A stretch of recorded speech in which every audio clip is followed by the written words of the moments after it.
What's up, guys? Hello there. Happy Saturday to you. Hope you're all doing wonderful.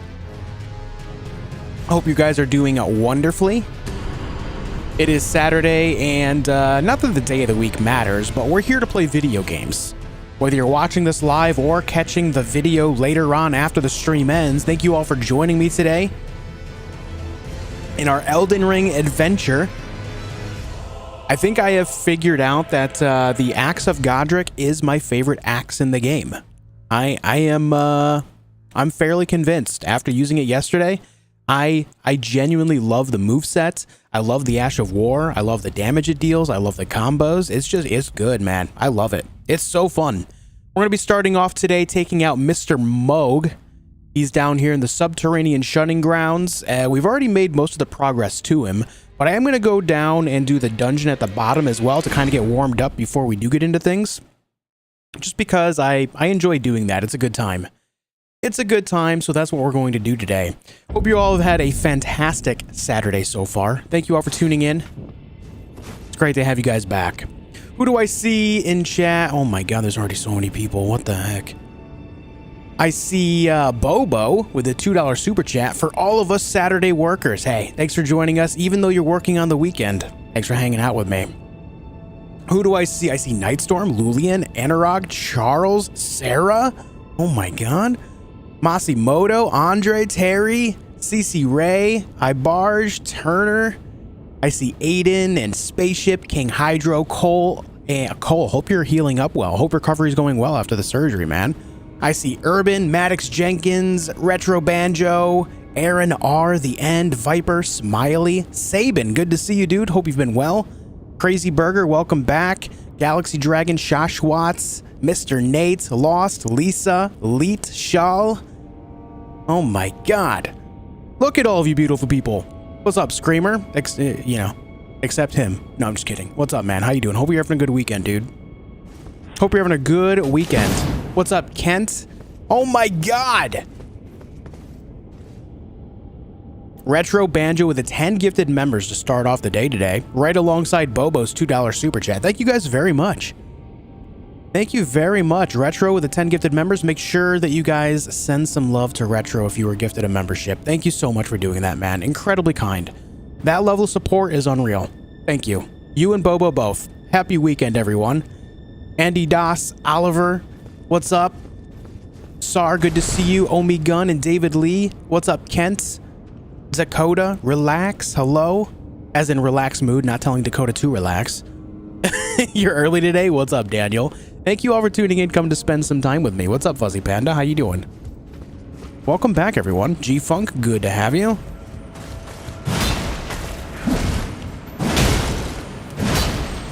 Yeah, I love this weapon. I love it. I love it so much. It's fun, man.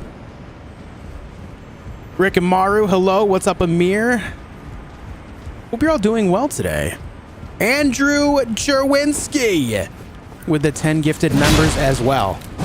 Are we doing this again today, guys? Is this... You guys already spent your Friday doing this. Are you doing this on a Saturday as well? Andrew, thank you for 10 gifted members to the community as well. Hope you all enjoy our... Well, I'm a little bit biased, but I hope you enjoy our adorable turtle emotes. I hope you enjoy our adorable turtle emotes. I'm a bit biased. I like turtles. I love turtles. I had a couple pet turtles as a young kid, and I love them. They were awesome. And I also love Teenage Mutant Ninja Turtles. And so I'm a very biased person when it comes to turtles in general. But I think they're great, and I hope you guys enjoy them too.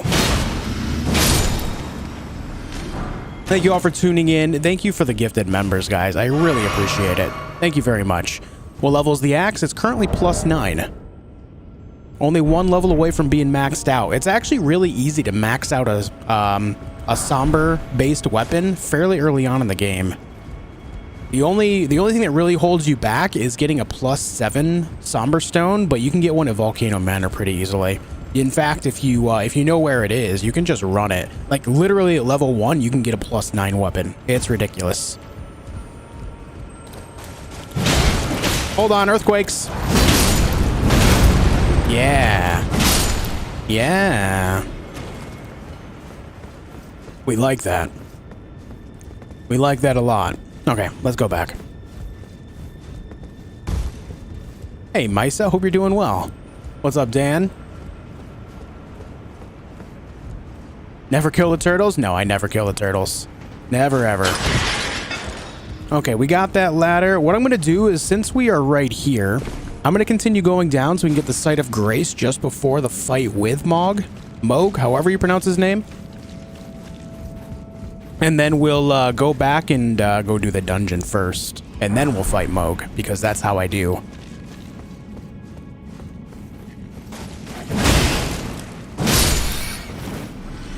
Sarah, it's good to have you here. Hope you've been well. If you happen to have a Mari near you, tell him I think he's cute.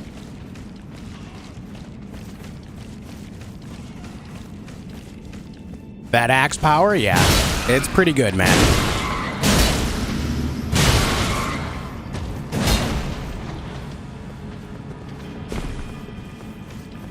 What's up, T. Bradley? I'm in this bit again. Never left. Welcome back, dude. Good to have you with us again. Hello there. Hello there. All right. I don't think this is the one I want, right? The one that I want will have an item at the very bottom of it, kind of notifying us that that's the right one. Well, that one's got a rat at the bottom of it that I just beat up a moment ago. I can't remember. We're going to take the risk and go down the other one. It's fine. It might not be the one I'm looking for, but that's okay because we can circle back relatively easy. It's not exactly complex. Oh, this does have the item here. This is the one I'm looking for. I just didn't look at it from the right angle. Duh. Hey, how you doing? Earthquake?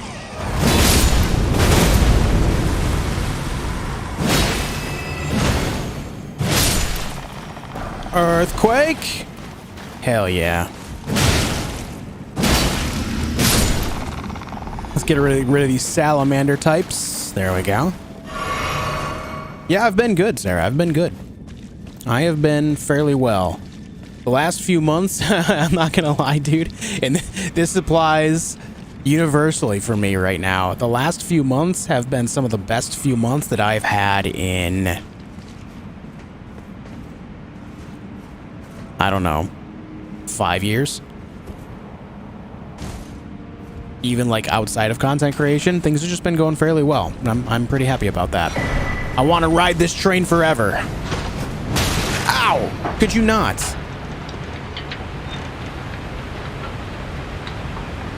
What's up, props? Yeah, I mean, I've got a lot of like a great handle on a lot of things right now. Yeah, I specifically outside of content creation. Like, I don't talk about it a whole lot, but you know, I've got a lot of I've got a fair bit of mental anguishes, I guess is the best way to say it. And I've got a pretty good grasp on those in the last few months, and I'm pleased with that. All right, we got that. Now we can go back up and go the other way. I think it's best if we go back to the underground roadside now that we got that Site of Grace. Cece, thank you for the $10 super chat. It's been a while since my last super chat. Glad you're still here being awesome. Praise the axe with shadow support. Hell yeah, Cece. Thank you very much for the $10 super chat. I appreciate it a lot. Thank you very much for that. Thank you so much. I think one of my favorite things about this weapon is it's effective against the things that I usually don't like fighting, like these imps. It just kind of keeps them at a little bit of a longer range.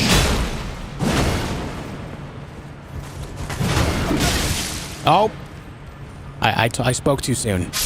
All right, all right. All right. That did not go well. Yeah, thank you guys for tuning in today. Thank you for leaving all the likes on the stream. We're already almost at 100, which is impressive. Thank you all very much for the huge support on the channel.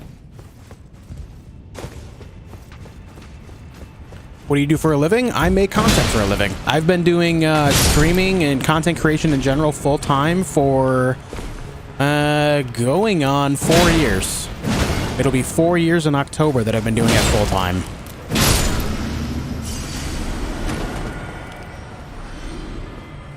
And this is where I want to go, right here, because we're going to go down this way. Now, this jump will kill you if you try to actually, like, jump off. You just need to fall off. If you jump it, it will kill you. So just kind of drop on off. Mohg's shackle is over here as well. So that's a thing, but beware of the lobster. You can just go over here, grab this right here. And then before the lobster realizes that he's still got a grasp on you, you just dive in here real quick. Easy peasy. Easy peasy. Hey, Demangalaire with a $5 super chat says, hey Josh, I haven't sent a super chat in a while. You deserve it. I always enjoy watching and listening so much. Have an awesome weekend, sir. Hey, you have an awesome weekend as well, man. Thank you very much for the generosity, dude. The fact that you went out of your way to do it, just like CC, I appreciate it. Thank you guys very much. Thank you both very, very much.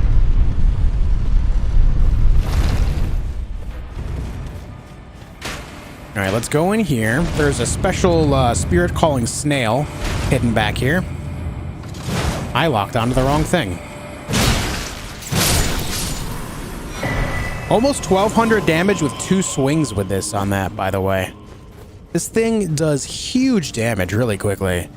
Granted, it is a little bit slower, but that's the nature of, you know, great axes and colossal weapons. Just how it is. I don't know if it wasn't poor. Listen, Charles, the fact that you're here is always more than enough, dude. The people that, you know, send super chats and all that stuff, you know, they do it, you know, because that's how they choose to support. But just know that it's never mandatory. You being here isn't even mandatory, and you still went out of your way to come by and hang out with us for even a few minutes today. And I'd be damned if I said that I didn't appreciate that. You being here is amazing. If you want to go a little bit extra, hit the like button, because that also supports the channel in a big way. This channel's so lit, by the way, struggling in Elden Ring, and this really helps me, and it's enjoyable too. Huge props to my friend, seriously. Glad I subbed. Hey, Ryan, thanks for hanging it with us. And thanks for the kind words, dude. Thanks for the kindness. I am doing fairly well, Shadow. How are you, man? In a few days, you're getting the juice shirts. Nice. Nice. Oh, guys, listen. Last night, I went to record our member video. I was going to get it recorded last night and upload it today, but I went to turn on my camera, right? I went to turn on my camera, and the HDMI output for it that goes to my capture card on my PC has little Dobby tooth marks on it, and it doesn't work. Little Dobby tooth marks on the brand new HDMI output cable for my camera. He got to it before I did. So that's a thing. So I need to order another one of those, and then I can record the member-only video. So I guess it's on hold again for a few more days until I get that. Very unfortunate, but, you know, Dobby things. Dobby things, man. Hey, and Nanashi, hope you're having a wonderful day too, dude. Thanks for joining us. Andre, thank you for the €5. It's like homecoming every day. Love your streams. Hey, that's awesome, dude. Thanks for chilling with me, Andre. Thank you for the €5, man. You know I appreciate it. Yeah, Dobby sabotaged us. I'm a little sad about it, but if I'm being honest, I blame myself more than him, because I left it in a spot where he can easily get it. I just, I gotta be better about that, I guess.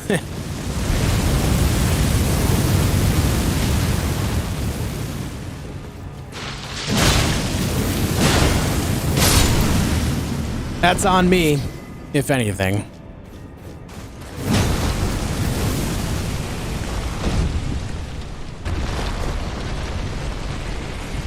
Where's the turtle merch? Yeah, I definitely plan on, I was actually going to talk about this on the video last night. I plan on making some more merch with some of our emotes on them.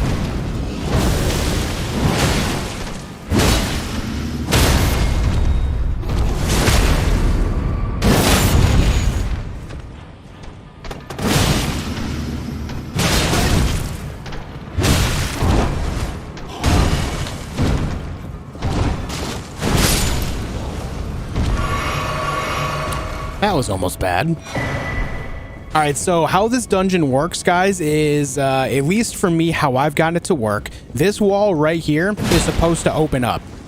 This one right here opens up. What you need to do is, I don't know why, but for me, I have to come to this room first. If I don't come here first, it won't open up, and I don't know why. I've tried just going to the other room and then coming here, and it doesn't open up. So I come here, I kill this guy, and then I go back the other way, in which it kind of leads you to a false boss room. And I'll show you where it is. It takes you to a false boss room, in which there will be 2 fell omen dudes inside of it. It's right up this way. You kind of go through this fake dungeon, and then you get to the real dungeon afterward.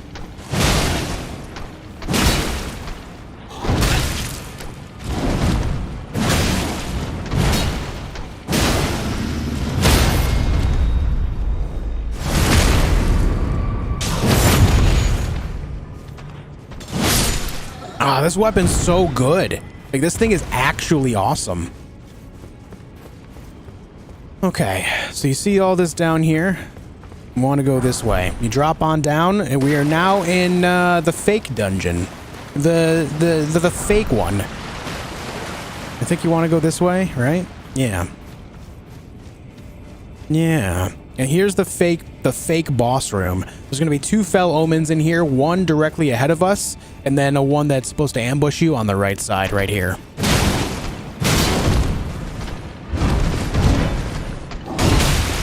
Oh! Stop it. Oh, I might be dead here. I got slam dunked. Yeah, actually awesome.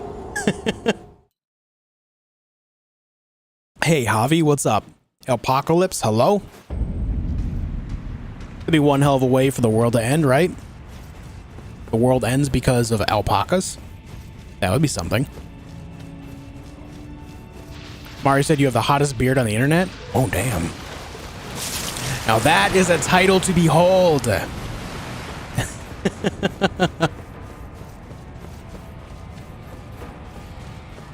What's up, Adel? How's it going?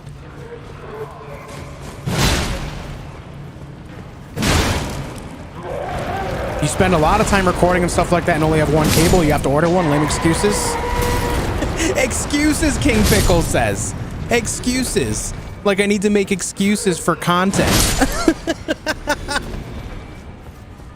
That is a weird take, Pickle. That is a weird take. And yeah, I only have one cable because I don't ever use my damn camera. How many times have you seen me use my camera? Please answer. How many times have you seen me use it? Yeah, of course I have one. When you don't use something, why would you buy extras? That doesn't make any damn sense. Do you buy loaves of bread you don't eat? Weirdo.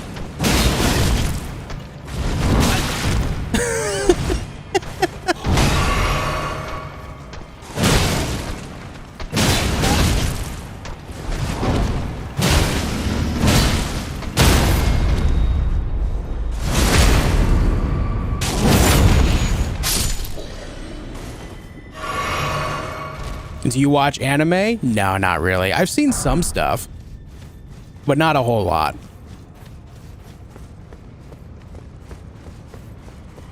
Using weapon arts? I do have the weapon art on this that I generally use when I'm surrounded by a bunch of enemies. Listen, man, as a content creator, if you think that I come up with excuses because something happens, I come up with excuses to not make content, that is a weird take. You have to understand, I do this full time. I'm not going to make excuses to get out of content, especially when it's something that I planned on doing on my own volition. I wasn't asked to do it. This is something that I put together myself. So stop being weird. Stop thinking that content creators come up with these weird excuses to fit some odd narrative that you have in your tiny little brain.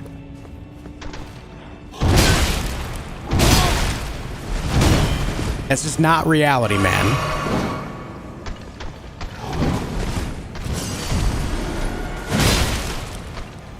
Can you show my build? Yeah, I'll show you in a moment. Let me get through this fight first.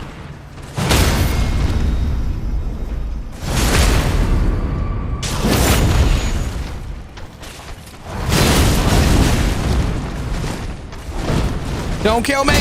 Thank you.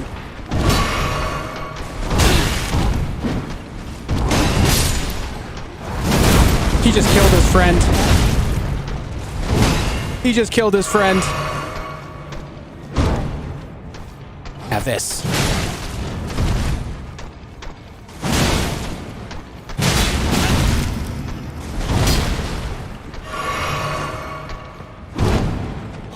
Want some? Damn, the reach on the weapon is good. That's good.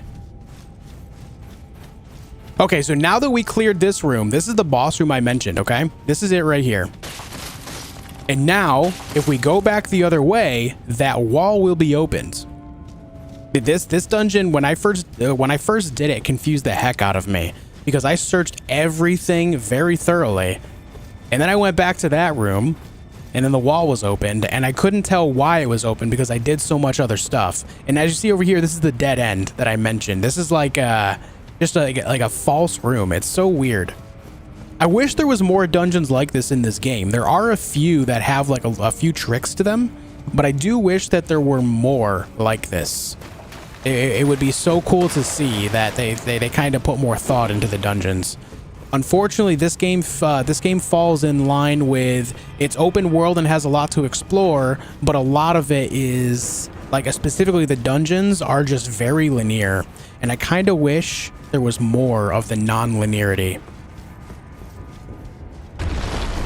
I would love to see them expand on the dungeon idea in in a future game, or if they do like a DLC, if they have dungeons. I hope that they go the idea at the very least of the Chalice dungeons from Bloodborne, where they're procedurally generated and they kind of have a little bit more to them, like repeatability. I would even if the rewards aren't amazing, if it's maybe a farmable material, like maybe somber stones and smithing stones, that type of stuff, something you can kind of farm that way, that would be really great to see. Okay, so now as you see, this is open. We were in this room earlier, and now this is opened up, you see? And now we go to the real dungeon. Sabin, thank you for 3 months. This definitely belong on t-shirts. Oh, hay and flour, you want to see those on t-shirts? Maybe we'll do it. Maybe we'll do it. All right, here is my stats. We're currently level 85. You can see all my stats on the bottom left.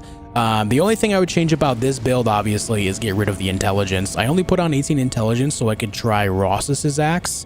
That's just something that I wanted to try out, and I do enjoy it, just not nearly as much as the one I'm using now. So, what I would do is I would take this 8 intelligence and probably throw it all straight into endurance. At least get endurance to 25. In fact, maybe after this dungeon, we go do that. We respec again, so I can have more endurance. That might be the play. That might be the play. You love my content? Thanks, dude. I appreciate that. And also, if you want to see the equipment I'm using, ignore those. Obviously, those don't matter. We have Axe of Godric, and then I have the Royal Remains set, everything but the helmet, just because I want to show off the face. I mean, who doesn't like that face, right? Then I have Green Turtle Talisman, Radagon Sword Seal, and Winged Sword Insignia, because Winged Sword Insignia helps the axe do extra damage on a 3rd strike or on the very specific 3rd hits. Or, so basically, I'll show you what I mean. What I can do is I can hit an enemy, like so.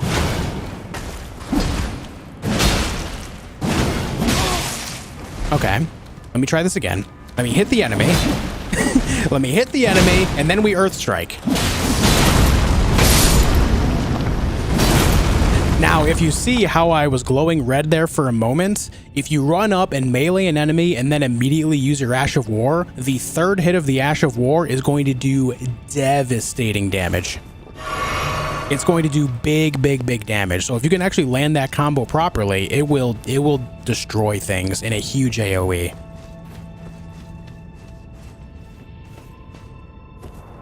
Raise Endurance's focus on Dex. Dex isn't as important for this build. This axe scales really well on strength as well. And strength is a better idea for a great axe or a heavier weapon in general because it helps you with physical defense. And physical defense coming from strength basically makes you tankier for free. And if it's going to scale the damage the same way, you're better off with it.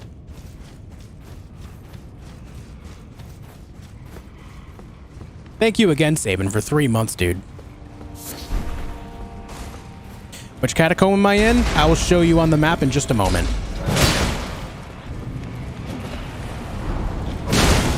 We're actually in the subterranean shunning grounds, the very bottom of the sewers that you get to via the well in Leyndell. Hold on, I'm still being targeted. I want to show you on the map. Your favorite all-time build playstyle? Kyle, I have a playlist on my channel specifically for a playthrough of Elden Ring called the Dragon Warrior. That was my favorite. I used the Mirai's Executioner Sword alongside Dragon Communion Incantations, and it was so damn fun, man. I loved it. I loved it. It won't let me pull up the map, dude. I'm just gonna have to go down here and kill these guys.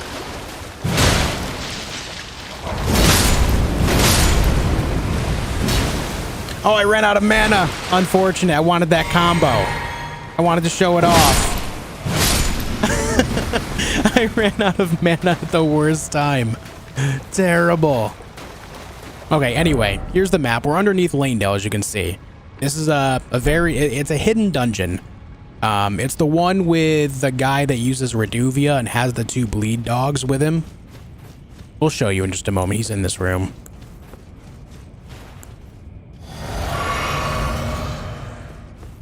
Yeah, no problem, Kyle. This one.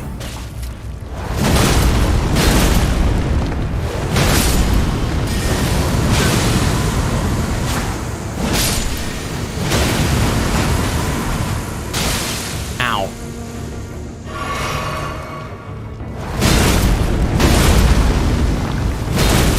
Look at that damage.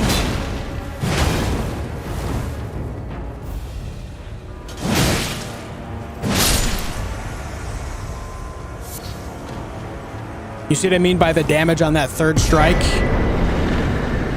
From the winged sword insignia? It's huge damage, man. It just really piles on the hit.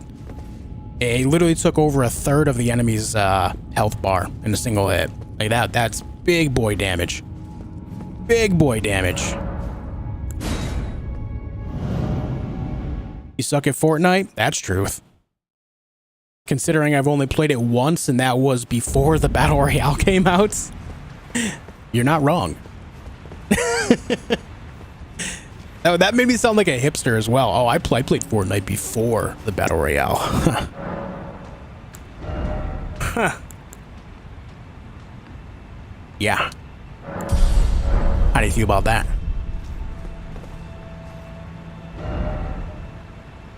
All right, now that we did that, let me go respec again real fast. I want to do that real quick. Yes, it is, Emo Lon Flamingo. I was just explaining how much it messed with my mind the first time I did it. Yeah. And I explained how to simplify it. No. Okay, now. Let's go and do this thing the right way. Endurance, let's just get this straight to 25. Strength goes back to 40. Dexterity needs to be 22. Why am I short on points? Too many on that, I guess. All right, intelligence we just don't need, so our endurance is going to be 23. But still, that's 8 more endurance than I had previously that we borrowed from our previous 18 intelligence. And we're still able to wield the weapon just fine. Still do tons of damage for free. And these are my current specs now. Obviously, a lot of these stats Vigor, endurance, strength, and dexterity are all +5 from Radagon's Sword Seal as well. I probably could have reduced my dexterity by 5 and put that in endurance as well, just to kind of make that extra, but the endurance being 28 by itself right now is still solid. And with that said, maybe we can upgrade our armor a little bit. What do you guys think? Do we want to use, like, scaled armor set, maybe?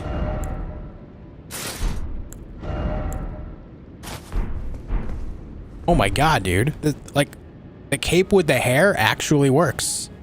Yep, that's it. That's the one. Oh my god, we look so cool. Look at the drip, guys. Look at the drip.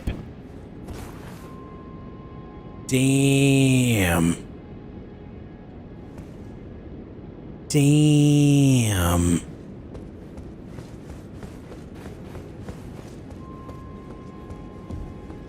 Drip from my nose? Oh, did you notice that? Did you notice that? Did you notice the extremely large nose? Did you notice? When I said axe only playthrough, I didn't mean by like wielding axes. I mean like my nose is shaped like an axe. That's what I meant. That's what I meant there. Anyways, back to the Subterranean Shunning Grounds. Let's go to the Forsaken Depths. Brolex, they with the €5. Hey Josh, thanks for providing such a great, friendly, and interactive content continuously. Keep it up. Brolex, thank you for the kind words. And the €5. I really appreciate it, man. Thank you very much for that. Incredibly kind. Thank you, thank you. Alright, we do have Mohg Shackle, but I'm not going to use it. I'm just not. Let's do it. What's up, Jules? What's up, Command? How's it going, dudes?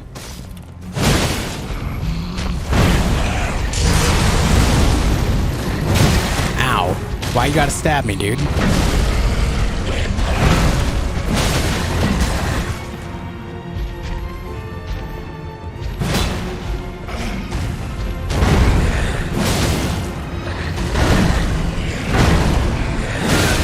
Ow.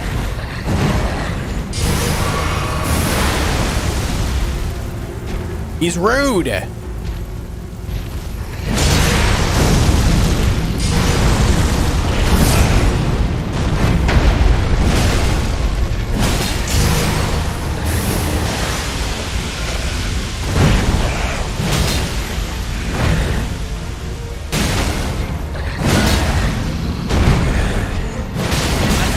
Oof.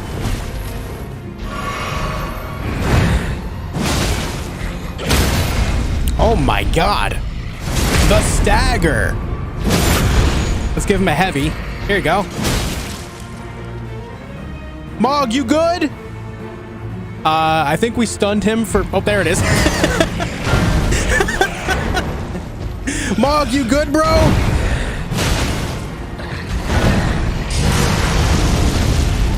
We stunned him for way too long.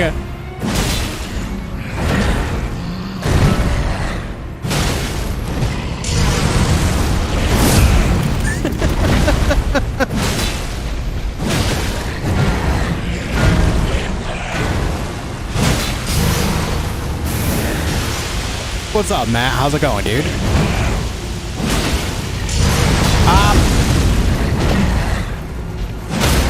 Nice. Goodbye.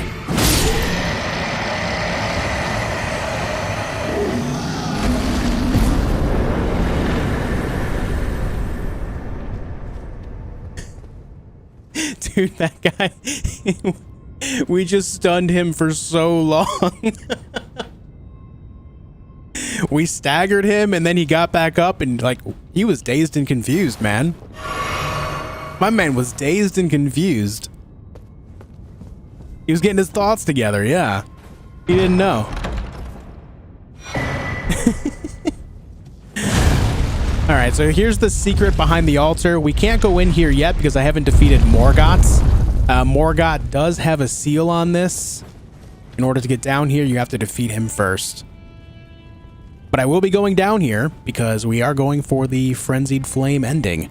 So after we defeat Morgott, we're going to go down here.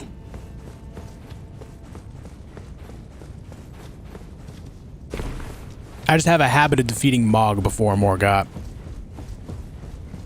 Too easy with this axe? I know, this axe dominates, man. For those curious, again, this is the Axe of Godric. You actually get this from the remembrance of defeating Godric, which is the first major boss of the game over at Stonevale Castle. So, interestingly enough, you know, you get this very early. It's pretty good. It's pretty good, man. Happy that life is coming up all juice these days? Hell yeah, man. Ref slapping the Mac counting to 10 and Mohg's all bruh. That's so true, man. He was out of it. I've not seen Mohg do that before. That was awesome. I enjoyed that. Anyways, we must go back up top. Stunned by my beauty? I know. I put on that new armor and he's like, wow, that cape really accents your hair. And your nose. Guys, what do you think is bigger, my nose or the axe? Which one is larger?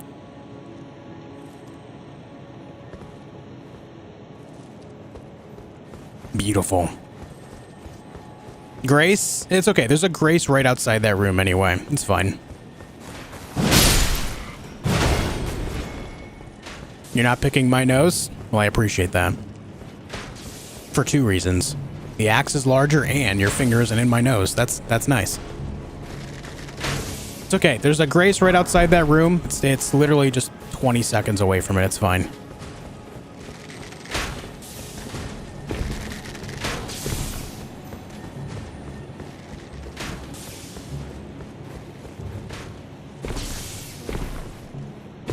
Okay.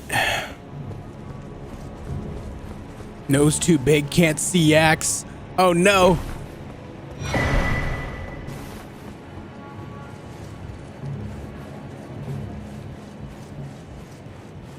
Oh, thank you for stopping by, Cursed Paladin. Hope you have a good day at work, man.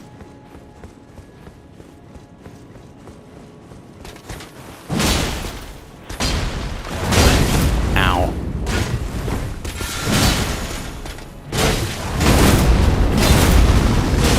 Ah. Stop it. I guess I don't use Earthquake on that guy. Noted. What is my poise now? My poise is 49 with this armor set. That's not bad considering we don't have the helmet on. What would the helmet do for us? Put it at 58 and we would still be medium load. We're still 3 points off of really good poise. My nose looks even bigger with this helmet on, by the way. Are you seeing this?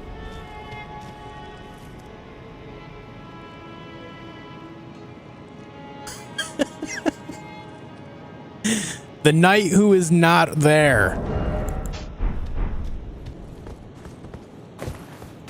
Ah, I forgot about you. Hey.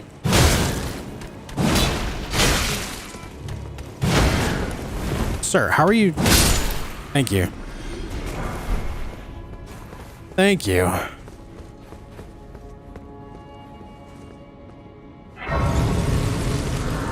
Hey, happy weekend to you as well, Carmen. Happy weekend to you as well.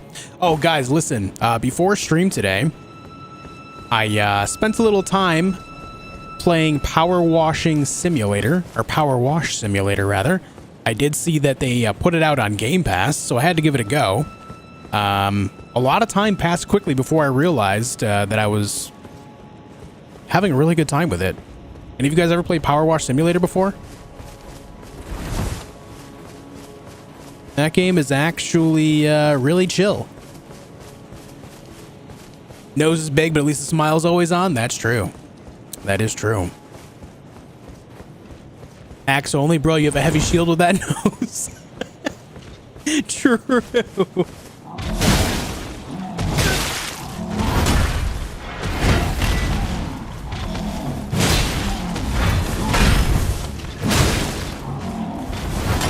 Hup. Oh, we hit each other, bud. There you go. Have this.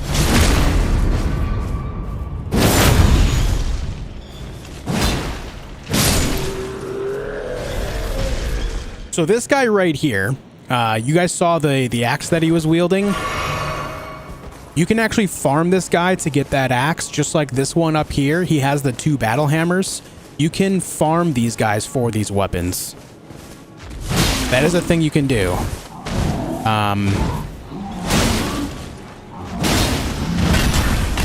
I was thinking about maybe doing that for the axe here, but I'm going to wait until we can get the rotten version of it later at Consecrated Snowfield instead of farming for this one. Just because it's the same thing, but it has rot on it as well, which will make it very fun to use.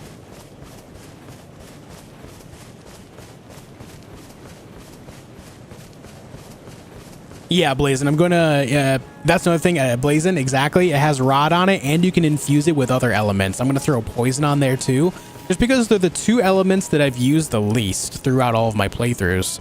So I kind of want to see how it does with the rest of the game from there. Rot and poison. I think it'll be fun. I think it'll be a good time.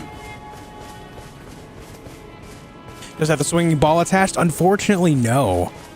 I wish it did. Or I wish there was like, yeah, I wish there was like a ball chain type flail or something that you could like attach to it, even if it was like a left-hand weapon. So that way you could have it kind of like a trick weapon. You know what I mean? That would be really, really cool. It's really sad that we can't do that. Where am I? This is Leyndell. This is the Colosseum within Leyndell, right here.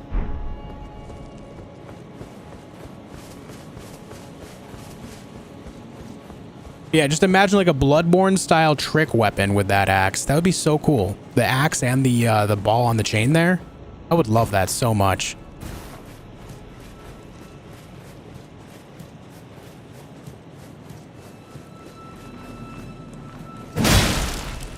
That dog was camouflaged. What the heck?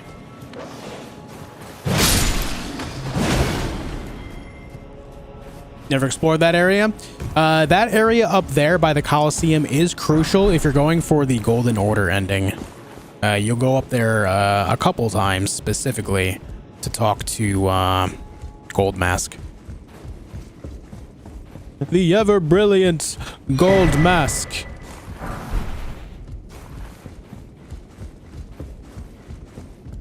Trick weapons are such a cool idea. I know. I wish they would incorporate it in more games. I really do. I really wish they would. I love that in Bloodborne. One of the coolest things, man. Going on holiday tomorrow? Nice, man. Hope you have a good time with your holiday. Did I pre-order God of War, and so which one? No, I didn't pre-order it. I'll just buy it when it comes out. I generally don't go crazy pre-ordering stuff myself anymore. I just buy it when, you know, the day before, which I guess is technically pre-ordering, right? But I don't invest the money in it now. I wait until it's just about to release.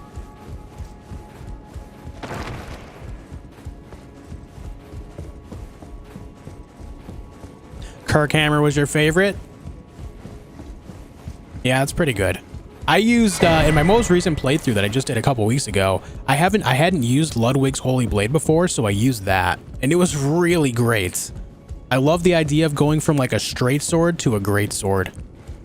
That combo for it was dope too. I hadn't used it before, so I did in my most recent playthrough of the game, and it was so awesome. You played the classic God of War games? Yeah. I'm actually not big on them. Like the first 3 or so God of War games, I didn't really enjoy them so much. Like they're decent, but they're definitely not games that I'll play again. I just didn't really enjoy them much. The most recent God of War game that came out on PlayStation 4 though, and PC, I enjoyed that one a lot. I really love the new take that they have with the over-the-shoulder camera as well as the grittier take on the combat. It's really enjoyable.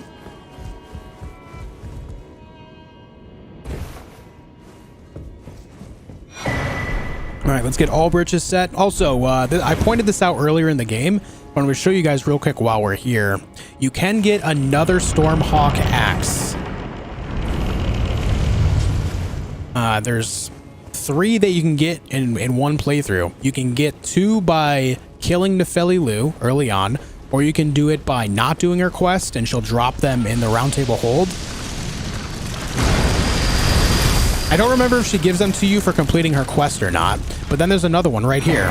So you can actually get 3 Stormhawk axes in one playthrough.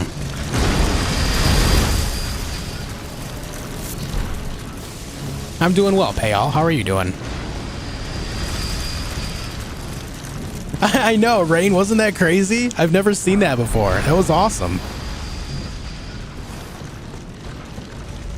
Nice, E. I hope you enjoyed it, man. Ludwig's Blade is a really good time. It was the first time I used it myself, and I loved it. So good. I hadn't realized how good it was. Why is there 3 of them? Because it's, I believe it's a weapon that's passed down the family line, right? Like several of them have them. Nefeli Lu just happens to have 2. Maybe one is hers and one is her dad's or something. I don't know. I don't exactly know the lore reason why there's 3 of them.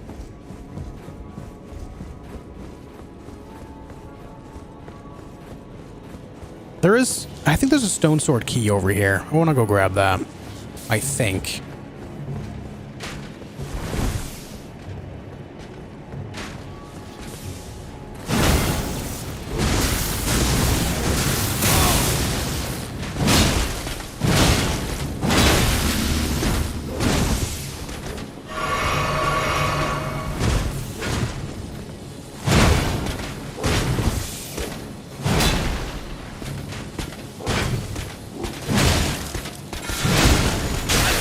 Oh my god, that arrow hurts so much.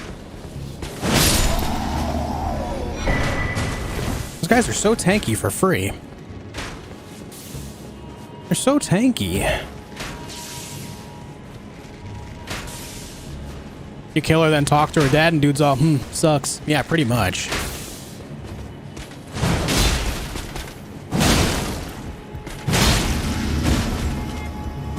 Whoop. There we go. What's up, Yashawin? Hope you're having a great Saturday as well, man. Yeah, I'm doing fairly well myself. Thanks for joining us.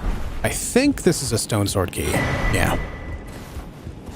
Yeah.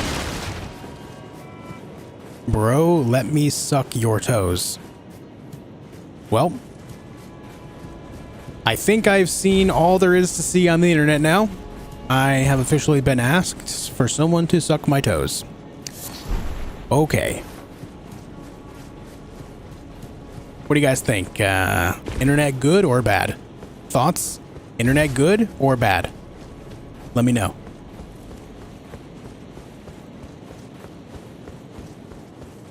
Let me know. Internet bad. Internet bad, man.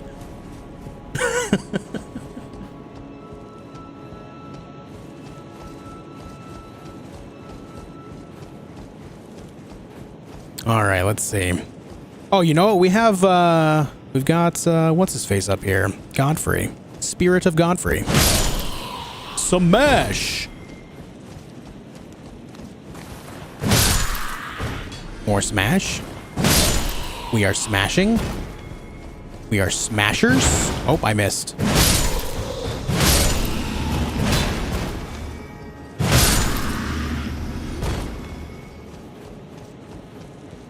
Internet concerningly bad.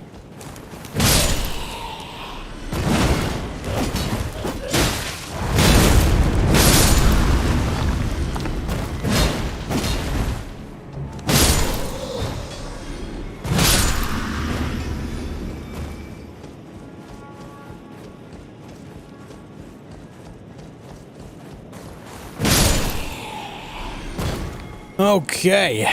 Well, all right, it's time to give Godfrey the axe. Let's do it.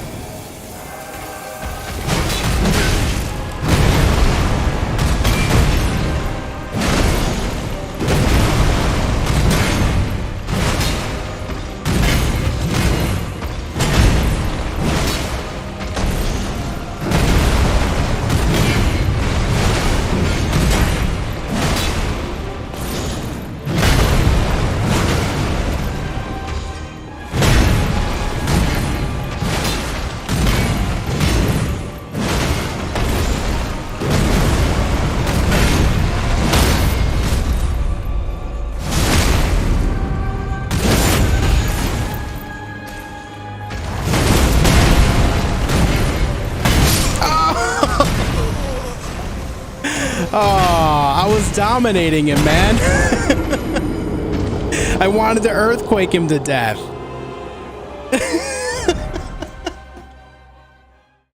I wanted to earthquake him, man. That's unfortunate. That's so unfortunate. All right. You got greedy? Yeah, I got greedy for the earthquake kill, man. I wanted to give him, I wanted to, you know, tell him to kneel. I command thee kneel. Damn. All right, let's do it without the earthquake, I guess. Ludwig, thank you for the 449 pounds with a mouth and a foot. Oh, God. Oh, God, why? Oh, God, why?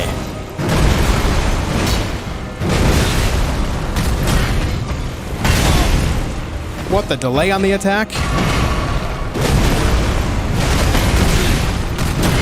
All right, this is messy.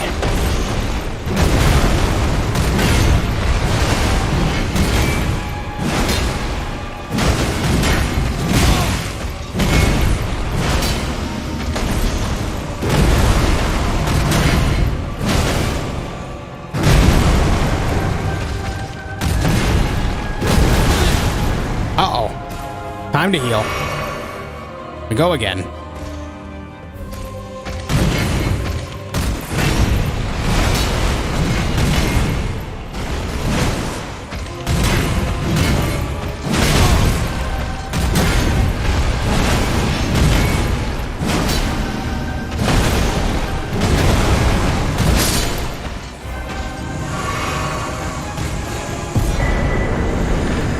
I took a couple of bad hits there, but, you know. So that's a perfect example of what I mean, though. When you go to fight Godfrey, specifically the Spirit of Godfrey, and then the first phase of the actual Godfrey, if you roll towards his left foot when you're dodging everything, it is so hard for him to hit you. You actually, if you position yourself really well, you'll never get hit by his axe. And that's mainly just rolling towards his left foot, because that's like it's an open spot on his axe's hitbox that he just does not hit.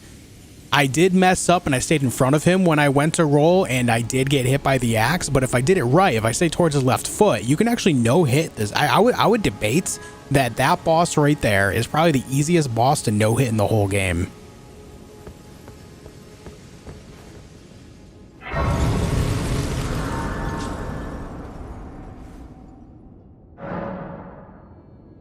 All right, let's see. Let's see. I think we're good on endurance. I think we're good. Let's just power that strength up, man. Oh, you're right, Jojo. My bad. My bad. Stop saying foot. Easier than Rennala? Yeah. Yeah. Absolutely. Rennala has more opportunities to hit you because she's not, like, she's easily staggerable, but she doesn't have that open window in her actual attacks. She has, you know, things that actually track you, and she throws out the sword staff thing that has a wide AoE. Godfrey has a very weak left foot. Very weak left foot, man. Some are better on dexterity, Corey. It's not universal. All axes are not on strength, but generally larger weapons are more strength related.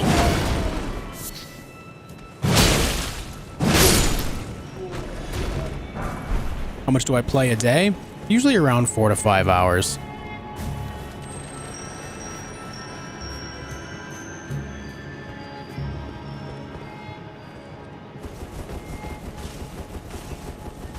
Everyone wave hello to the Crucible Knight with a Celluria tree.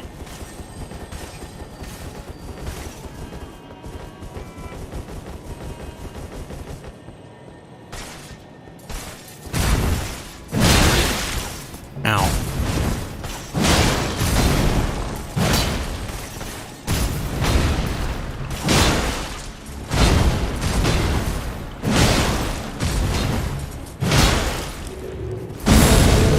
Jen, how's it going today?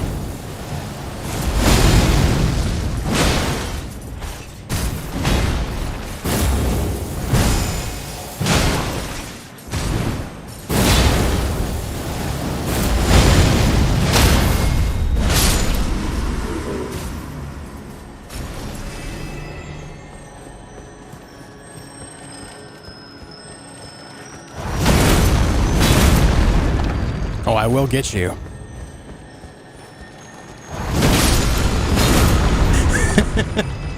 Alright, that makes getting those very easy, which is nice.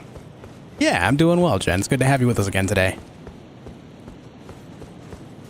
Alright, guys, Bolt of Grandsax. If you don't know where it is, it's one of the, 10 legendary armaments in the game? It's actually on the giant Bolt of Grandsax that was wielded by, I believe that's Grandsax, right? The dragon? Right there. That's actually the Bolt of Grandsax, which is a giant spear. What we want to do is you'll see this, the barrier here, the railing, if you will. There's a crack in the railing right here. This is where I do it myself. I mean, you could jump anywhere down there, but I use this crack as a reference point because you can jump up on it and then just fall straight down ever so gently right there. And then boom, look, you're down here nice and easy.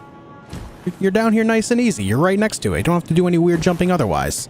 And then you just walk up this thing, jump over that part there. Bolt of Grandsax. Nice. Has one of the, I would debate one of the best Ash of Wars in the whole game. You actually throw the Bolt of Grandsax from a very long range. In fact, anyone that has used it in PvP knows it's incredibly good. It's incredibly strong when you use it right. You can actually use the talisman that allows you to stealth while you're crouched and then snipe people with it. It's like this game's sniper rifle. True story. True story.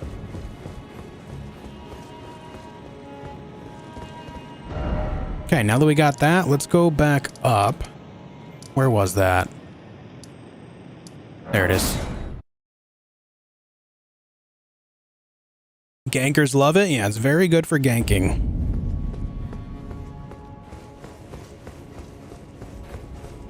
How do I know if a weapon is gold? If it's legendary, oftentimes it'll say that it is a legendary armament. For example, Sword of Night and Flame says right on it, Storied Sword and Treasure of Caria Manor, one of the legendary armaments.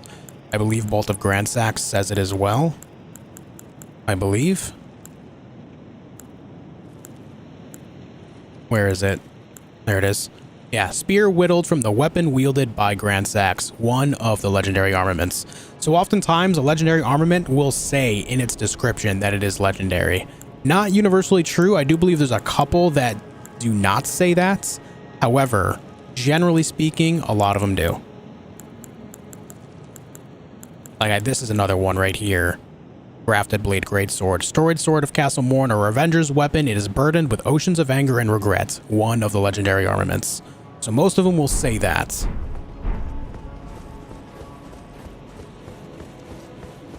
What's up, Jason?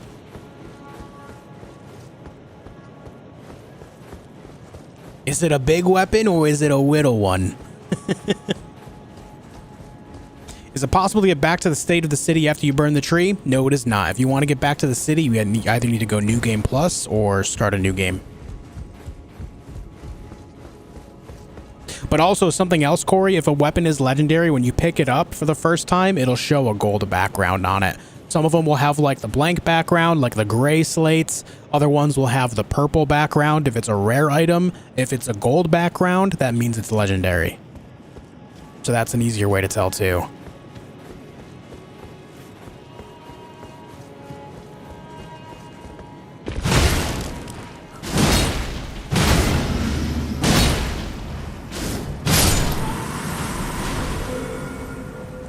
What Black Knife Assassin? Not going for the prayer book? No. No need. Well, if you guys want me to show you where the prayer book is, I can show you real quick. I just didn't go for it because I'm not using any magic. I often do go for it anyway, though, just to show it off. I'll show you guys. I'll show you guys where it is. So you see, this is right over here is the upper area just above where we fought Godfrey. Right there's this right here is the room where we fought Godfrey. So what you want to do, I'll drop down to show you the exact path. There's that site of grace right there. This is the room where we fight the spirit of Godfrey right here. You go to the right side of the room, walk out this way, you go up this branch. All right, you go up this branch to get to the upper part of the room. There used to be a jump where you could jump up here from the railing. I haven't been able to land that jump in a long time. I don't know if it's still possible. I used to be able to do this where you can just kind of do that and you would like land right up there. I haven't been able to do it in a long time. I'm not sure if they patched it. Either way, you can go out this door, take a sharp left, jump off the railing over here, or not the railing, but off the side onto the rooftop, and you notice a broken window you can jump in right here.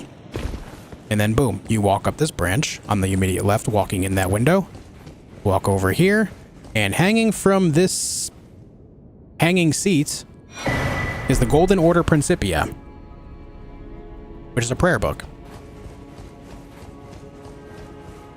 What's up, Oliver? And then over here, you do get the Erdtree bow in this chest. There you go. And then there's a ladder you can kick down over here alongside the Celestial Deer, which that just kind of goes back down below. I'll show you for reference, so that way you know. You can go down here. It just kind of leads to this room once again. Same room that we were just in, just an alternate way to get up here.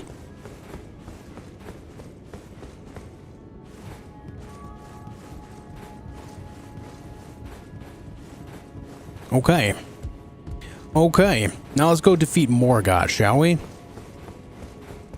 I still think that Morgott is one of the better boss fights in the game. He's one of the few bosses that I genuinely struggle with.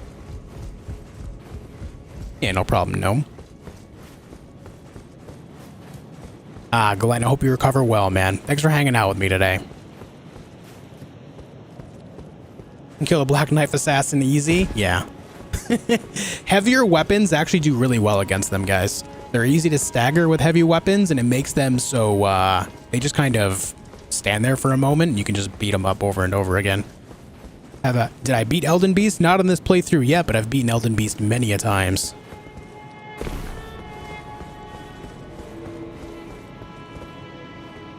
Also, if you did not know, right here, this is something that people have been going crazy about recently. If you did not know, it's been this way since day one. You can actually spawn Melina for their fights against Morgott right here, right outside of the boss room. I'm not sure how so many people have missed this, because it's literally right in front of the door. It's literally right there. The only thing I can think is because of the golden leaves on the ground here, they kind of just glance over it, but it's always been there since day one. He's right there. Or she's right there, rather. You can summon, you know, Melina's help for this fight. Anyways, let's fight Morgott. Such a badass boss. Does the shackle work on him? I don't know. I've never used it, Alpaca. I've never used it. I can try real quick. What is thy business with these thrones?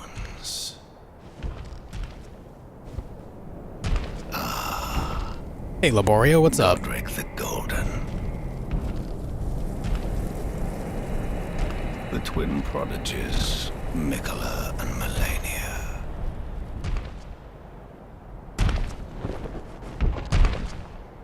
General Radahn. Praetor Rykard. Lunar Princess Ranni. Willful traitors, all.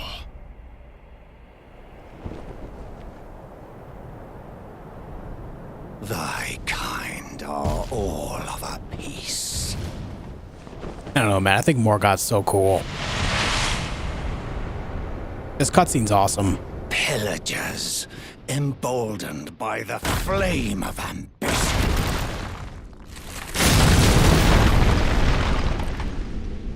Have it writ upon thy meager grave. Felled by King Morgott, last of all kings. I have nothing but respect for this guy because he defeated a full-strength Radahn.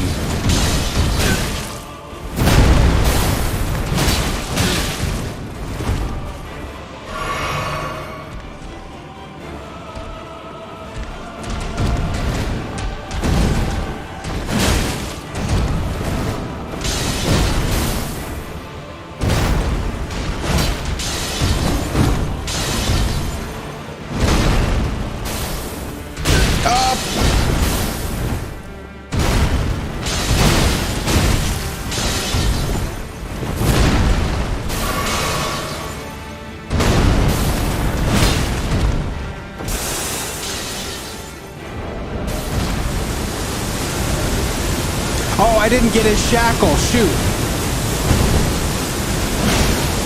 I forgot. I don't have his shackle. I'm sorry. I got Mohg's shackle, not Morgott's. I blanked on that. My bad, guys. I guess I can't try. I'm sorry.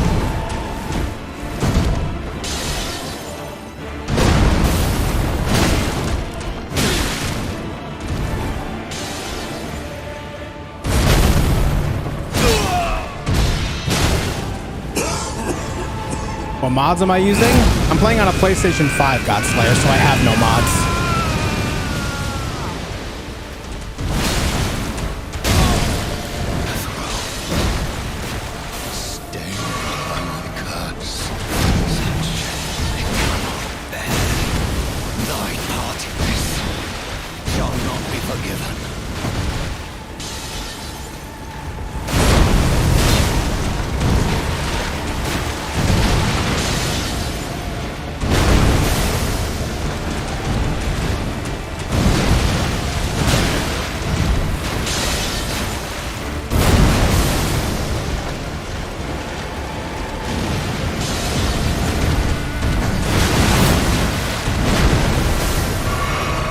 Damn.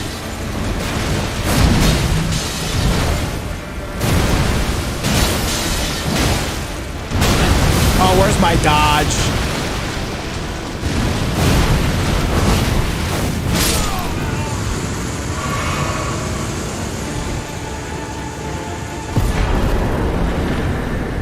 Shackle does work on him? Oh, that's cool.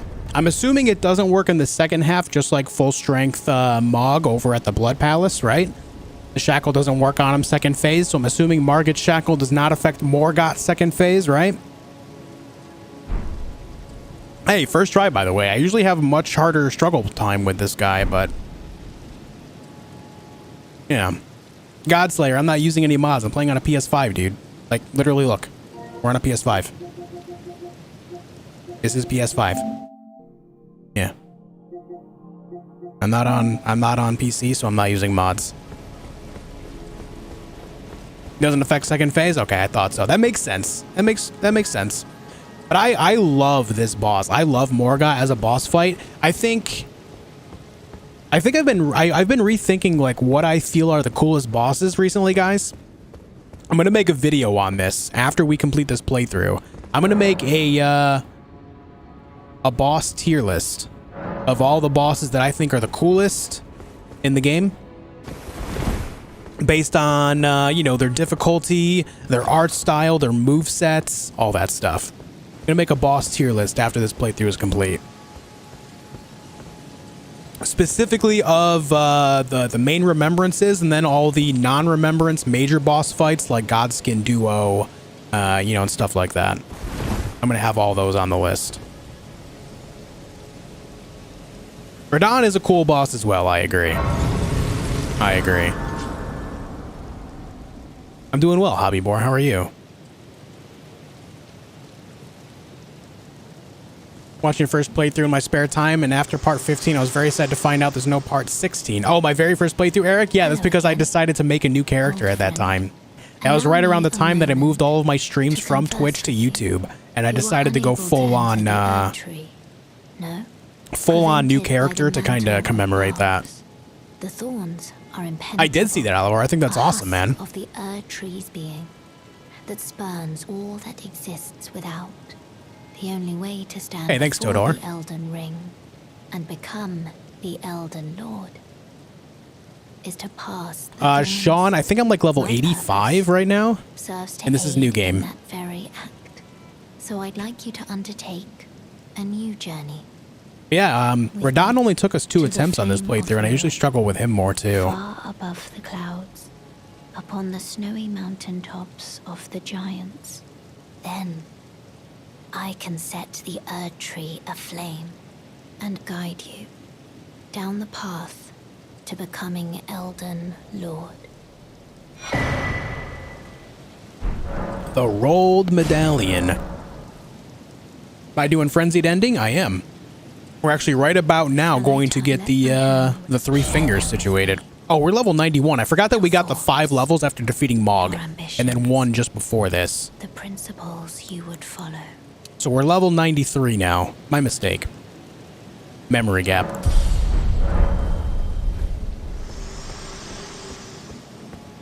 All right, let's go back to the Forsaken Depths. Let's go get the 3 fingers thing situated, shall we? You're under-leveled as hell? Nah, man, I just, I've defeated, like, I've gotten to the mountaintops at level 40 before, just playing, like, specifically fighting nothing but the major bosses and just speeding through everything else. I just like to do a lot of dungeons and stuff like that because I enjoy it. I enjoy doing the dungeons, defeating as many bosses as possible, so I would say that I'm probably over-leveled, if I'm being honest. But I just do a lot of exploration, a lot of clearing of things, a lot of item grabbing, all that. That's just how I like to play.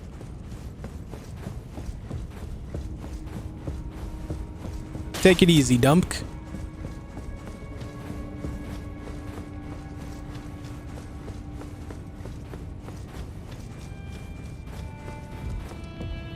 I love the music that plays here, by the way. This is so cool. It's just so somber. All right, I'm going to show you guys how to get the items that are hidden underneath these things as well. As you can see, there's an item in there on the right side. What you need to do is get these guys here to attack you while you're standing right next to it. Come on, man. Come on, man. Come on, man.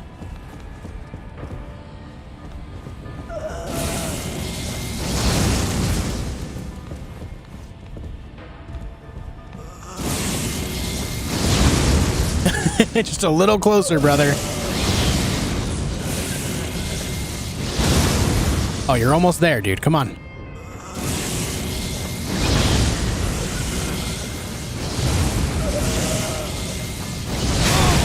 There it is.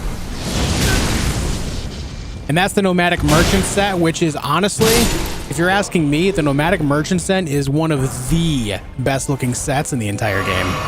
Like, let me show you this drip. Let me show you this wild drip. This is just absolute fire.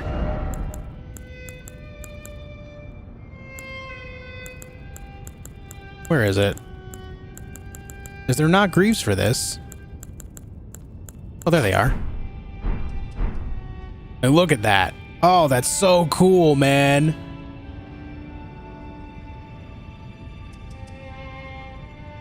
This set is awesome.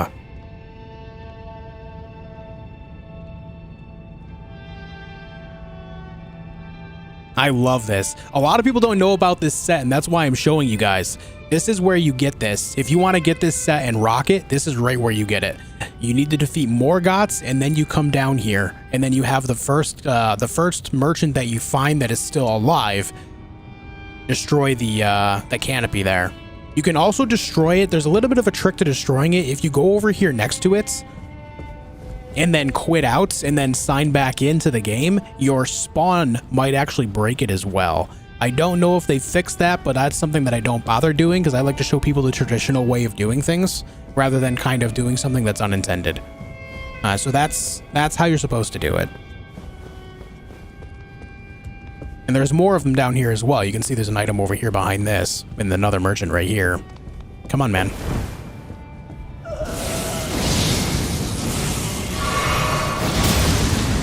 Just got to be aware because their frenzy does hit pretty dang hard. Nice, there it is. I'm going to leave this guy alive. I think we need him for another one over here. Gotta remember exactly where the fingerprint shield is too. I don't remember where that one is myself.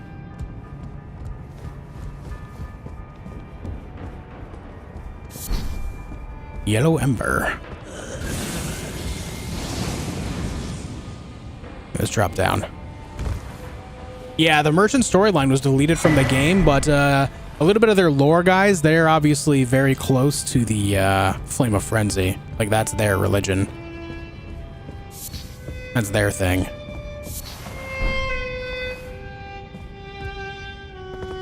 Okay, I missed something above. shoot. Here's the guy playing the music right here.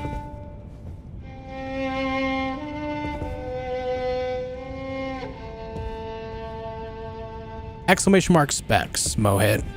Deleted why? Not sure. Anyway, let's get platforming.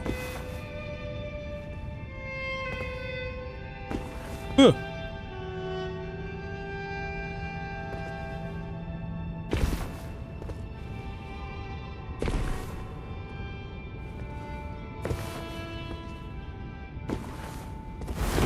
Oh, I missed. All right.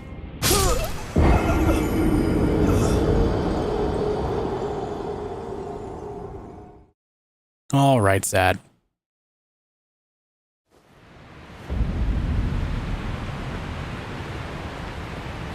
All right, we go again. Let me hit the site of grace down here now that I'm like thinking about it. Most hated part of the game, the platforming here is a mess, yeah. Slack, I've been showing people how to get these items. What you need to do is get the enemies here to actually use their frenzy to break it. I'm gonna see if I can show you again. I missed one of them, I'm pretty sure. What's up, Gara? J Red with the $5 super chat says, "May chaos take the world." I agree. I agree. Let's go get the chaos. Thank you for the $5 super chat, Jared. I appreciate it, man. Thank you very much for that. Incredibly kind. Thank you, dude. All right, let me show you with this one right here. Just get them to attack you, and then boom, they break. Just like that. And then you can pick up the items. Easy peasy. Yeah, I've got you, Slack. You just need to get them to attack them, and then they break. Very straightforward. Okay, where... Guys, where is the... I'm missing this. I don't know why I keep missing this, but where is the damn fingerprint shield? I keep missing it. I've gotten it before, but I can't remember exactly where it is.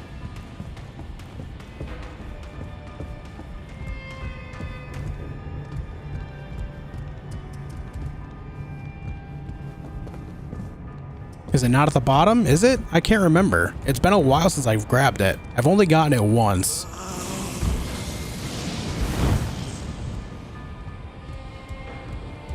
I've only ever grabbed it once just to kind of do it. And I can't remember exactly where it is down here. But if it's down there, then we got to go down there. All right. I mean, we're going down there anyway, but...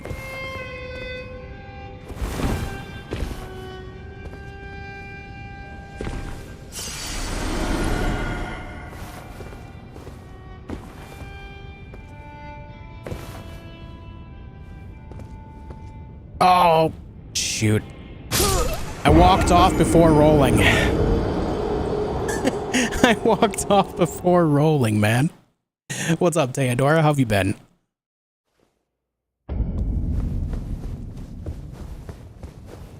The platforming here is a nonsensical piece of thing, man. Piece of gameplay that I just am not good at. I'm sad. Oh, please don't hit me. Listen, man, I'm here to help you guys, okay? I'm here to help you guys out. I'm here to spread the good word of the three fingers. All right?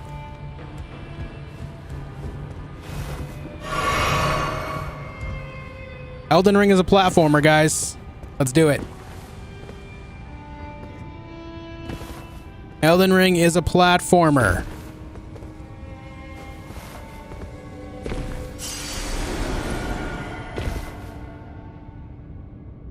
Hup. Okay, the rolling is not the key there. I think that was the item right there, by the way. I can't, Chris. I missed the opportunity to get the bull goat set, unfortunately. I wanted to grab it, but I missed the opportunity with patches.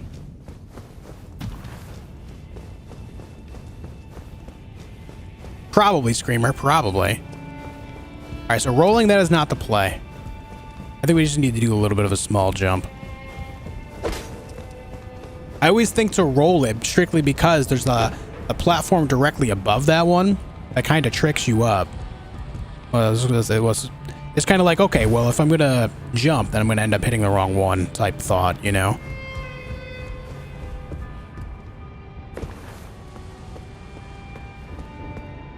Ah!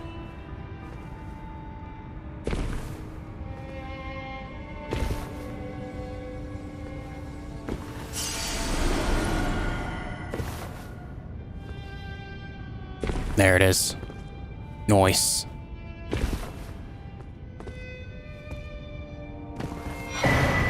Inescapable frenzy.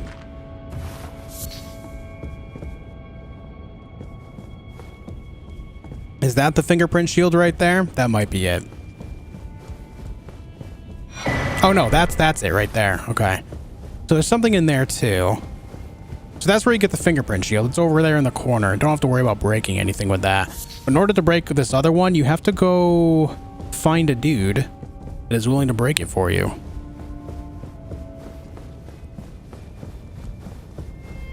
Where's the dude?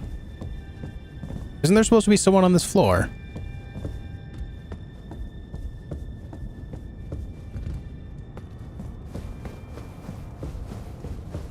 Oh, there you are. Hey, wake up.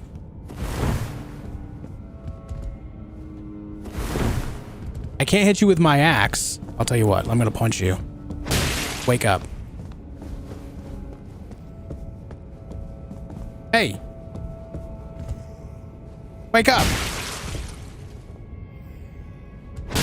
Wake up. Oh, you look like you were gonna hit me. Hey.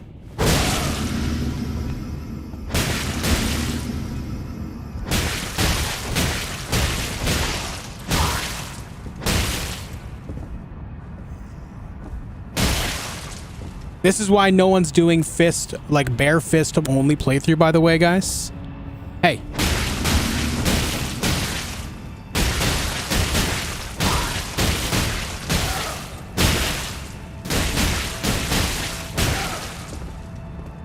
Bro.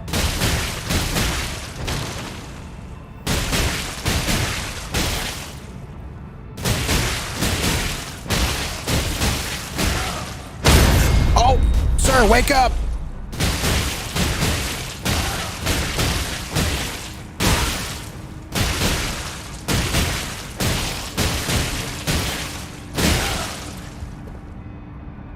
Hey.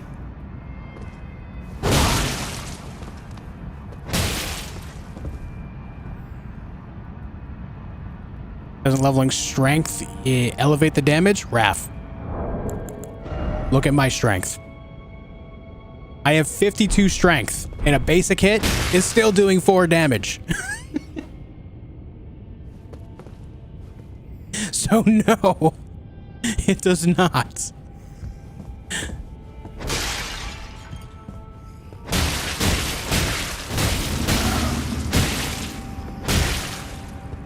All right, I think he's bugged. Let me try quitting out.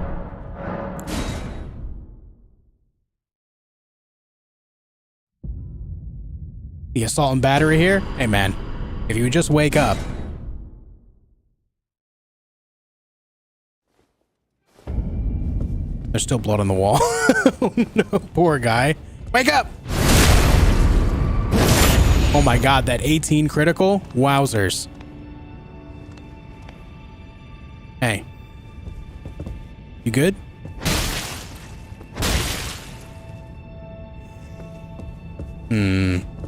Use the axe? The axe is gonna one-shot him. Exactly, Algernon. I'm making excuses to avoid making content. Yep.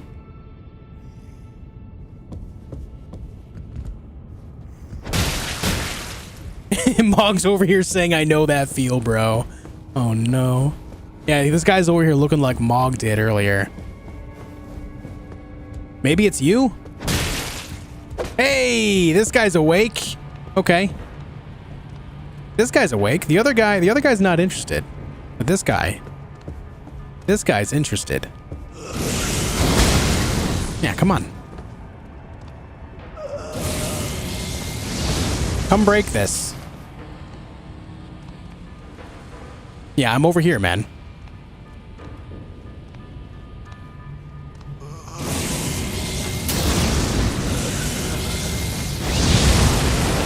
There it is. And that's where you get the notes for Miquella's Needle. Miquella's Needle specifically is something, if you do not know, will help you get rid of the burn from the Flame of the Frenzy, so that way you can go back to one of the other endings. The Flame of the Frenzy... Oh, shoot. This guy's gonna kill me.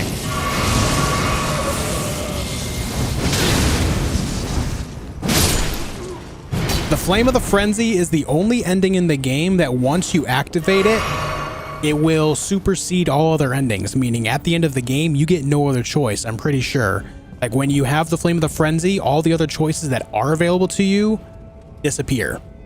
And it's only that one that is available, I'm pretty sure, if I remember right.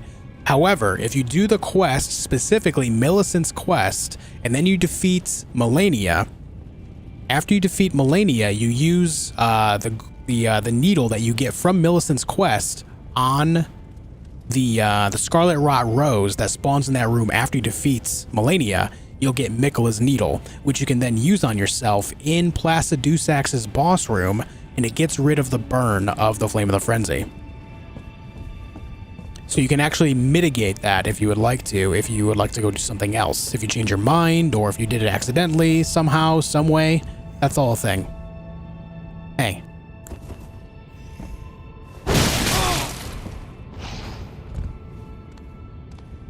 Come with me.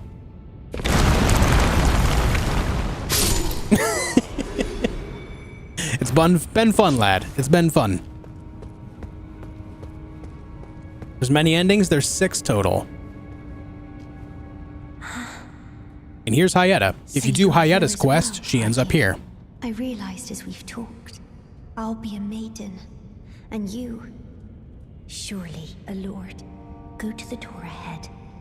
After divesting yourself of your possessions, it will surely open, and the 3 fingers will welcome you.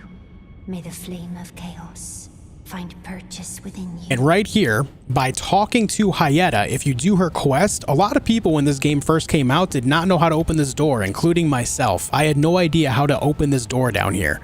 I had no idea what the heck it was, how to get in there, or anything. However, if you do Hyetta's quest and then talk to her, she tells you exactly how to open that door. Just listen. After divesting yourself of your possessions. After divesting yourself of your possessions, it will surely open, and the 3 fingers will welcome you. Divesting your possessions means get naked. Get naked, and the door will open to you. Apocalypse, take it easy.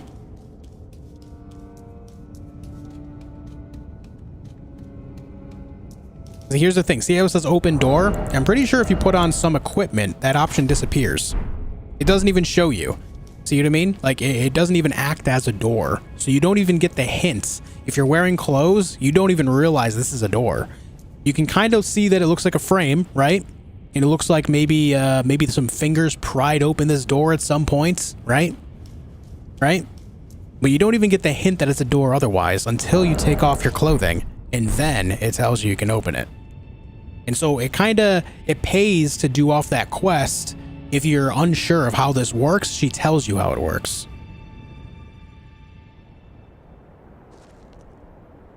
Never played a Souls type game before. Would I like this? It depends on the type of games you're into, Zinc. These games in general do not hold your hand. They don't have like a journal or a quest log or anything, as well as the fights are just naturally difficult. If you're into that idea, overcoming that, then you might enjoy it.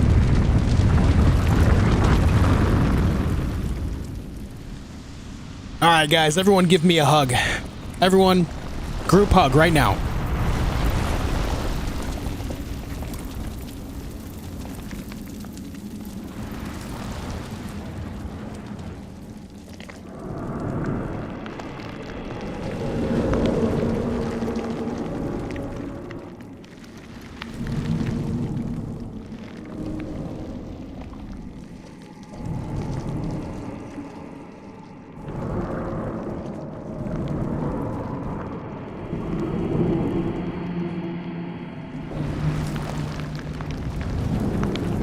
Oh, baby. Is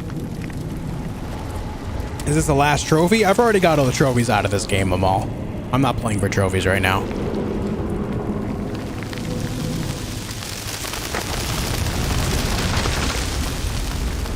Group hug. I platinum this game. What's the fun about multiple playthroughs? I never got that. Multiple playthroughs offer you different ways of playing through the game. Using different builds. Using different builds, different weapons, different armor sets, all that. Just changing it up every time you play through. That's what I've been doing, and I've been loving it. Is this a boss? No.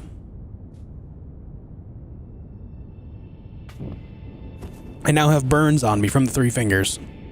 It just means that he gave us a really good hug. Anyway, let's go back to the scaled armor sets.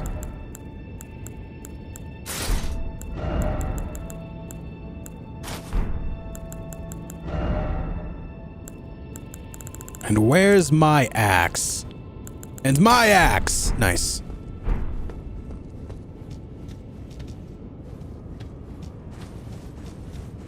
Look, cringe, looking a little toasty. Yeah.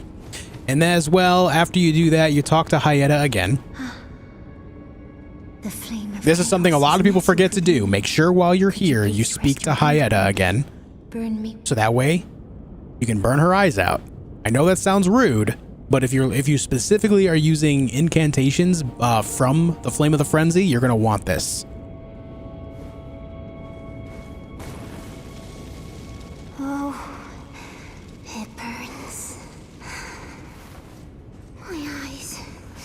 My eyes, they're melting.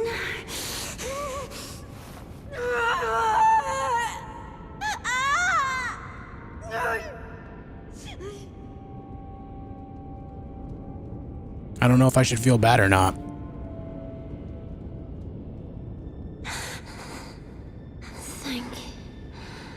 Thank you. I have touched them. The words of the 3 fingers. As your maiden, allow me to divine them. All that there is came from the one great. Then came fractures, and births, and souls. But the greater will made Tricky Tommy, this is Axe of Godric. Despair. You get it from Godric's Remembrance. Every sin, It's very good.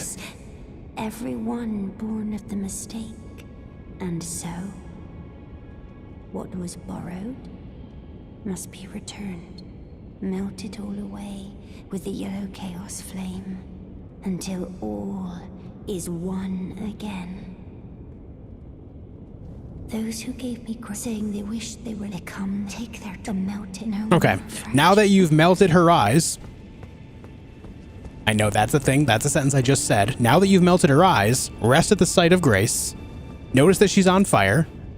Oh, you actually don't have to rest at the site of grace. I mean, you still do for this. Melena's pissed off now, I'm sorry. Have inherited. You see that item over there? Flame. That's an important item. Pity. You are no longer fit. Our journey together ends here. She's just salty that you have another maiden. Should you rise as the Lord of Chaos, I will kill you. As sure as night follows day, such is my duty. For allowing you the strength of runes. Goodbye, my companion. Goodbye, Torrent. So she's upset. So after you finish talking to Hyetta, you can talk to Melina, but the big important thing here is Hyetta turns into a pile of smoldering fire, and you get Frenzied Flame Seal, which, you guessed it, the Frenzied Flame Seal amplifies Frenzied Flame incantations. I'll show you. I can't use it because I'm not using any incantations this playthrough, but as you can see, passive effects boosts Frenzied Flame incantations and causes slight madness buildup. There you go. It's a nice special seal for those specific incantations. Very good stuff. What's the stone? Can't remember what the stone does. Uses FP to continuously heal chaos followers. So this specifically heals chaos followers, and you'll know if you're a chaos follower if your eyes glow the yellow-orange of the chaos flame, as you see my eyes are now. That's how you know someone's a chaos follower.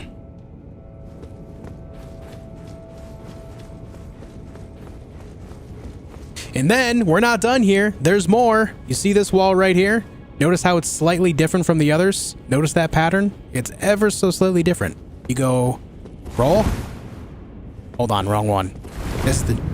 Okay, ignore the pattern. Ignore the pattern. It's the one on the left. It's the one on the left. There's a chest in here. You open up this, and then boom, rune arc. And then we're not done. Right there, another hidden wall. Wow. Wow. And here you are. You probably already know, but this is the Deeproot Depths. This is another way to the Deeproot Depths that people do not know about. This is a pathway that a lot of people do not realize is a thing. And there are a few items up here. Nothing massive by any means, but there is some stuff down here.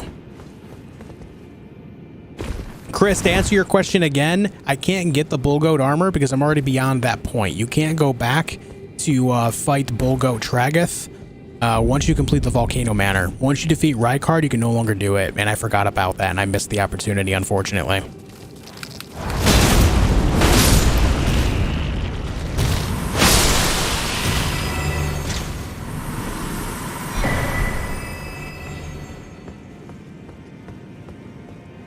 So yeah, I remember the first time I came down here. I have this habit in my playthroughs of these games. I often go around hitting walls.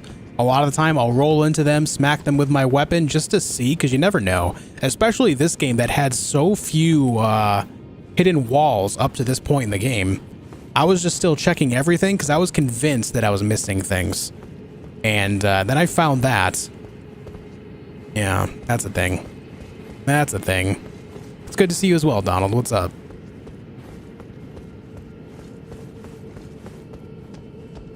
What's the best axe in Elden Ring? I think if you're looking for like a standard axe... Oh, I'm dead. If you're looking for a standard axe, I think Stormhawk axe is the best, personally. The Ash of War alone makes it extremely powerful. I would say if you are into great axes, Axe of Godric is your next play. And if you want a colossal axe, I would say the Rotten Great Axe that you get from one of the Rotten Grave Knight duelists in Consecrated Snowfield is the play. That's the one you want. Also, I went the wrong way. Let me go get my runes, damn it. Hey, Metal Mama, what's up? Guys, do me a favor if you haven't already, make sure you hit the like button so YouTube will recommend the stream to more like-minded folks. I appreciate you all hanging out with me, and of course, if you enjoy single-player gaming, make sure you subscribe to my channel because that's exactly what we do here. I do a lot of live Let's Play walkthrough type stuff. I show people secrets in games. I play through the games myself, often challenging myself in different ways. I enjoy playing on the hardest difficulty. We'll be doing that for future games as well, of course. I play all sorts of stuff, and it'd be great to have you guys here in the future for more of it. So make sure you subscribe.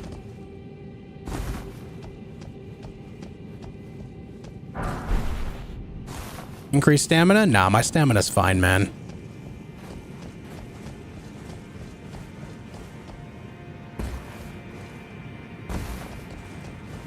What game am I playing next? On the 19th, Stray is coming out. So we're going to check out Stray. We're going to play as a cat. It's going to be a good time. I missed.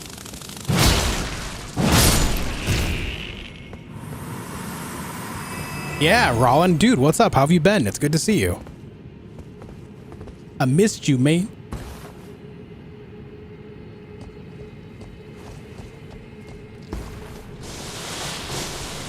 Look at that, guys. Only 30 likes away from 400. Only 30 likes away from 400. That's dope. Thank you guys for liking.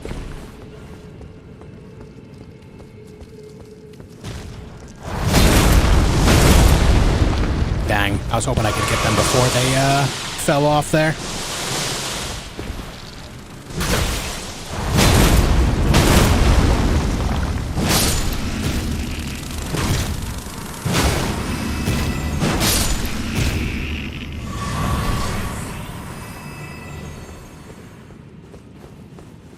All right.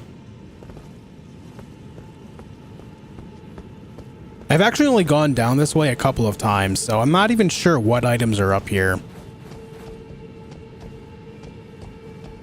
All I know is I generally just opt out of going this way because it's just faster to go the other way, but I figure on this playthrough, we're kind of doing things a little bit differently, so we're just sticking with it.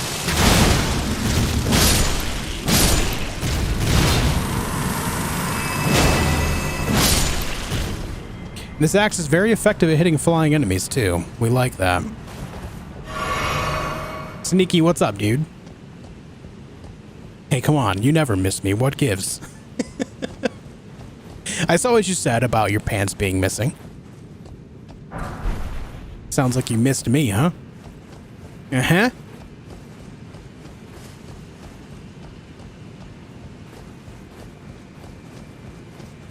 You sub too? Thanks for subscribing.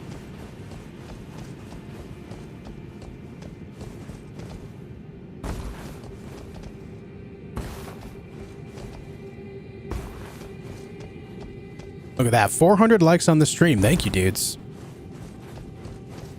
How's the poise? My poise is currently, what, 53, I think it was? No, 49. 49 poise. And then it goes up to 53 or 57 with the helmet on, too. So we're still short of that glorious 61, but, you know, it is what it is. All right, so here we are down here. You guys already know this side of things. Right over here is where you can come up after defeating the twin gargoyles, the Valiant gargoyles. Right over here usually spawns the Erdtree avatar. I've already killed that Erdtree avatar earlier in the game. But you can see the Site of Grace over here. This is the waterfall that you go up with that coffin after you defeat the gargoyles. There's the Site of Grace right there. And then the rest of this area you guys already know as Deeproot Depths. Am I going to play Gotham Knights? I'm on the fence about it myself. I don't know, man. I generally do not go for a whole lot of superhero type stuff. I guess we'll have to watch some like some trailers on that game because people keep talking about it. Maybe I check it out. Maybe I go give it a look. What's up, Mad Villain? Hope you're doing well. What's up, Southern? Welcome back as well. I'm playing the new Final Fantasy game when it comes out. Final Fantasy, what, 16? I'll probably give it a go, Mad Villain, yeah. I've actually not played a Final Fantasy game in a long time outside of Stranger of Paradise. So maybe I'll give it a go. I've actually been really kind of wanting to jump back into the JRPG scene more and more. So I think that might be a thing that I do. Which ending is good? It depends on how you look at it.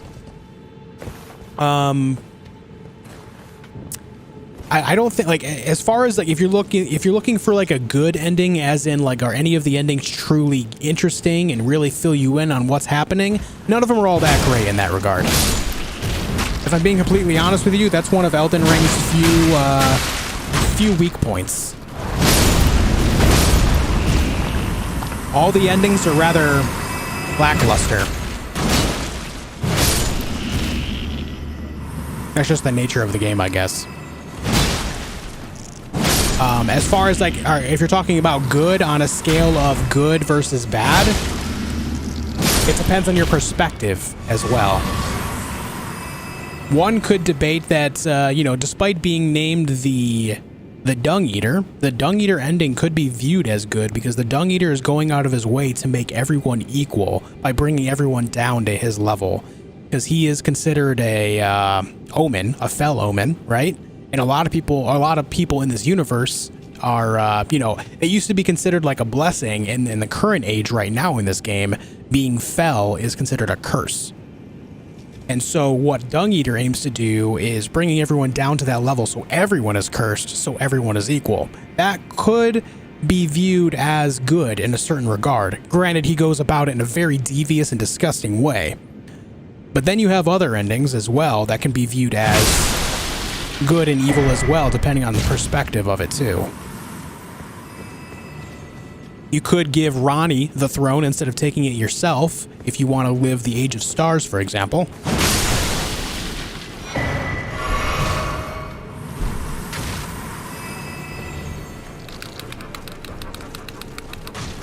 Come on down, brothers. Where's all my ants?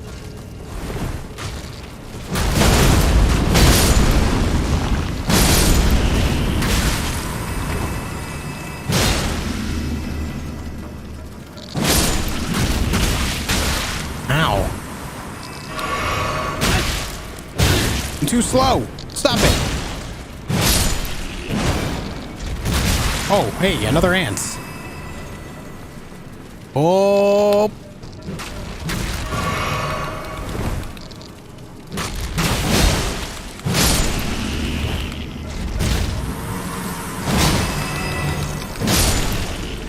Everything's fine. Can you not?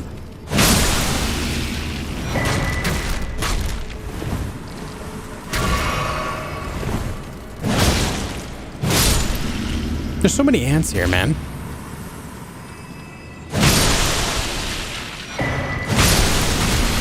Hoi.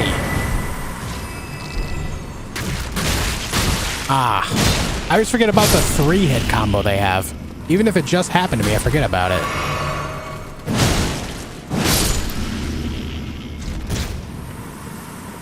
Yeah, that's also one Ab Jedi. Am I saying that right? One Ab Jedi. The Frenzy Flame ending could be considered good, and it could be seen as good if you believe the theory that the Erdtree is parasitic. That's also a thing, yeah. It's kind of like burning it all down, so that way it can be born anew.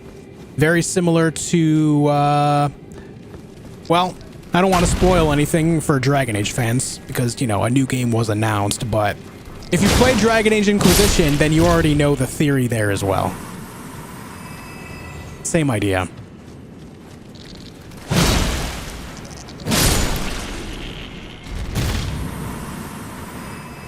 Snorlax best Pokemon period. Fun fact, Snorlax was my first rare Pokemon card out of the first pack that I ever purchased when I was in like 4th grade.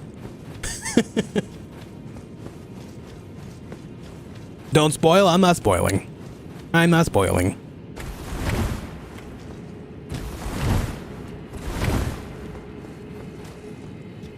And here is where you get, you know, everyone's favorite spell, Elden Stars. You know that spell that Elden Beast does that has like the giant, the glowing gold orb that floats at you that has all the smaller like stars coming off of it that constantly poke at you and are very annoying? That's that spell right there. It's a legendary incantation as well. Damn, that was terrible.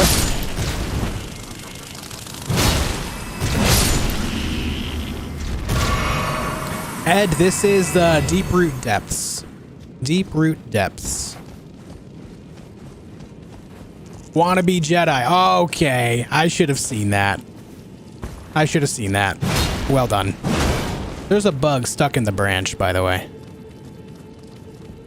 There's a bug stuck in that branch. Spell is trash to use. It is. It's terrible. It's strong from Elden Beast, but that's about it.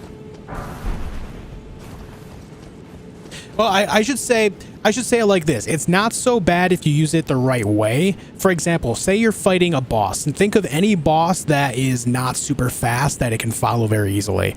Let's think of, say if you want to use it on, I don't know, Mohg. Say you're going to use it on Mohg.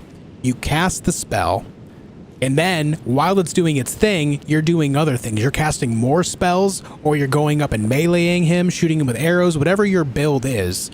You cast that spell, and then you attack him with more things, so you're getting a whole bunch of damage in a smaller window. So that if you use it that way, it's still, it could be really good. However, I don't think it's all that, like, even then, it's hard to justify based on the actual amount of FP that it uses. I would say you're better off doing other things. But you could get a lot of damage that way, theoretically. It just depends on if you're casting that and then amplifying it in other ways. What's up, Hog Rider? How's it going? Love that you stuck with Elden Ring, which everyone loves, rather than switch to other games which are niche. I play all sorts of games, Stephen Martin. I happen to have played a lot of Elden Ring, and, you know, I've enjoyed it, but I play other stuff too. I've played Dark Souls 3 recently, Bloodborne. I'll be playing Stray in a few days on the 19th when that comes out. I appreciate that you have enjoyed my Elden Ring content, but I play more than Elden Ring in general. My channel started way before Elden Ring, and I'll be playing other things, you know, in the future too.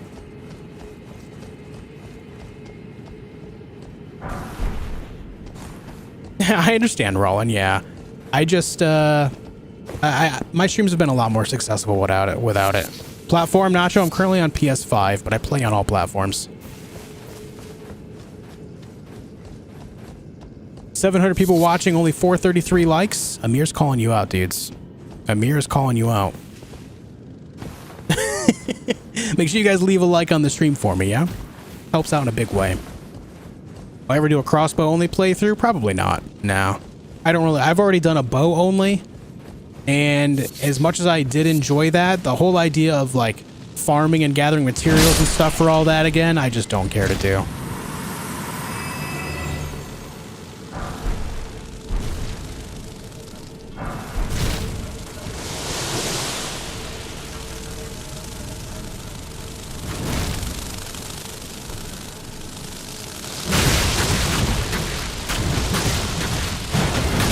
Oh my god.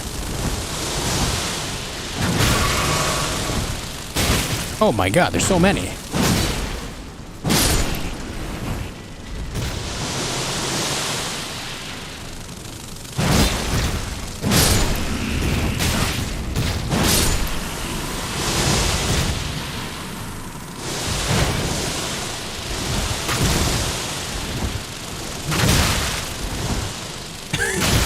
They won't let me heal. There we go.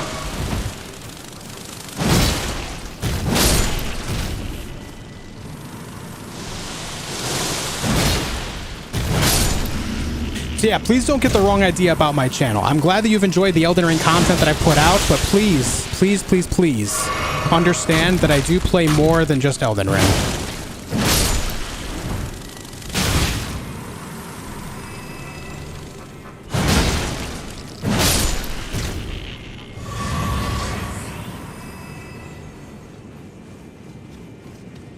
You actually play as a cat in Stray? Yeah.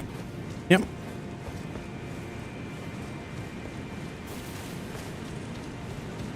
Consider a book only playthrough, as in like incantation only?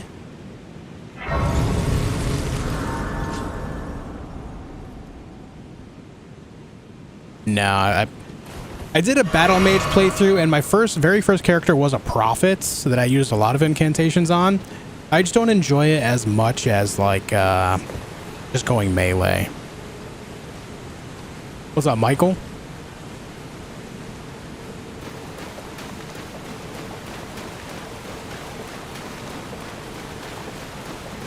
Will I do an L2 R2 only gameplay? Probably not, no. Like I said, I've already done, this is my 15th character of this game. I've already played this game a whole bunch, and while I will probably play more of it in the future, no doubt about that, I just don't want to make any plans around specific playthroughs because there's other games coming out that I want to play too.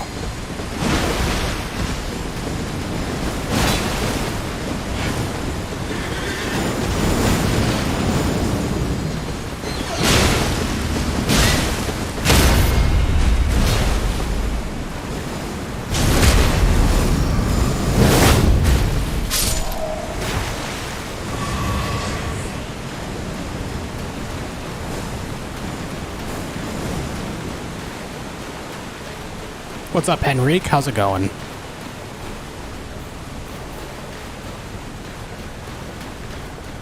Destroyed a whole nest of ants? I know, right? All right, where is that? There it is. Site of Grace.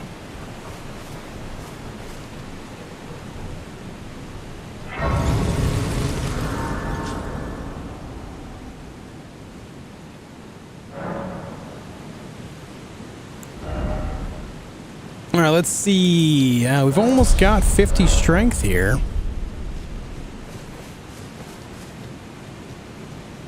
Oh, really? Screamer, Screamer, message me what they said. Out of curiosity. Message me on Discord with the translation.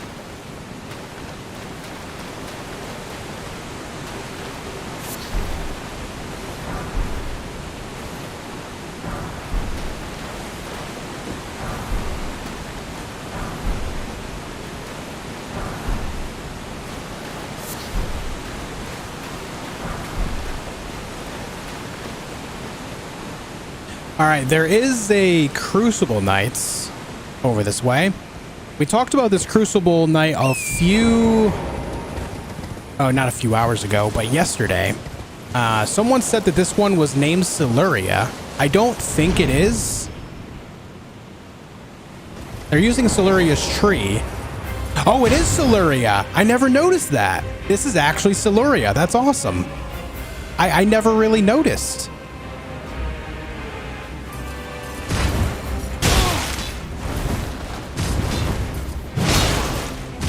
Was it like this at launch? I just never noticed this. So this is actually Siluria right here.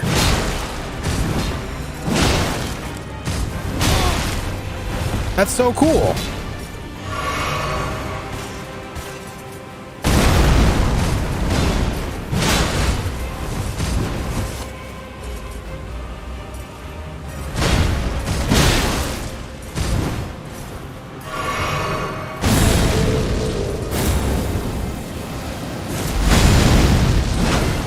Oh, I missed.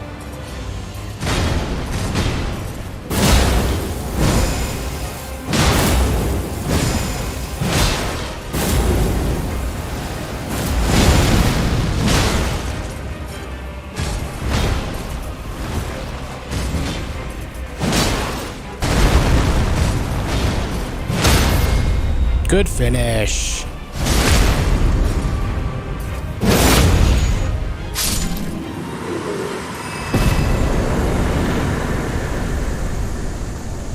All right, Screamer, I appreciate it, man.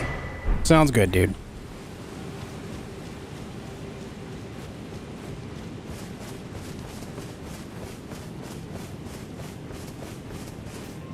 So this is great because I never realized that was actually Siluria, one of the actual named Crucible Knights. The only other two that are named in any capacity throughout the entire game out of all the Crucible Knights that I've seen is Ordovis, that you see during a fight with him in one of the heroes' graves outside of Leyndell, and then Tanith's Knights. It's not named Tanith, it's just Tanith's specific follower, Crucible Knight, that you can fight in the same room as Rykard dies in after that fight. So those are the only other ones that have any name to them at all that I've seen out of all of them. So this is really cool. I never noticed this before, and I do not know why. I don't know if they changed it or if I just never noticed it, but it's very cool to see that one is also named. Let me go look at the armor description. People keep saying it looks cool, so let's do this. Tree armor. Armor of the Crucible Knights who served Godfrey, the first Elden Lord, worn by the Knight Siluria and her men. Holds the power of the Crucible of Life, the primordial form of the Erdtree. Strengthens aspects of the Crucible incantations. Very cool. Same description as Ordovis as well. Very nice, very nice. That's awesome. Anna, thank you for the €5. Cyberpunk playthrough again, please, sir, I beg. Or as a YouTube vid, that would be even more awesome. I still haven't done a full playthrough of Cyberpunk. That could be a thing that maybe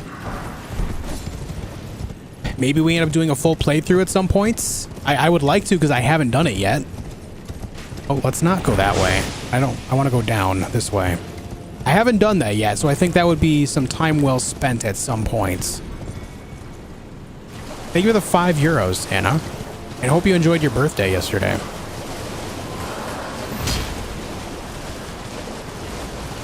Matt, thank you for the $2 super chat as well. Has Cyberpunk been patched into better shape? Yes.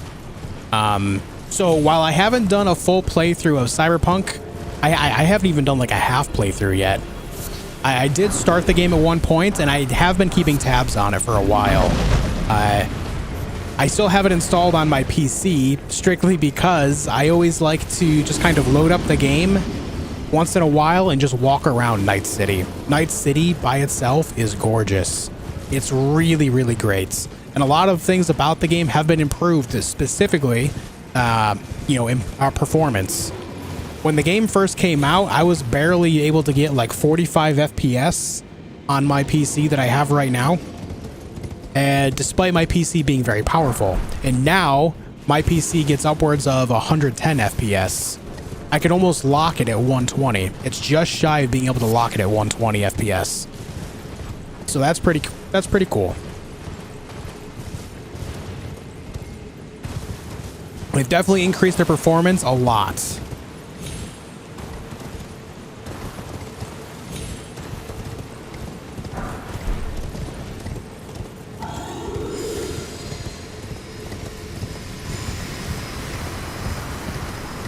There's a few DLCs coming out for Cyberpunk. There is, yeah. So maybe that's a thing that we do in the future, guys. Maybe a Cyberpunk playthrough at some points.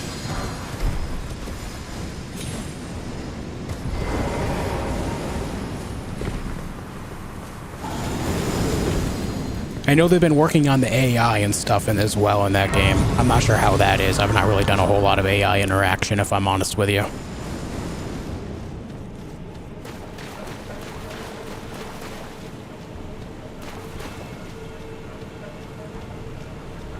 Not yet today, Coffee. No goats today, man. No goats today.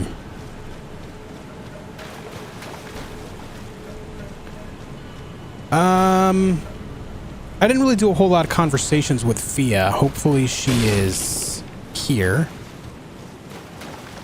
I still have to do stuff with Ranni as well in order to get the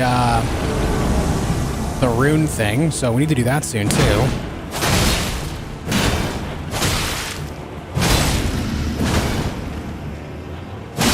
Ow.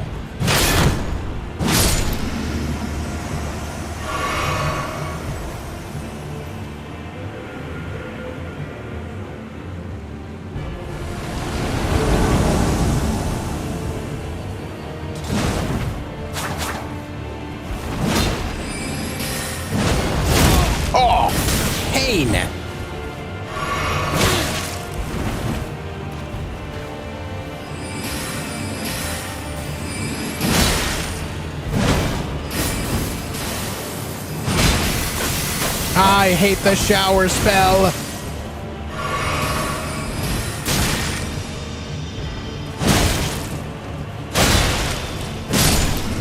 I love poising through hits. I just poised right through that and it just didn't matter. Nice. This is Deeproot Depths, Calyx Fighter.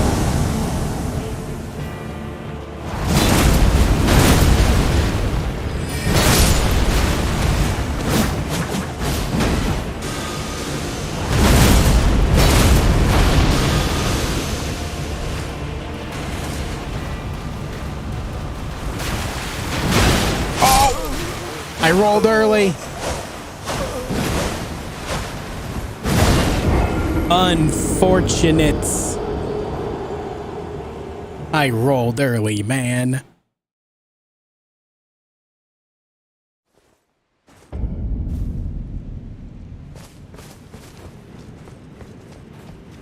A shower spell. One gamers don't commonly use, especially at con events. True.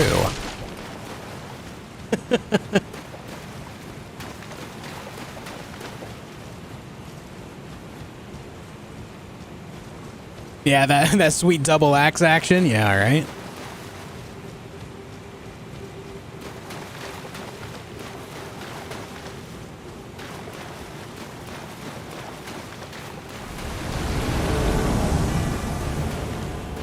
All right, we go again. What the miss was that?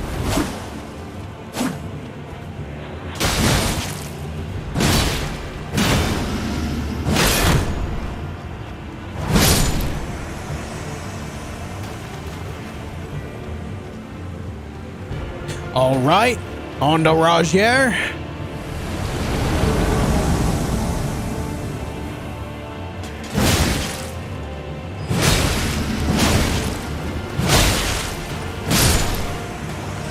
All right, on to the Simp Squad. Here we go, Simps.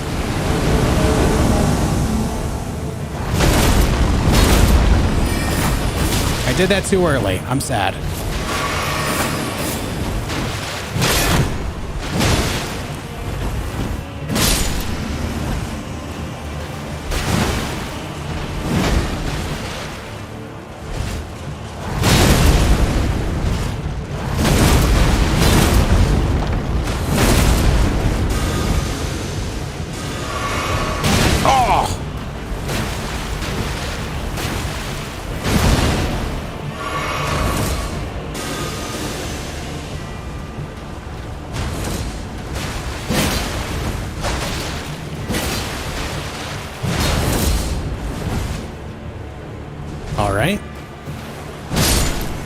clobbered. All right, you and me, Lionel.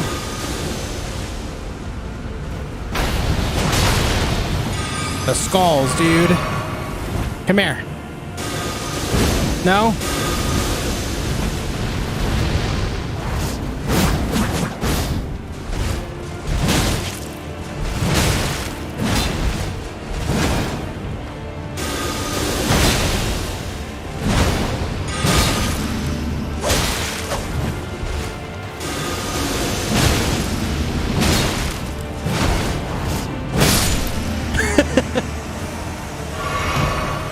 All right.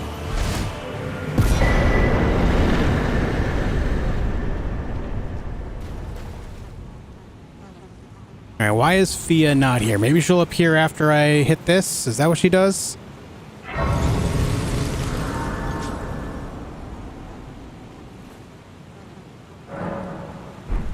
No, she's still not here. It means I need to go talk to her more. I want to fight the Lichdragon, so that's why I'm trying to get her here. So what we'll do first and foremost is we need to go to Table of Lost Grace. Go speak to her there. Show you the map. So that area, Machukambu, is underground. It's called the Deeproot Depths, which is right underneath Leyndell. I don't actually have the map for the place, but you can see Deeproot Depths. I skipped over grabbing the map on accident.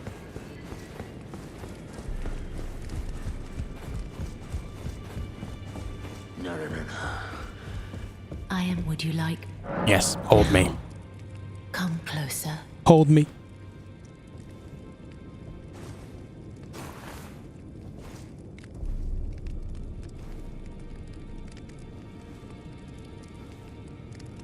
Never knew it was there. There's a couple different ways you can get there. You can get there via the same area as the Three Fingers, or you can get there via defeating the twin gargoyles and then using the coffin underneath the waterfall at the back end of that room. My dear, might I? Could you please? It's a very. So I'd like. It's a very. Okay, we got that. Let's go give the dagger to D. Let's go give the dagger to D for, you know, no reason. No reason at all. D will be fine. Everything's fine. Everything's fine. Guys, keep politics out of chat. I don't believe I'm known as heed those who live all the more, unless you... Well, with a proud... How would you... If you're inclined, then I'll introduce you. I have a matter in the beast, Tim. What say you? Very well. You guys know the rules. You've been here before. No politics. What's a map in it will... No excuses. Well, how did you... Well, I know very... Why don't I... Good work. Did you? Okay. Now we need to just kind of rest. And now you see D is gone, but that's because D went back here so that way he can get death blighted by the dagger. The dagger was cursed with death blight. No religion either. Nope. What's up, Vosker? Yeah, it's fine. He's just sleeping. He's just sleeping. We live in what right? Our Lord.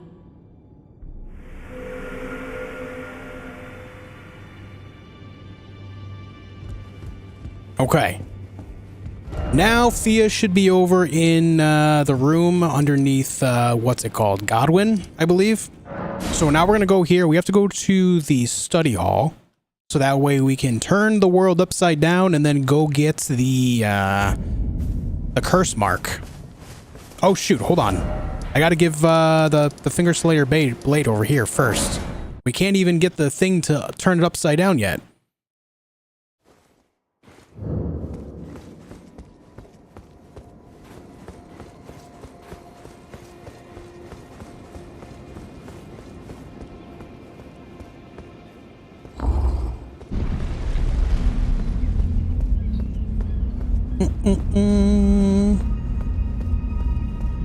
What ending am I doing? We're going for Flame of the Frenzy. Went to Nokron already? Yes, I do believe I grabbed the Finger Slayer blade. Yep, we did. Even in my... It is in my thanks soon. In fact, right after we do this, I think after we defeat the Lichdragon, we're going to go defeat Astel as well.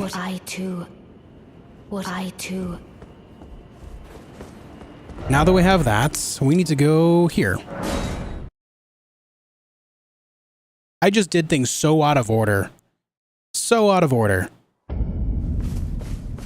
Oh, also, this area right here, this is called the Artist Shack, guys. This has one of the best scenes in the entire game. Let me show you. Let me show you. You wait at the Site of Grace until nightfall, and then you just look at the Erdtree again. Just beautiful, man. Look at this. Look at this. There's even a chair over here to pop a squad in. Look at this.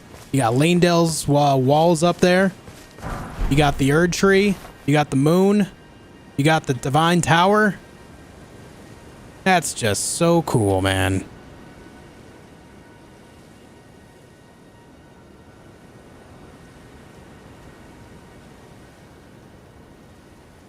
I will be using the Rock Colossal Axe when I get it, yeah. This is one of the best looking areas in the entire game. I've used that spot for several thumbnails on my channel. I've done it many times. Okay, now that we have that, let's go hit the study hall.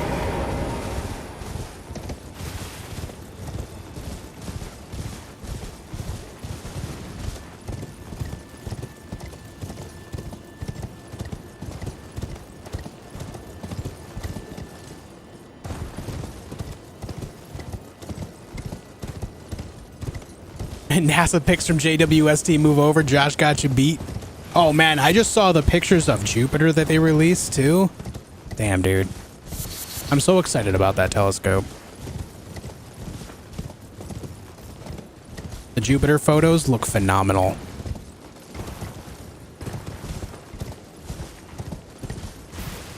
Have this.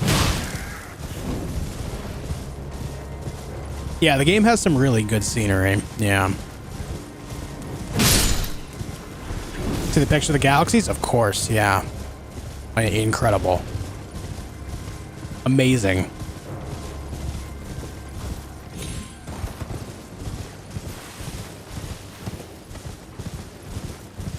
Daniel, Nightbot is a bot. But I will explain rule 1. No self-promoting passively or openly. That just means don't talk about your own content. Don't talk about your streams, your videos while I'm doing my thing. It's like walking into a store that sells pizza and talking about pizza from other stores. It's just weird.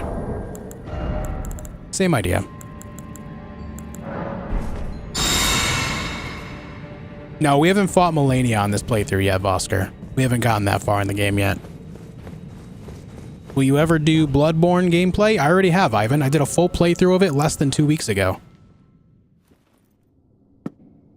The whole playlist is on my channel if you'd like to watch.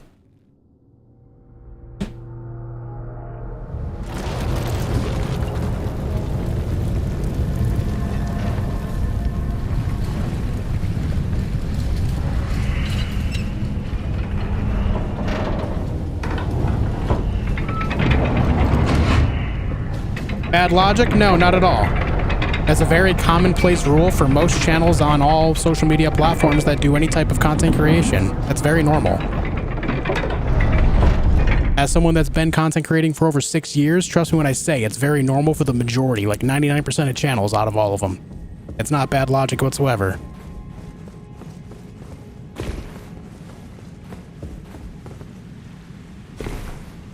No problem, Dan.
Okay. Don't need anything over there. No, Alan, what I mean by this, what your point there is fine. What I mean by this is more along the side of going into, say there's a Domino's and a Pizza Hut right next to each other, right? You go walk into that Pizza Hut and you just sit there telling the cashier how much you like Domino's pizza. Oh, stop! The hands!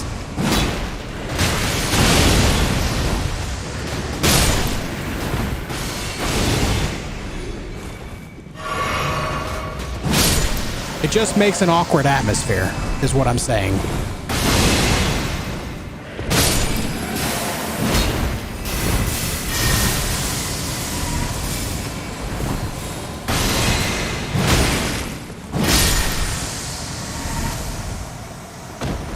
Yeah, it's like being out on a date and talking nonstop about another person. Instead of getting to know the person in front of you. You're just talking about somebody else nonstop. That's the idea I'm getting at.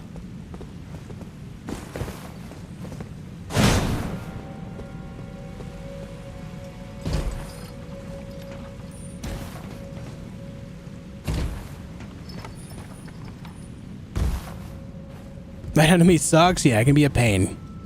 Oh, I guess I missed that item. It's a good miss.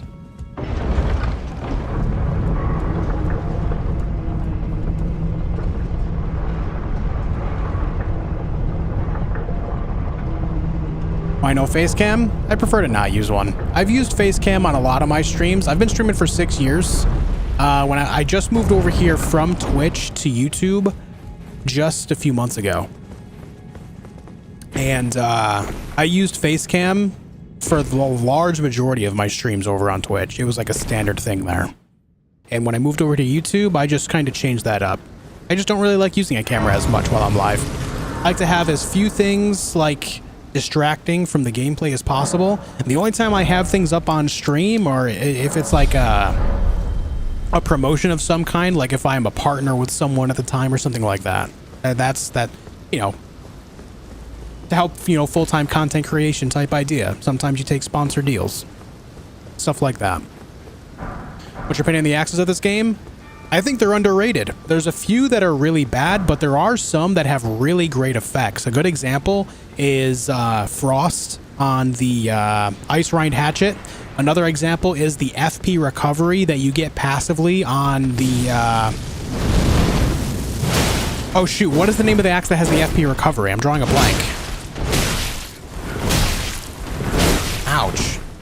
Bad time on rolls. You are Necro on Twitch? Yeah, that's me.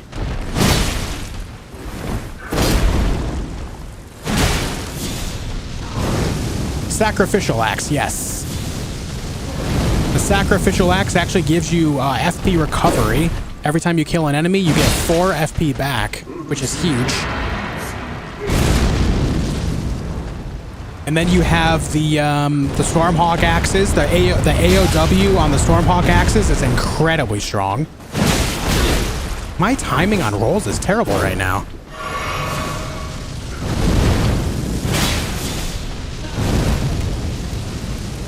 So there are some that are really good, and then others that are not so good.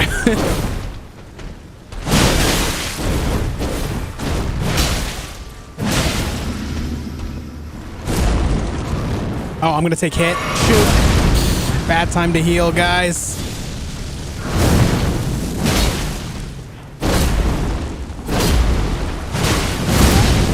Why is there a noble? There's this an enemy randomizer? No, this noble's always here in front of this divine tower. This isn't a randomizer whatsoever. This noble always spawns here. Always.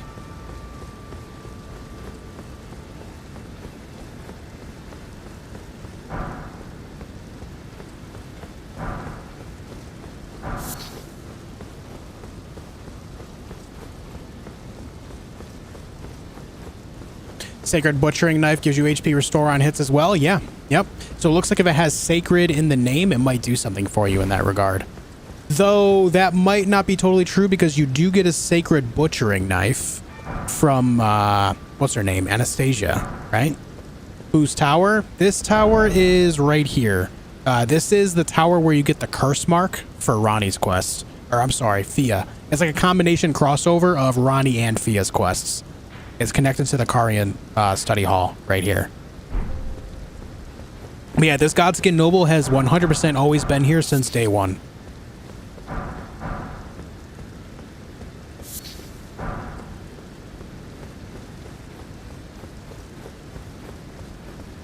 Please help, I need.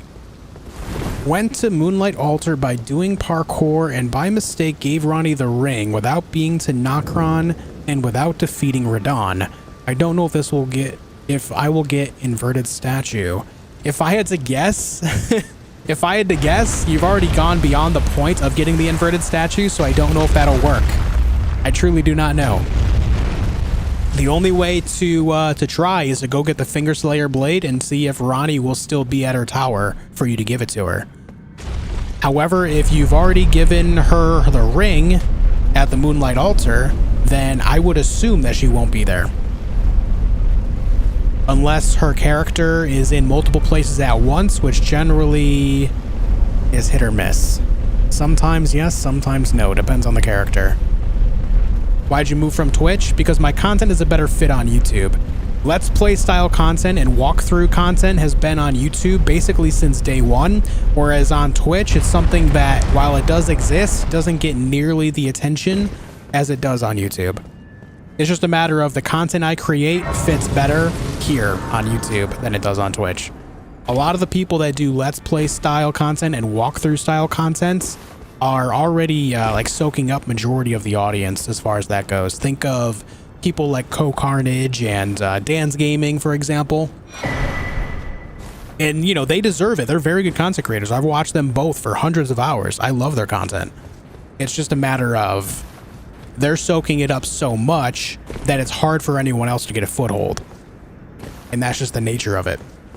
That's just how it is. Okay, we got the curse mark, so now we can go back down here to Fia.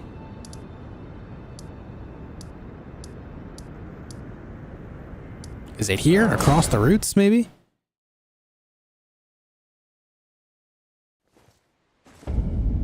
Planning on getting another axe further on? Yes, Ree. I'll be using the rotten great axe.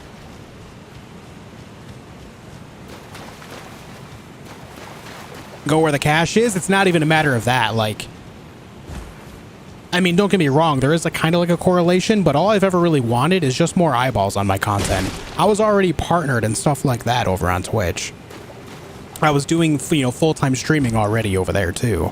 It was just a matter of me wanting more eyeballs on what I do. I just want to be able to grow beyond that. I just have big ambitions. You know, that's all. I just want more people to be a part of our community. That's all I've ever really wanted. You are an odd one. I am the guardian of those who live in death. Is it also more convenient to not be bound by Twitch's exclusivity rule, meaning you can immediately turn your streams and other videos without Twitch getting mad? That's not how that works, Retro. That's a massive misunderstanding of people that did not understand how the contract actually is worded. You can stream on more than one platform and you can upload to other platforms just fine. The only rule is you just can't be live on Twitch and somewhere else at the same exact time. That's all.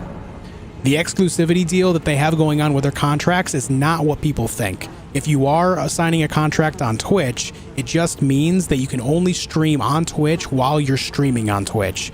If you want to stream on Twitch and then stream somewhere else later on, you can do that just fine.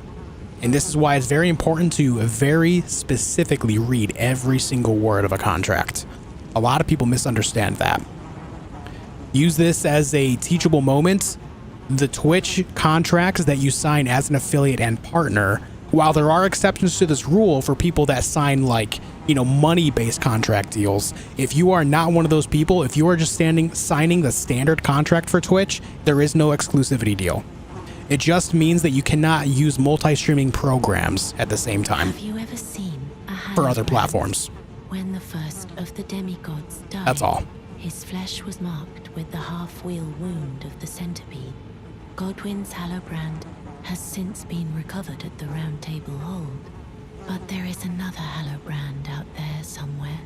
And I must before the time. I've already got it, lady. Here we go. Another, and I must before the my hand. Here it is. Are you ready? This is the other Hallow. How did you? Oh my. And this is something I've actually had to discuss with other people on Twitch as well, because like before I did a full move over here to YouTube, I did 2 streams almost every day for several months.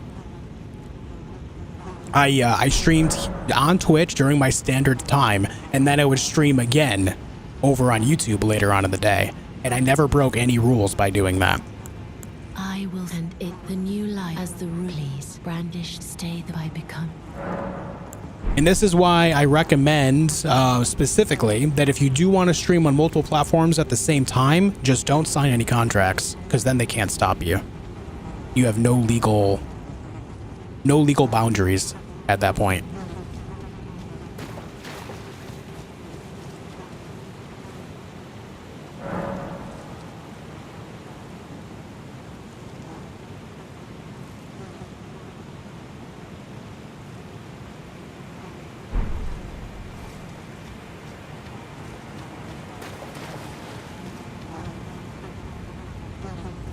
Come on.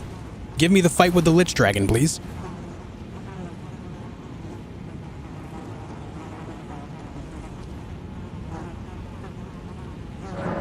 What did I just do with her there? I gave her the curse mark. But I choose and I will. I gave her the curse mark that you can get from the top of the Carian study hall after turning it upside down with the item that you get from Ranni's quest to do so.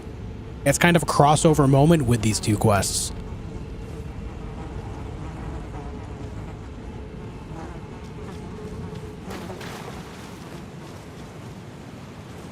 This is the only part about this quest that I don't like, is like the quick back and forth here. Just kind of wish it would progress.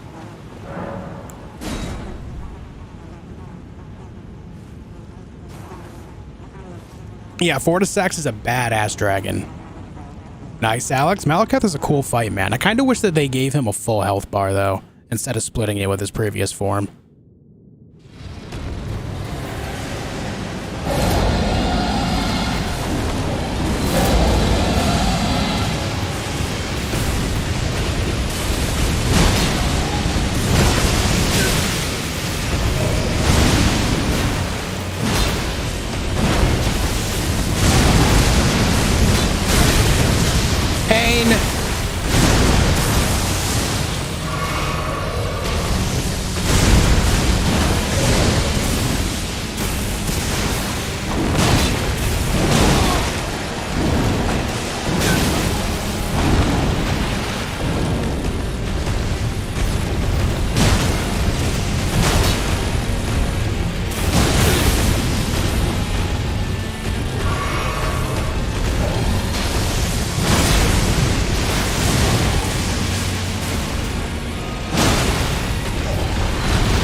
I rolled early.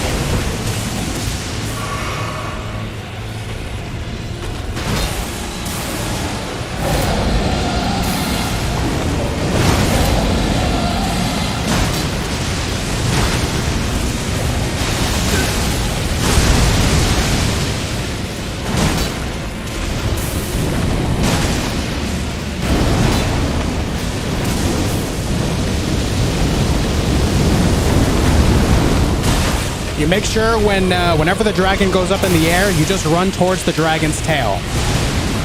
That's the secret to that move right there.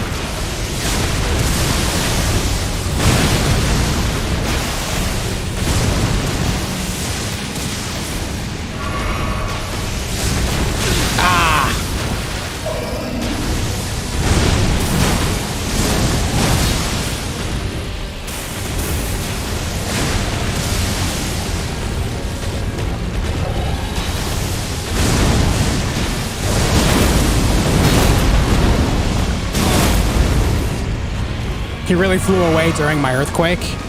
That should be illegal.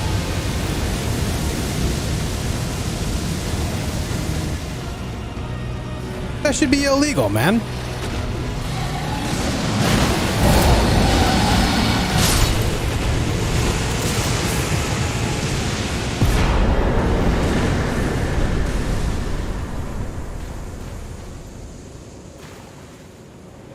Okay, GG. Yeah, no kneeling today, I guess.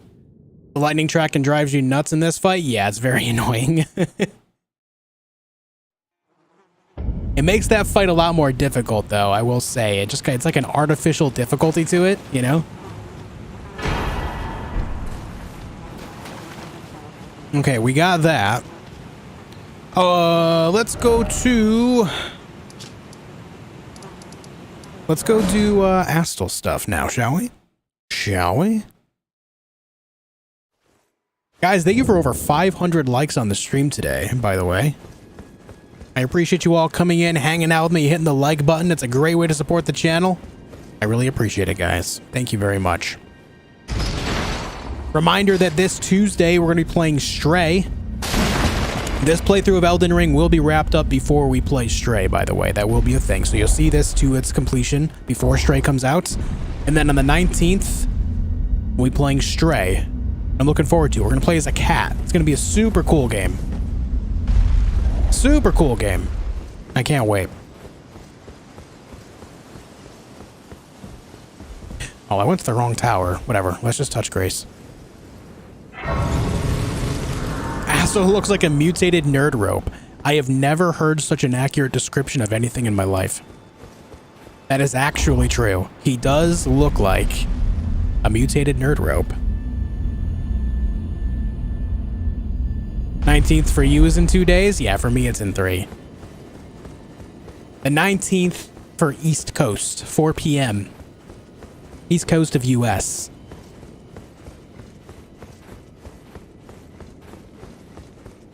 Where does the teleport go? That teleport takes you to Leyndell.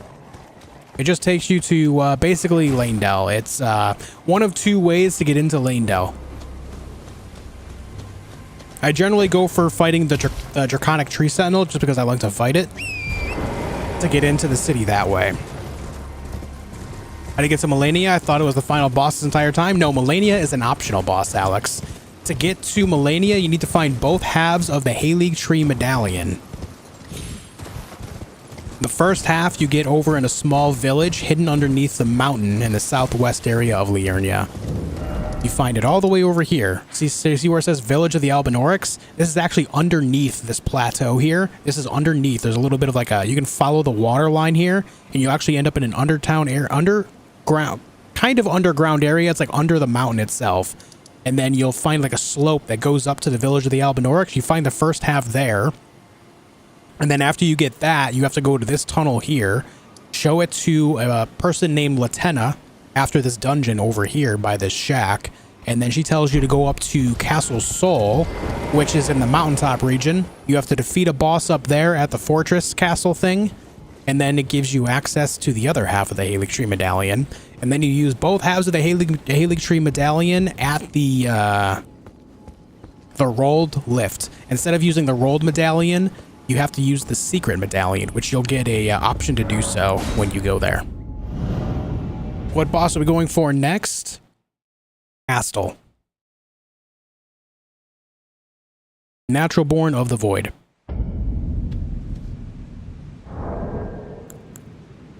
I need to get rid of the things here.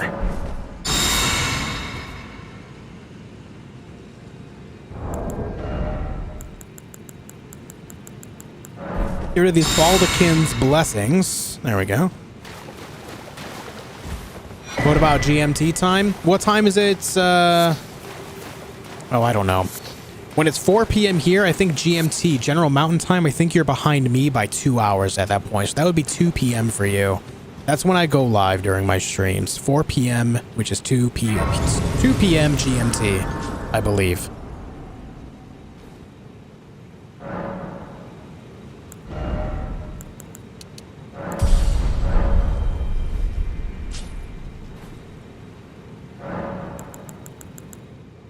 Gotta talk to Miniature Ranni. Don't act like you guys don't sit there and talk to your dolls, okay? Oh, a dogged fellow, aren't we? Or is it merely thy habit to talk to dolls? Fine. Fine. I hadn't expected any soul to recognize me in this guise. But now the cat is out the bag. I cannot allow thee thy freedoms. Perform for me a service as recompense. Eliminate the baleful shadows which prowl these lands. The name of Ranni the Witch is already sullied by thee. I will not brook disobedience in this matter. I don't talk to plushies that often. I do talk to squirrels, though. Perform I mean, I for can't me blame a you. Squirrels are service cute. As recompense. Eliminate the baleful shadows which Nice, prowl Kratoga. these That's lands. awesome, man. Thanks for hanging out with me. Ranni the Witch is all I will not. Thank you for hanging out with me again today. Welcome back. Celia, hope you're well as well, dude. Thanks for joining.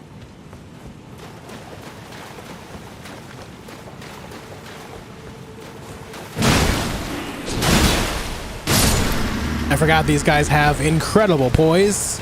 The Clayman poise.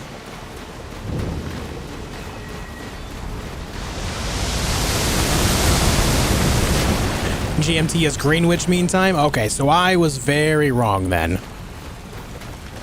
So then for you, if you're that time, then right now it's got to be going on, what?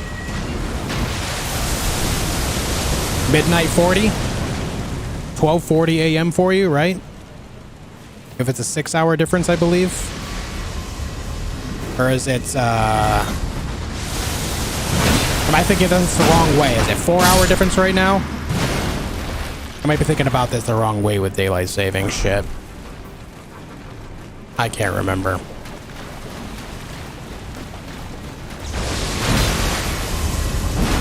Oh, damn.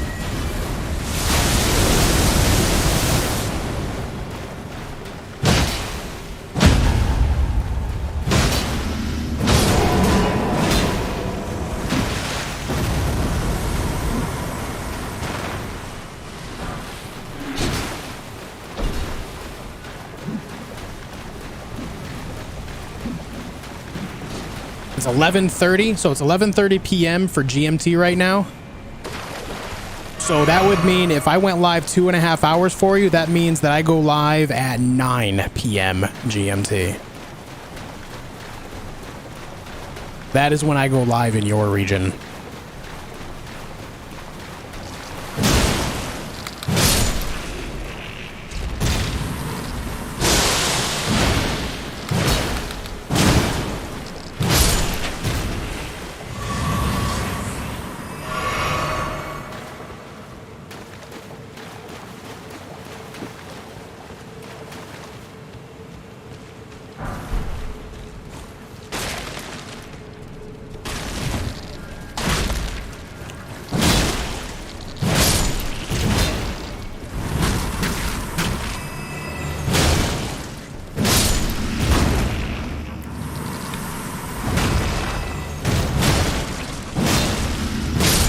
Look at that guy's head. Look at that guy's head. His head is a shield. What's up, Ace? Welcome. Welcome. But yeah, currently for me, it's 6:40 p.m. Okay? It's currently 6:40 p.m. for me. I went live 2 hours and 40 minutes ago at 4 p.m. So if you don't know what time I go live in your region, subtract 2 hours and 40 minutes from your time right now, and that's when I usually go live in your time zone.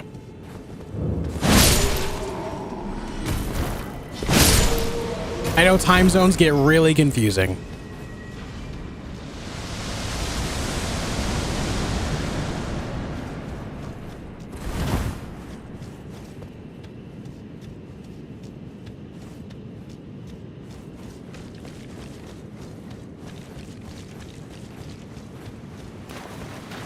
Okay.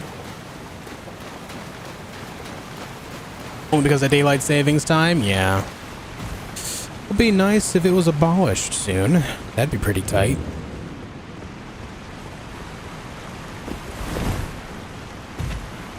Alright, I'm trying to think. I don't think I need anything here.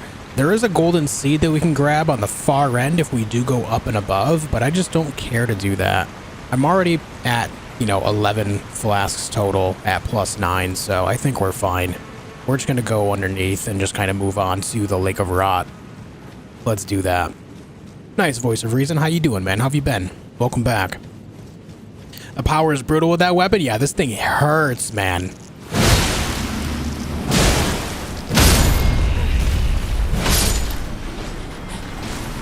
This axe does really well. I'm loving it. Any graphics mods for this game? Not that I know of, Ali.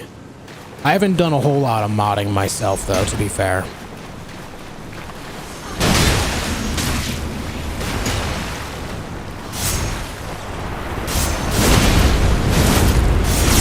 Oh! Get out! I couldn't move. Rip.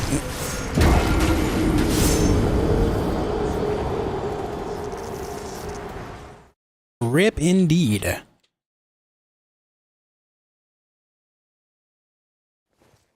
I believe next year is the last year we'll be doing it in the US. I saw that it's very possibly going to be abolished. I'm hoping it is. I'm over it.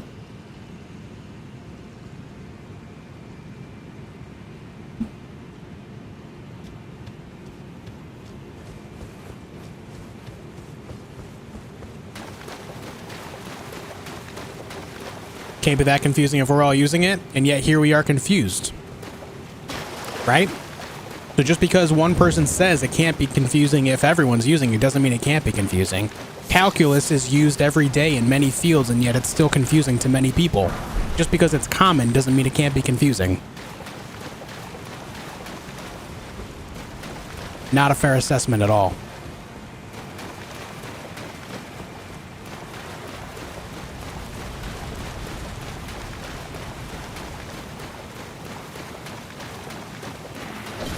Yeah, Arizona no longer does it, yeah.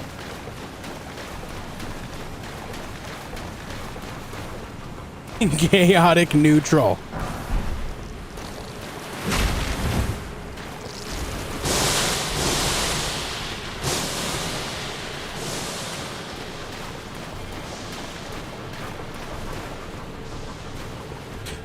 What barely man scent do you prefer? Renegade.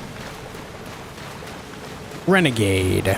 What is this class? I started off as a wretch, and I've built a lot of strength to make it so I can wield this axe, a little bit of dexterity, as well as some endurance to wield the scaled armor set. Everything in the scaled armor set except the helmet.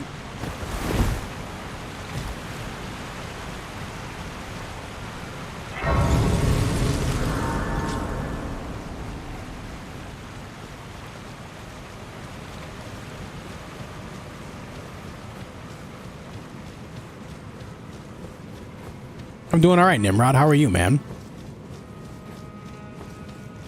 How are you today, bud?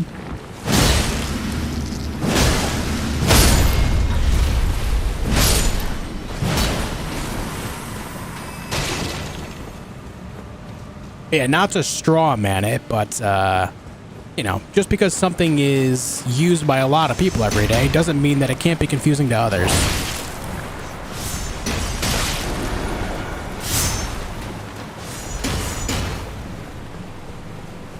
What is modding? Using software, adjusted software files that people create to change the way a game works. Kind of like when we did the Ascended mod, it just kind of amplified a lot of difficult things in the game, as well as it changed up a lot of how the game works in general. Did I kill Celavis? No, I've not interacted with Celavis at all.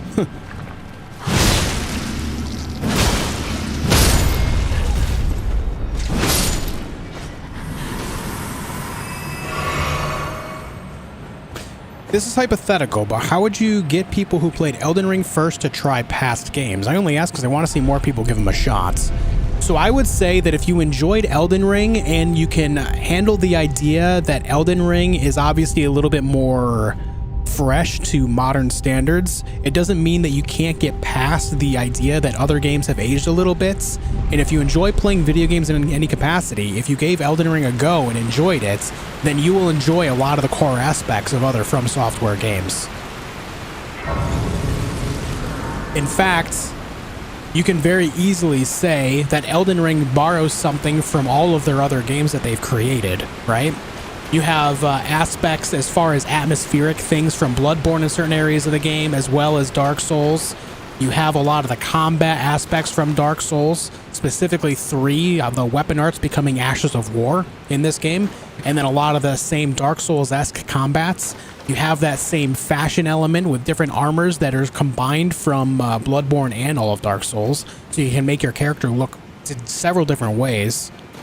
Even with one armor set, you can make your character look a couple different ways because of how altering works, right?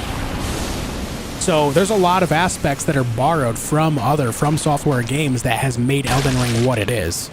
So if you enjoyed Elden Ring, Shadow, you will likely enjoy a lot of other From last. Software games, straight Tell up. the two fingers that Ranni the witch cometh to rend thy flesh. Celia, thank you for the $5 super chat. I appreciate it a lot. Ne'er to heal.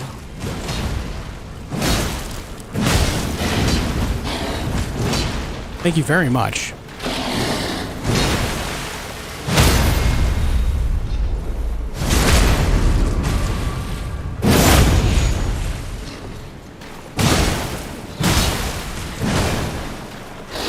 Beautifully fought. My thanks. Didn't even let him More heal, of a man. challenge than I envisioned. Now I can finally stand before them. This is farewell, my dear. Tell Blythe and Iji I love them. What's up, Codebreaker? Good to see you today. Stream is fire as always. Thanks, man. Have you seen the pictures from NASA? I have. The James Webb Space Telescope. I have been drooling over those pictures. I love that stuff so much. I love it so much. I've been enjoying those quite a bit. I just saw the pictures of Jupiter today as well. Looks amazing. Cannot wait to see what else this telescope can do for us. I just like looking at it, but obviously the data given back to NASA from it as well is massive too. There's gonna be a lot of discoveries. Can't wait. Cruisin', thank you for becoming a member again. I know you're continuing it. Thank you for becoming a member again, man. Welcome back. I really appreciate it, buddy. Good to see you today, dude. Thank you so much for the generosity. It means a hell of a lot, dude. Thank you, thank you. You have a space pen? Sick, dude. Nice. Okay, so I'm going to show you guys a little bit of a secret that I show everyone every time I'm here. This is something that is very important because this area is, you know, it's a basic From Software swamp, right? A lot of people hate the swamps, so let me show you something that's going to make this area a lot easier. You have 2 ideas here. You have, well, first and foremost, it's not so hard to just kind of run. Basically, if you're seeing the temple doorway over there, you can literally just sprint right across this, use just a couple heals on the way, and you'll get across there no problem, and you'll find a site of grace, no problem in there. However, if you do want to explore this area more, if you don't have a whole lot of boluses to mitigate the scarlet rots, or if you don't have a whole lot of like immunity stat and stuff like that, you can kind of game it a little bit here. You can kind of game it. Let me show you. Notice how when I'm standing in it, it builds up, right? It builds up naturally, and now watch the damage that it does to my health. It does a fair bit very quickly. Now take a mental note of that. Write that down. Write that down. It does a lot of damage very quick. You see it ticking away.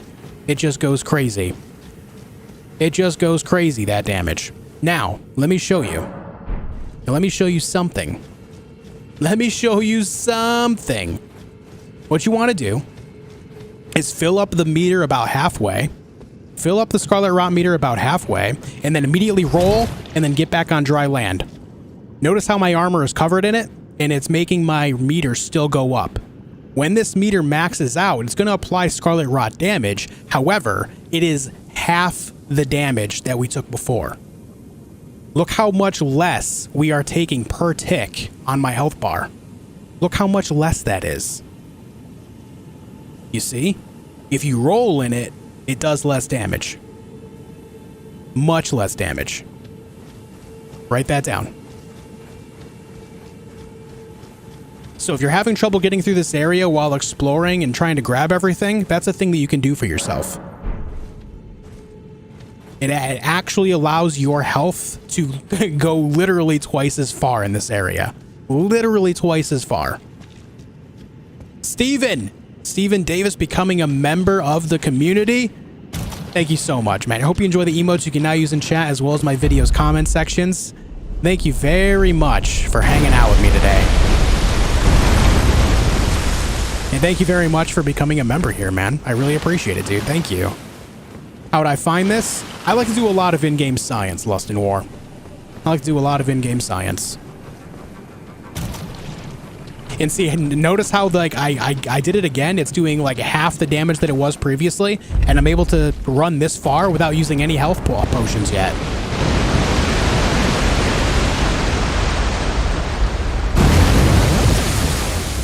You see what I mean? Incredibly useful. Incredibly useful. Thank you very much for becoming a member, Steven. Cruisin' with the $5 super chat as well. Just retired. More time to game and watch JOSHfeed. Life is good. Yo, congratulations on retiring, man. That's amazing. Congratulations, dude. And thank you for the $5 super chat as well. Thank you for hanging out with me again. They're becoming a member again and the 5 spot. Congratulations, dude.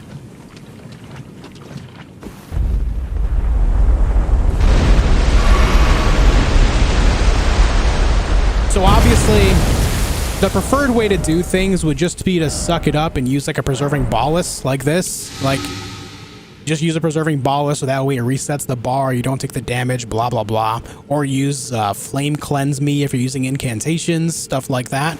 Those are the obvious ways to do it. However, if none of those are at your disposal at the moment, that's one way to counteract it so you can get through this area, explore more of it without using as many health potions. Have I played Sekiro? Yeah. Yep. A friend of mine says it's better than any Souls game. I disagree. I think it's my least favorite From Software game. Straight up, I do not like it nearly as much as any other From Software game, period.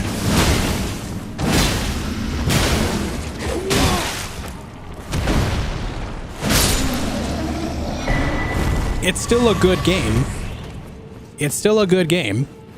I enjoy the game, but it overall, compared to all their other games, it just feels a little bit lesser to me. Doesn't make it a bad game by any means, though. Still enjoy the heck out of it. I love the combat. I love the boss fights, you know? I just don't like it as much as Dark Souls, Bloodborne, or Elden Ring, or Armored Core. I like all those a lot more.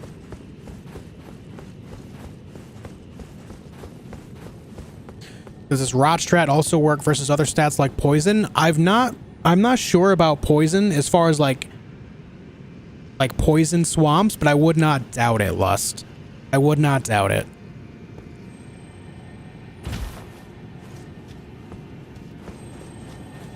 Hey Turkben, how you doing, man? Opinion on Demon Souls? Very good stuff. Demon Souls is awesome. Specifically the remake. The original game is still good. But the issue that I take with the original game is that it gets frustrating for all the wrong reasons. Those wrong reasons being things like hitboxes. Hitboxes in that game are atrociously bad. And you know, that's just kind of a side effect of the graphics of the era, right? That's just a side effect of the graphics of the area, but the amount of times that you get hit by things that just don't line up is extremely frustrating in that. Whereas the remake fixed almost all of that. The remake is wonderful for that reason. And I still say that the remake is the best looking From Software game to date. Though it was, you know, remade by Blue Point. But still the best looking out of the franchise. Elden Ring looks really good as well in a lot of ways, but that game still, it looks better.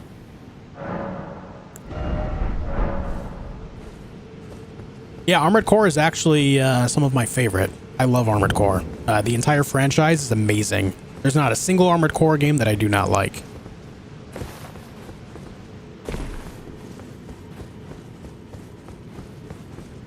Same here, Turkben. Same here.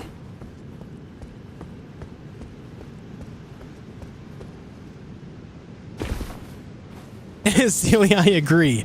Can we, like, don't get me wrong. I think that the occasional poison swamp is good, but this game has how many? We've got the Aeonian swamp in. We got the Aeonian swamp over in Caelid. We have the Lake of Rots. There's a couple dungeons with poison and scarlet rot throughout them. How many swamps does one game need?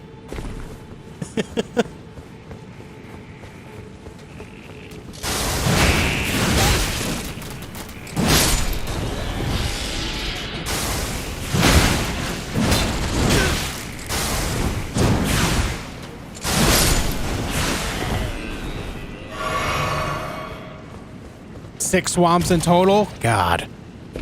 So many swamps.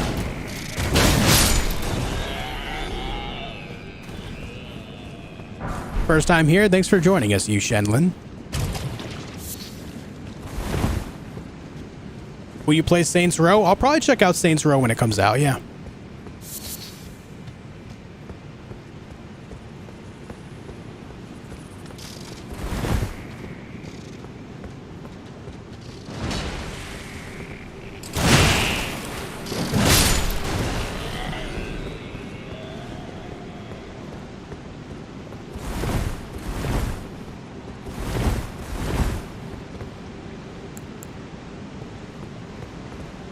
Wait for the Scarlet Rot build up. Okay. Let's go wake the beast over here.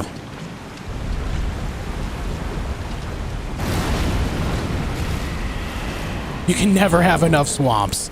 Calm down, Miyazaki.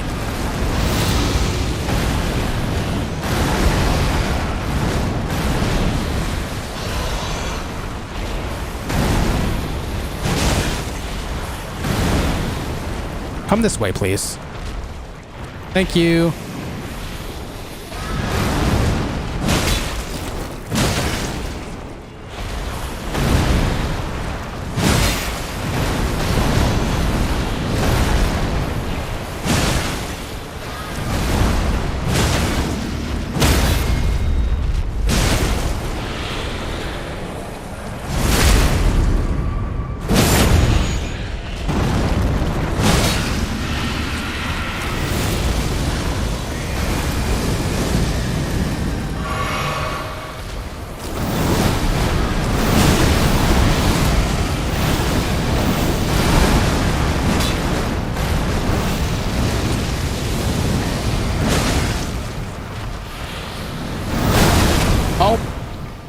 Alright, that's fine.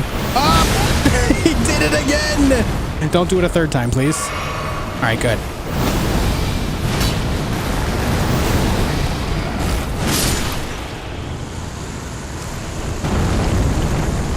Alright, Jen, I'll see you later. Thank you for hanging out today. I'll see you next time.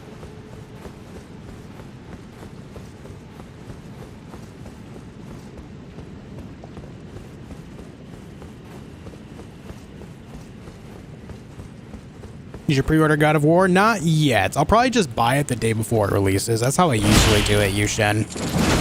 I don't really go crazy for pre-ordering games, and it's very, very rare that I go for like special editions of a game.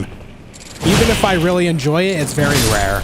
Elden Ring is one of those few games that I got the special edition for example. I've got the Melania statue and all that. I think I would have... Honestly, I think I would have gone for, and I don't know how you guys feel about this, I probably would have gone for a special edition of God of War Ragnarok if we got the Leviathan axe or like Chaos Chain Blades, whatever they're called, instead of Thor's hammer. I just feel like that was a massively missed opportunity to really theme it properly. I understand that it is based on Norse mythology, and I can appreciate that.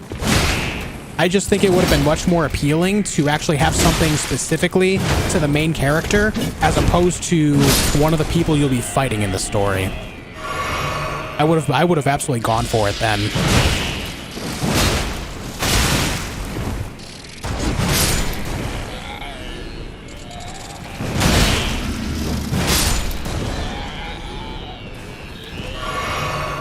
God, the noises they make are terrible.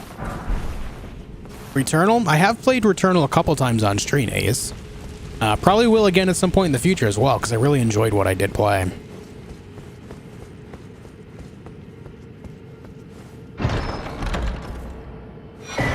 Thanks, Sean. I appreciate that. I go out of my way to make the channel in my streams look as good as possible. What's up, Georgie? How's it going? All right, you guys ready for Astel, Natural Born of the Void? Are you ready? Are you ready?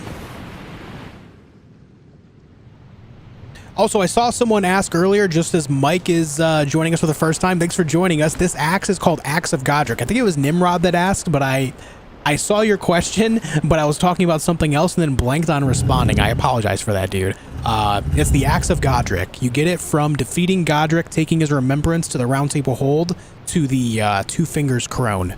You take it to her, and Axe of Godric is one of the things you can turn that remembrance into. And this might be a hot take, but so far, it's the best great axe in the game, I think. I'm really enjoying it. It's very good. All the other great axes don't really compare right now. Thanks, Georgie. I appreciate that. What am I up to? We're going to kill Astel, Natural Born of the Void, Alaric.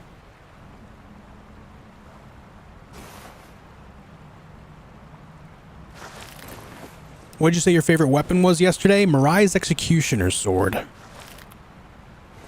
You get it from defeating Elemer of the Briar. If you don't know where Elemer of the Briar is, I can show you on the map. It's between Mount Gelmir and Altus Plateau. In the middle of a poison swamp. Who'd have thought? Who'd have thought? Anyways, it's all the way up here. It's called the Shaded Castle. It's a poison swamp. You just kind of go through this area. It's actually rather linear. So it's pretty easy to find your way to Elemer of the Briar. You defeat him and you get the sword. It's one of the legendary armaments of the game as well. I love that weapon. It's so fun. Hey, what's up, Chalk? How's it going? Astel's your favorite boss battle in the game? Nice. I think it's pretty cool. I do love that they included some sci-fi-esque, sci-fantasy type monsters in this. I think it's really cool. Hope you're doing well, Swirl. Where's my dodge? I hit circle, but I didn't dodge. I must have done it too late. Okay, here we go.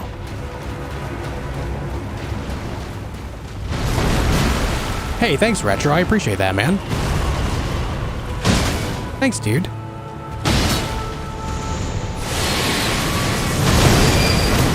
All right, that was pure, unadulterated greed on my behalf. But I'm fine with it if you are.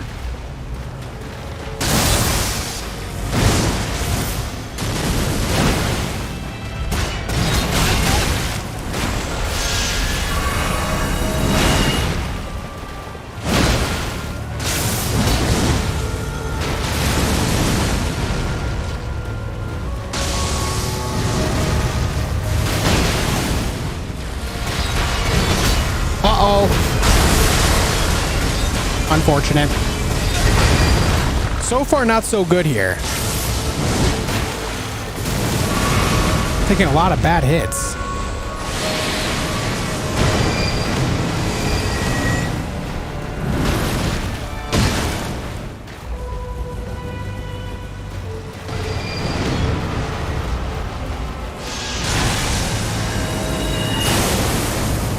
Come here.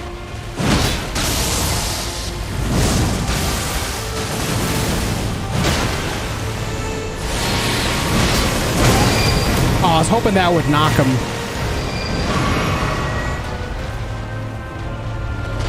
It's asteroid time, or meteor time rather.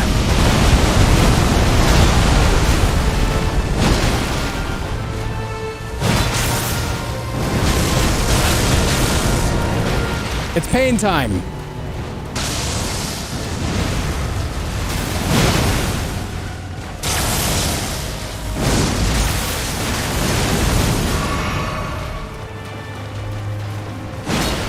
That missed. Sad.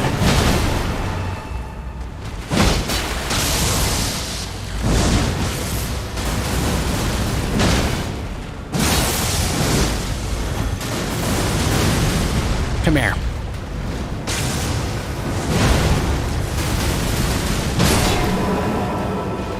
I can't believe I didn't stagger him at all. I can't believe I didn't get a single stagger there. I thought I would have had it. But okay, now that we defeated Astel, we also need to go beyond this wall here. So let me grab the Sight of Grace, and then we're going to go grab the ring to open up this door. You can actually find Azor in this game? Yeah. You can find him in Mount Gelmir. Just as said. Okay, we need to go to this room. Am I going to get Tish? Yeah, I'm not going to use it, but I will be fighting Electo because I enjoy the fight. All right, we open up this chest here because we got the discarded palace key. We take the Dark Moon ring. We go back to the room in which we just were. Is it... Wait, which one is it? Oh, it's this room right here. It's so weird that it's all the way down here. I would always think, based on how this is here, that it would be the other way. But I forgot that we actually moved south. I forgot about that. I don't know why, but I always think it moves north. Much love, Matthias. Thanks for joining us, dude.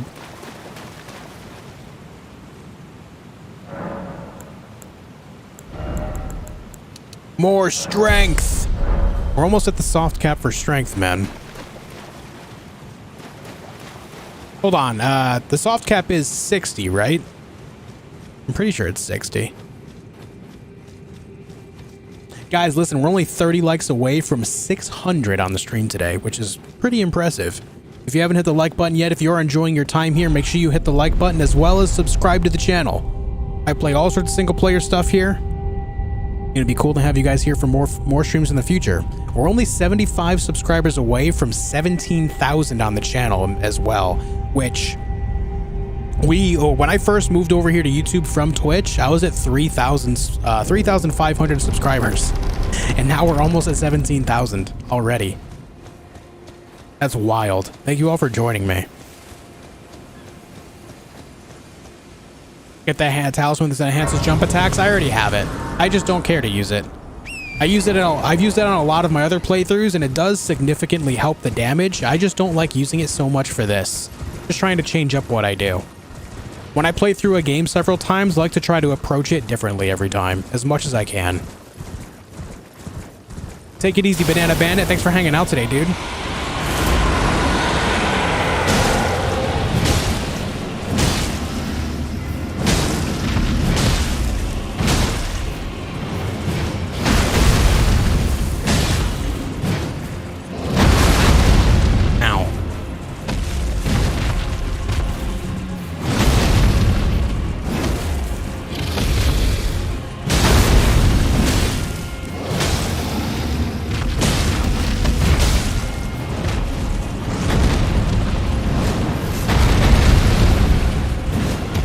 What are you doing, man? Relax.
Nice, J-Rex. Thanks for joining us today, man. Good to have you here. Thanks for joining, dude. Why'd you move from Twitch to YouTube? Just because my content is a better fit here on YouTube. I explained this earlier as well, Mabel, where the type of content I create is Let's Play and walkthrough. Like, that's what it would be classified as. The type of stuff that I do. I like to teach people about secrets in games. I like to give people hints and tips as to how to progress through games if they're having difficulties, as well as I just like to kind of casually play through games all the while. And so if you do that over on Twitch, it doesn't really resonate well with most of the platform. It's just the way the platform is. A lot of the people that are already doing that type of content there have already soaked up the people that really like to watch that type of stuff on the entire platform. And that's not to say that they don't deserve it, because they most certainly do. And so I'm not taking away from that in any capacity. It's just the way I'm looking at it is there just was no room for me on Twitch anymore. And coming over here to YouTube, there's still a lot of people that enjoy watching this content en masse. And so I figured that, you know, I was a better fit here. And so I just kind of took the risk and moved over here. And it's been going really, really well so far. That's because of you guys. So thank you for joining me. What does Agila mean? Because there's also the Moonblade. So the Moonblade, the Dark Moon Greatsword that has the Ash of War, Moonlight Greatsword, it's essentially, or not essentially, it's the same idea, but it's very similar where they both cause frostbite and stuff, but one is a spell off of an Ash of War for a magical sword, and the other one actually creates a magic frost sword by itself. One is a sorcery, one is an Ash of War. Need boobs on Twitch? No, that's not true at all. The majority of the largest streamers are men, dude. That is extremely false.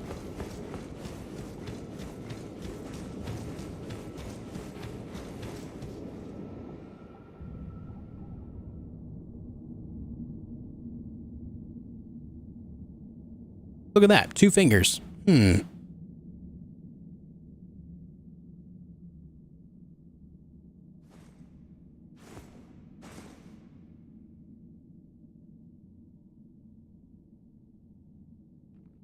What are hot tub streamers? Again, most of the streamers on the entire platform are men to begin with. People just like to criticize things that, you know, they may not like, which is fine, but just being realistic, the majority of the platform of popular streamers on Twitch, and hell, I'd even say YouTube, are male, including myself. Not saying I'm popular, I'm saying I'm male.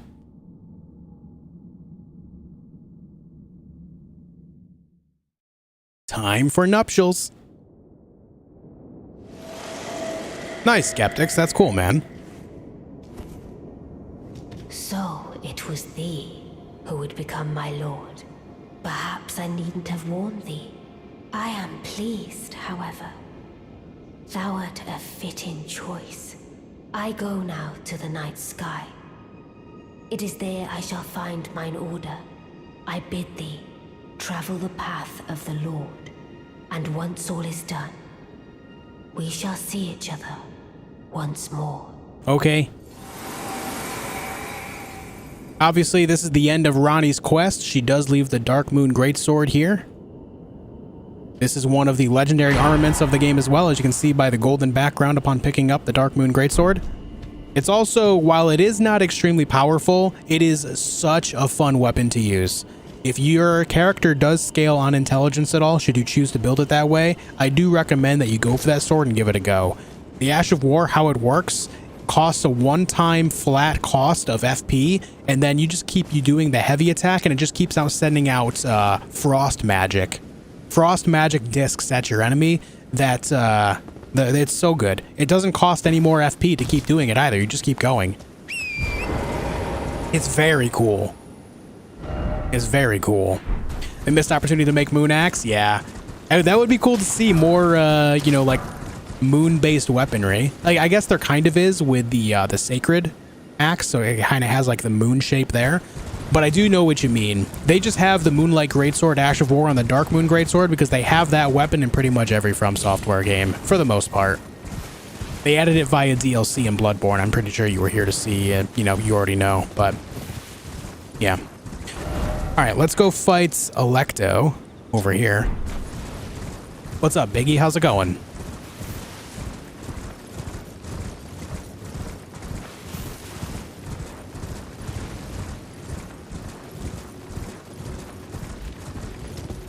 There is a moon crossbow. There is. There is.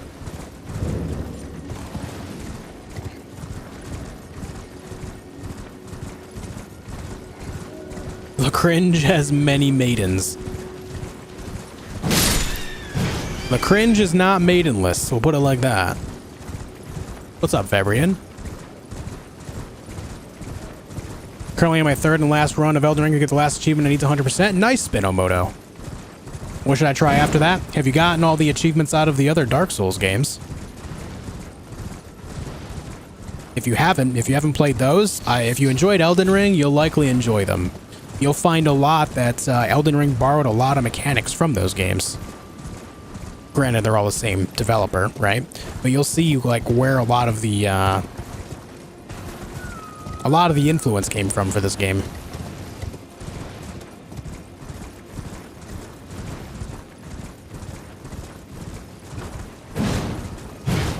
Only Halberd. I haven't done a Halberds only playthrough, but I have used the golden Halberd quite a bit in some of my earlier playthroughs.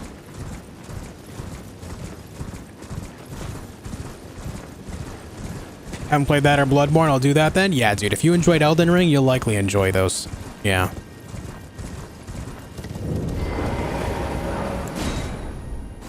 What'll be the next boss fight? We're doing it right now. It's Electo.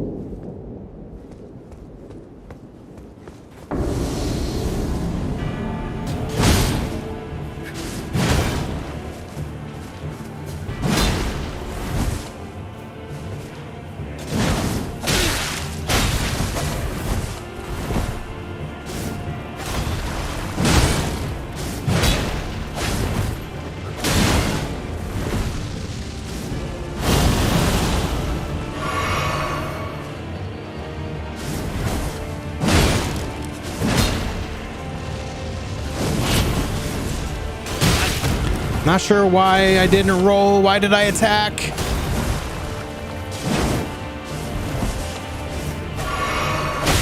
Ow.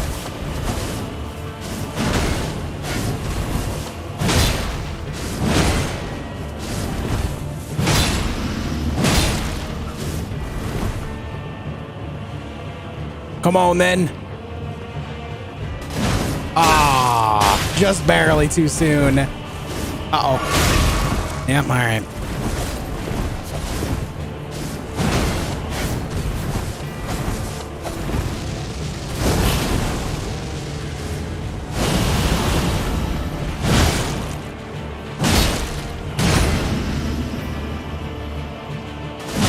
Nice timing.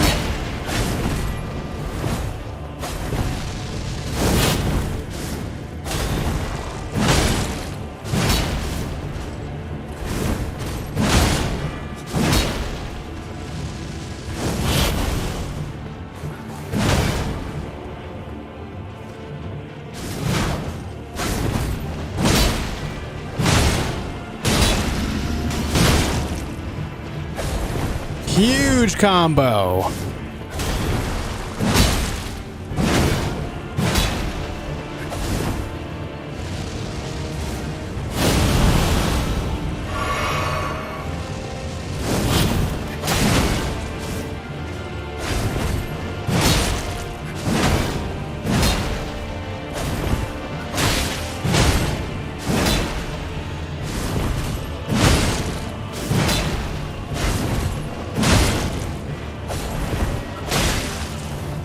Uh-oh. Bad time to heal, dude. Alright, going for the big bonk here. Boom. Oh, wait. How'd that hit me? I rolled. Illegal.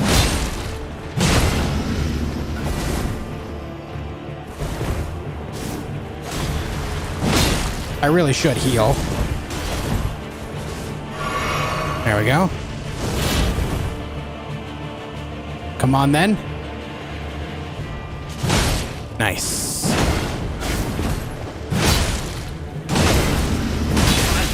Wow, she just poised right through that. That was nuts.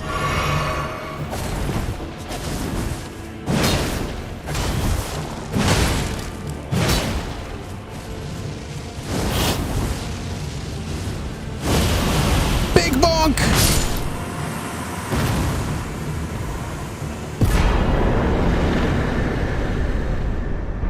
All right. Very nice. Slow weapons against fast enemies is tough. It's all about understanding the pattern of the enemy and then landing your attacks in a predictable manner. Notice how I charged a big heavy attack every time she ran at me, and it hit her twice and did big damage and staggered her. If you can do that with pretty much any large weapon. It's just a matter of knowing when to release it. And once I got the timing down for it, she took it twice. Like the axe hit her in the face twice and did big damage and allowed me to actually get a huge follow-up combo afterward. It's just a matter of understanding your weapon, the movements and timing of your enemy, and capitalizing on it.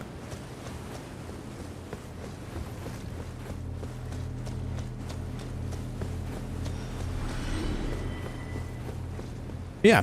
Who's my favorite boss? I'm actually going to be making a boss tier list here very soon, Georgie. After this playthrough is complete, I'll be doing a boss tier list of the ones that I enjoy the most and going from there.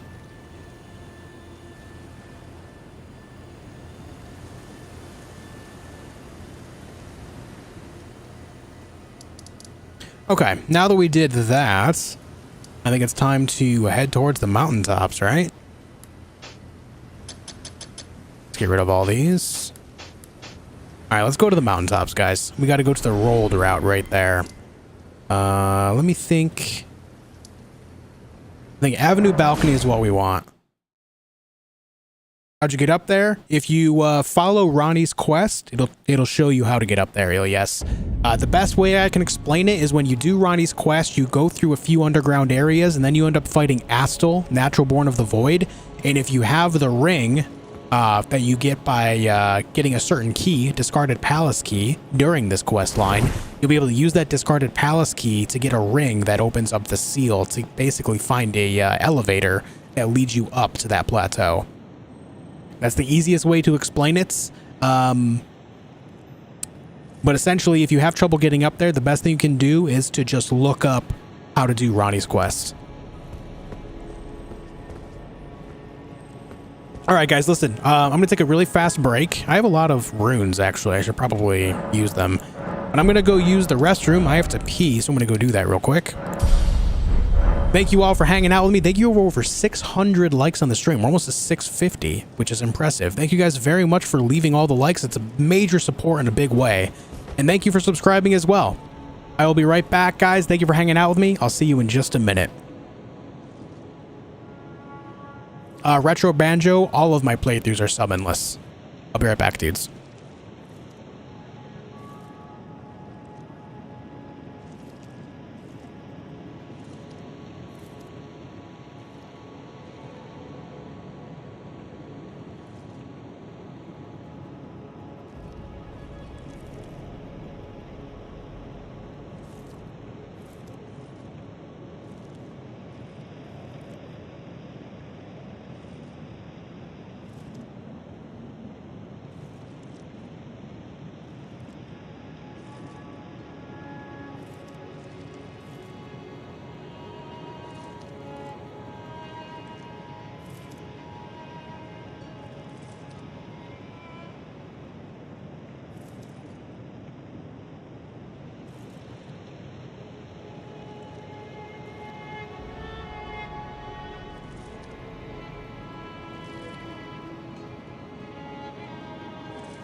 Okay, we are back. Let's go ahead and get up to the rolled lift, shall we?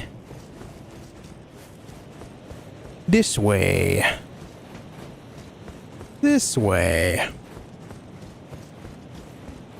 Yeah, all of my playthroughs are summonless.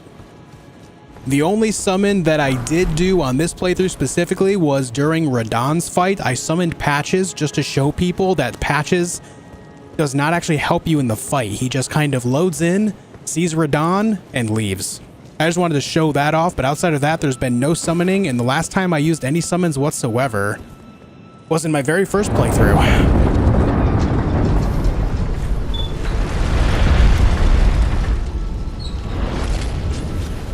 What's up, Josh? How's it going? Patches is trash. Yeah, he's a jerk. He is a jerk. Damn, dude, this axe just dominates. Jesus.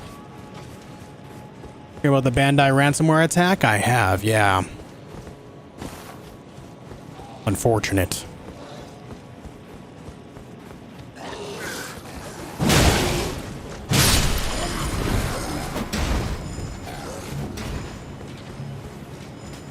Patches is a survivor, you gotta respect it to a certain point. He's just a devious little man. Earthquake? No, I guess I'm not gonna earthquake him. He actually poised me out of that. Hey, Jacob.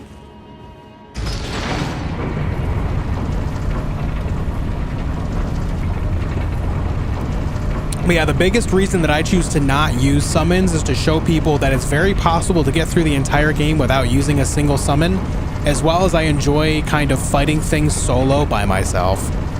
I actually, like, I embrace the challenge of figuring out how to get through fights using different builds and everything.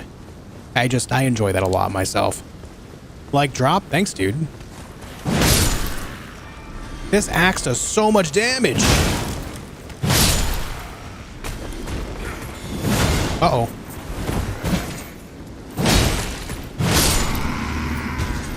I just prefer it.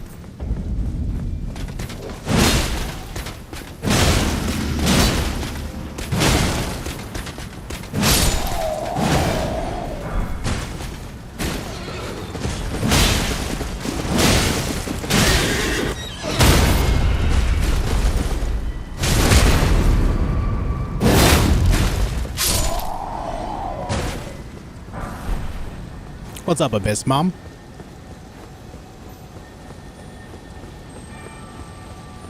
Am I gonna fight Malenia? I will be fighting Malenia, yeah.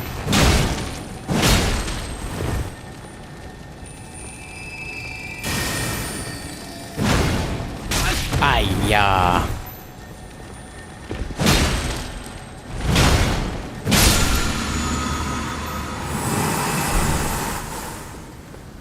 All right. The damage on this axe is insane, yeah. This axe is extremely good. It's the Axe of Godric.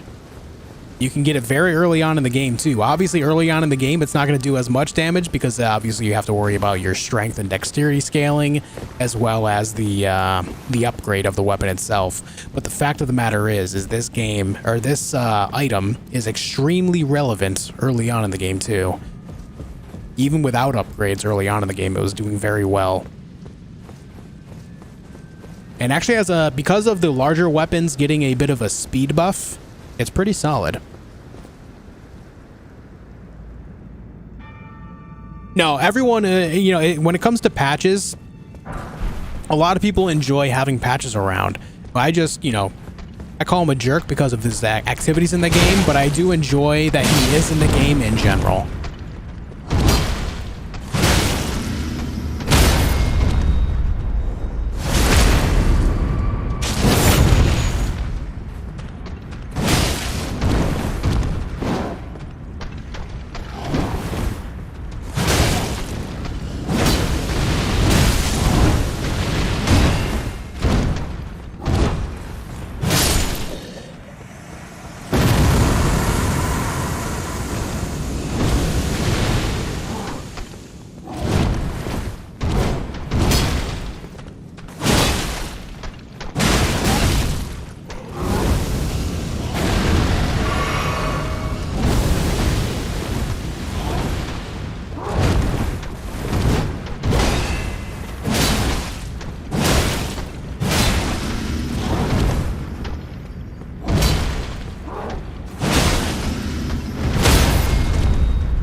Damn.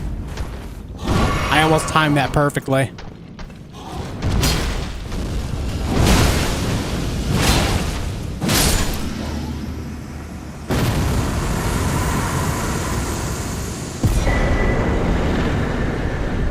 All right. You're doing yourself a disservice by not editing videos. I do have videos on my channel already, Amal. Didn't we talk about this yesterday?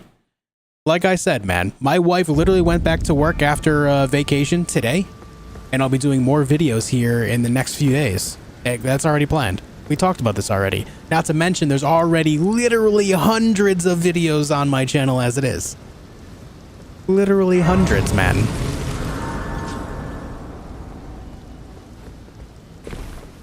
There will be more, though. Don't you worry. You fighting every single boss, just doing that for great runes? I just like fighting bosses in general, Fishman. It's just kind of part of my, the way I play a lot of games. I like to fight as many bosses as possible. I try not to skip any if I can help it. There's a few that I won't do based on having done them already so many times, or if I'm trying to fit like a certain time window and stuff like that, but yeah.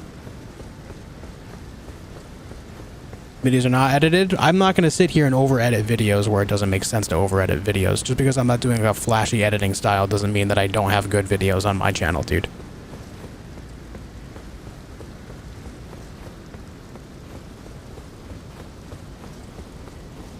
Heard scaling strength and dexterity doesn't do well. You can scale them both together pretty well, Chris. It just depends on the weapon. Not every weapon will scale those stats specifically well.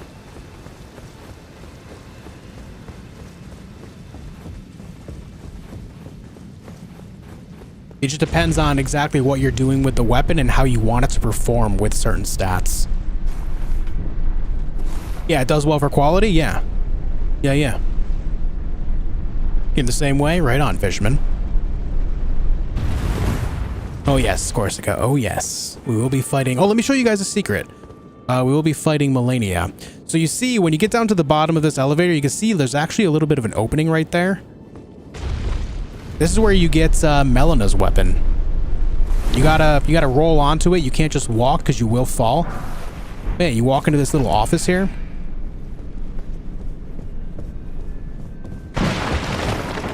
And then boom, Blade of Calling. That's Melena's weapon. That's pretty tight. Happy Saturday, Corsica. Love the Axe of Godric. Looks so awesome. Yeah, it performs really well as well, man. It's so good.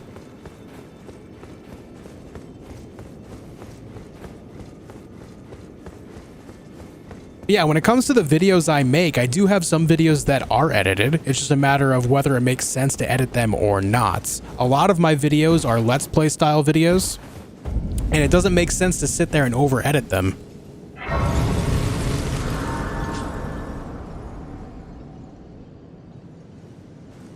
Like why would I skip out on like certain parts of the game that people might find interesting? Why would I edit that out? Why would I put like nonsensical things in the video that don't make sense for the playthrough? You know what I mean? Like I just keep it real. The type of content I like to create, my commentary and my video style, as well as my streams, are you know, aimed specifically at adults. And I'm sure that if I were to edit videos that were to suddenly start appealing to different demographics, people would be like, what the hell is this guy doing all of a sudden? But also, I don't like to skip over things in video games. Even if I do like poorly in a boss fight, I don't edit it out. I like people to see where I fail, because that allows them to see that I'm a human being just like everybody else. And I keep it real that way. Why edit that out?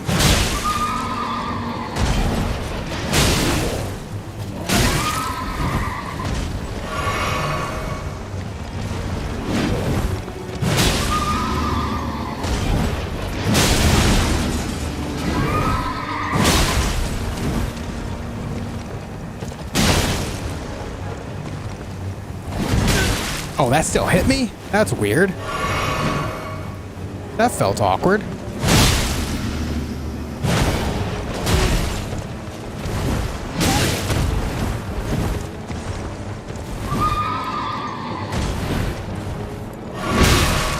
God, I'm doing terribly right now.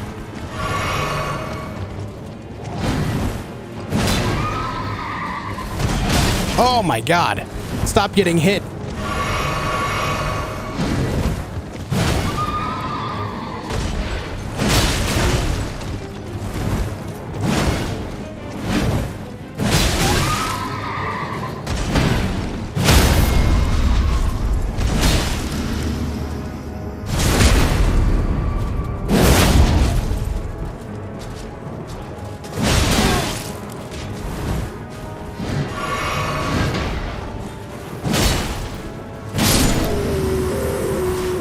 There we go. There we are. I took a lot of needless hits after basically dominating that fight, and then I just kept getting hit on repeat, but we got through it. We got through it. We need to go east. 61 Signai, thank you for the $5 super chat. Thanks for the stream. First time watcher, new to Elden Ring 2, learning a lot from this stream. Hey, I'm happy to hear that, man. Thank you for joining me today. I'm glad you're enjoying the stream. Thanks for joining me. That's amazing. If you're just going to use a live walkthrough, but with timestamps, no mouse here, Josh, you're a great content creator. Hey, I appreciate it, but listen, everything that I do is very set in stone and specific way because it is helping me more as not only as a player, but as a content creator. A lot of people might find my content creation style to be lazy or lower efforts, but the fact of the matter is people are watching, and that's what matters. If I were to suddenly change that now to like add edited videos and stuff like that to change things up all of a sudden, people would be turned off by that. You just got to keep that in mind. That's all.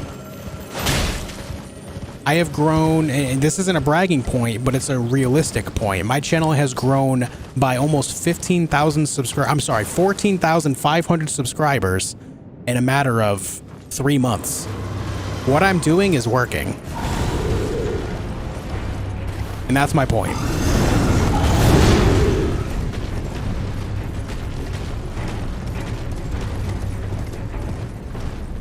Hey, you know what? I usually don't fight this one. Let's fight this one.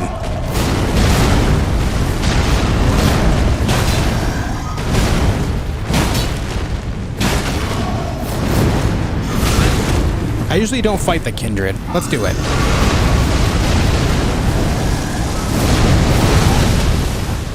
I hate that still hit me.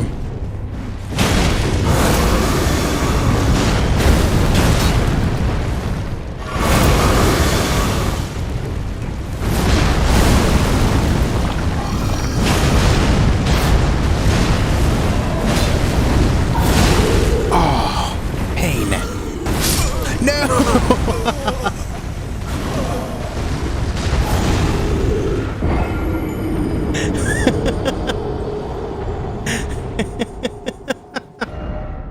I got killed by a stomp, dude. He stomped on the ground and I went splat.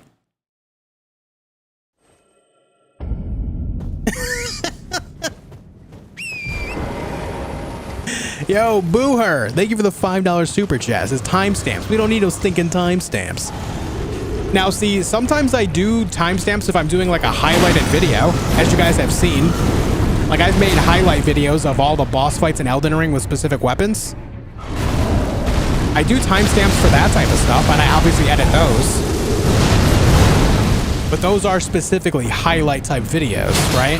And that's just to kind of show you all the boss fights. So I definitely do it there, just not all of my videos, because it doesn't make sense to.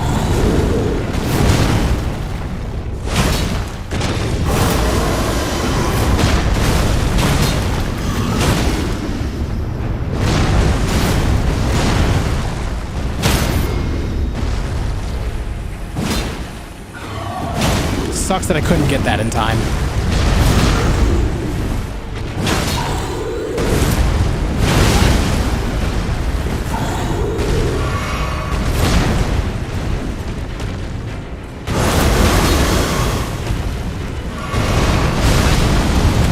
Yeah, I knew that was coming. I just kind of soaked that up.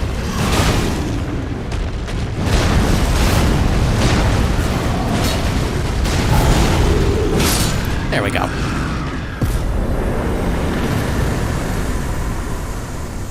Hey, thanks, Mike. I appreciate that, dude. Don't forget my runes. Yeah, they're right up here. Thank you again, Booher, for the $5 super chat. I appreciate it.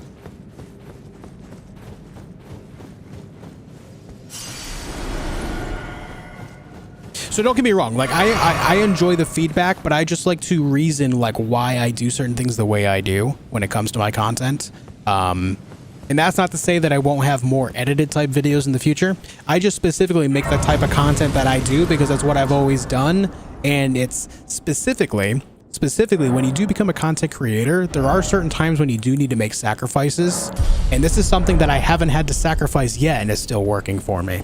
And so that's why I've just kind of maintained status quo in that regard. But there will be more videos in the future that kind of fit that more edited narrative too. That's not something simply out the window because I refuse to do it by any means. It's just something that I do lesser of overall.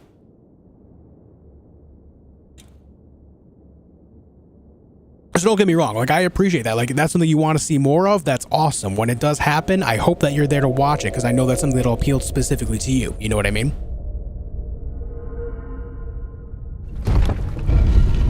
Maybe if you begged for donations more, the other people would bug you so much. I'm sorry for begging for donations.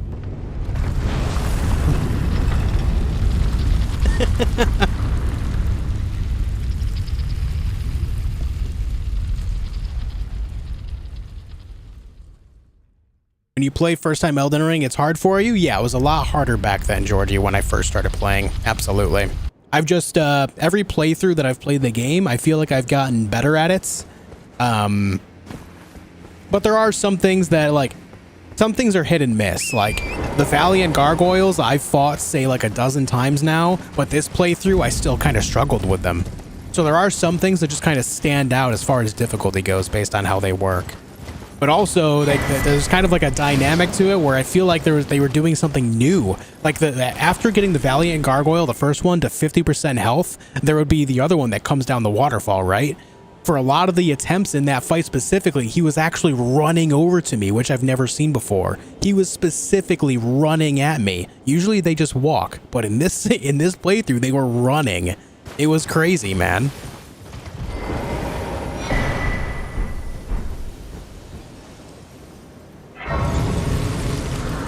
Nimrod,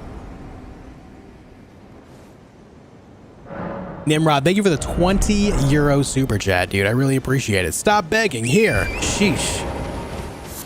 Sorry, Dad. Sorry, Dad. Thank you for the 20 euros, man. I appreciate it. Thank you so much. Oh! Come here. All right, never mind. Come here.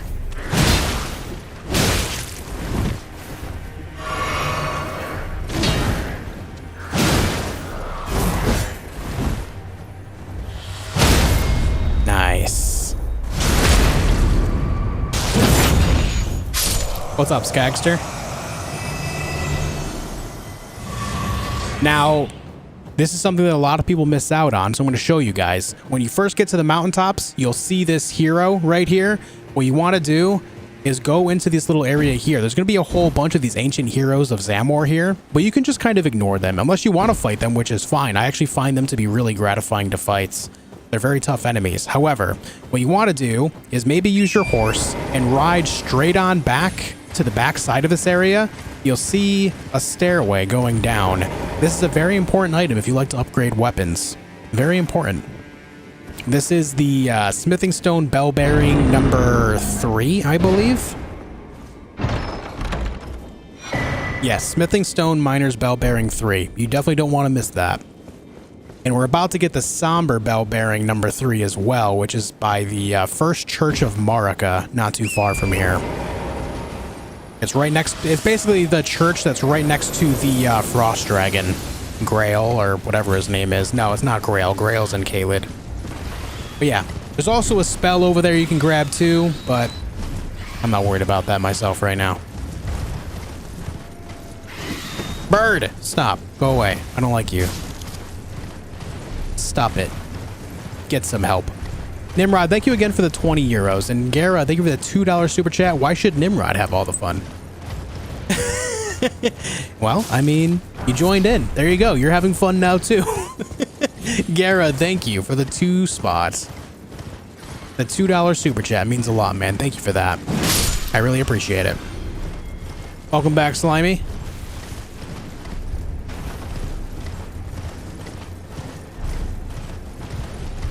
What's up, Beef Blade? Elden Beast today? Is that what you're asking? I will not be fighting Elden Beast today. Elden Beast will likely be tomorrow.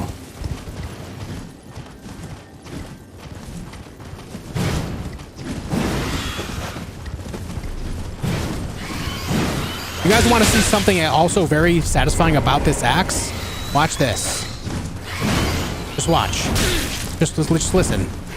Hold on. I'm getting destroyed by birds. Hold on. Wait. Watch. Stop it! Come here! Let me show them! Here you go. Here you go. Wrong button. This one. There you go. Come here. That right there. It one hits them. This axe one hits the birds. That's what I'm trying to show you. Stupid birds.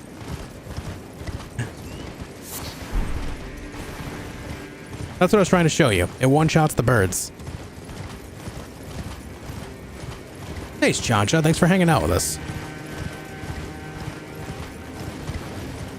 Nimrod with €2 super chat says, please send all fun to Gara. All right? Okay. Gara, we're sending all fun to you. All fun to Gara right now. Over here, there is a cathedral. Oh, wow, a cathedral. Yeah, there's a whole... Oh my god. All right, I'm blaming the camera on that death because you just saw that. It bounced back and forth. I was trying to correct my movement. Instead, I flew off the ledge. I'm blaming the camera on that one. Nimrod, thank you for the €2. And Gara, thank you for the $2 super chat as well. Says GG to Nimrod. All right. Thank you, Gara. Thank you, Nimrod. I appreciate you both. What I was trying to say before I so gracefully decided to ride my horse off the ledge is that there's a catacombs dungeon right here. Right here. Right there. I usually skip over it. I don't really do that one so much myself, but it's there should you choose to do it.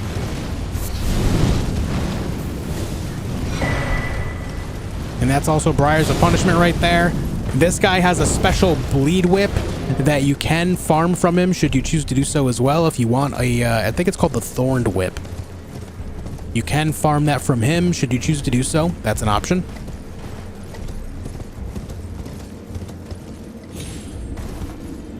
Paul Bononymous with the $2 super chat says that fall was worth $2 alone. Hey, thanks, man. Thanks for supporting my falling antics. Thank you for supporting gravity in these trying times. Thank you so much, Paul. I appreciate it, dude. Thank you. Watch out for the sniper at the end of the bridge. Try not to get hit by those arrows because they will send you flying off of this bridge.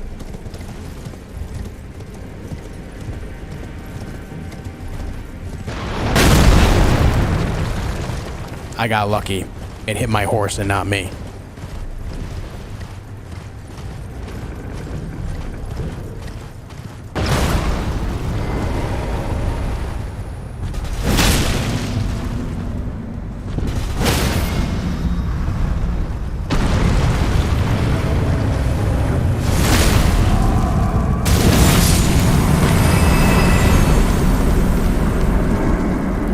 Hey, look at that. He dropped his great bow for me.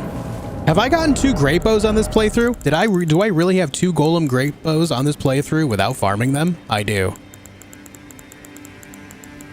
What are the chances in that, guys, do you think? What do you think the chances are in that? 2 golem great bows in a single playthrough without farming them.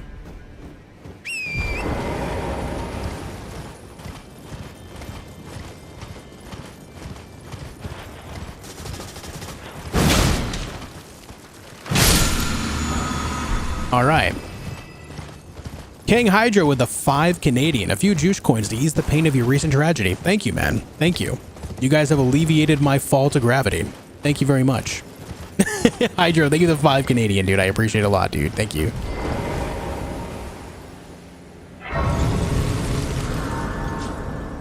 Do I have 3? I thought I just saw 2, right? Yeah, I've only got 2 golem great bows. Right here.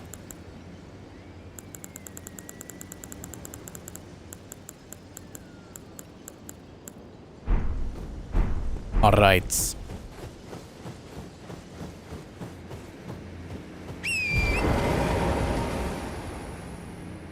All right, let's see. Seems like low RNG, so lucky, I guess, for 2 great bows. Not that I'll ever use them. Oh, the Erdtree? No, I don't even have the Erdtree great bow. That's just the Erdtree, the normal Erdtree bow. The Erdtree great bow is the one you get from the first hero's grave in the game. This is the normal bow, not the great bow. But these specifically are golem great bows without farming them, is what I'm saying.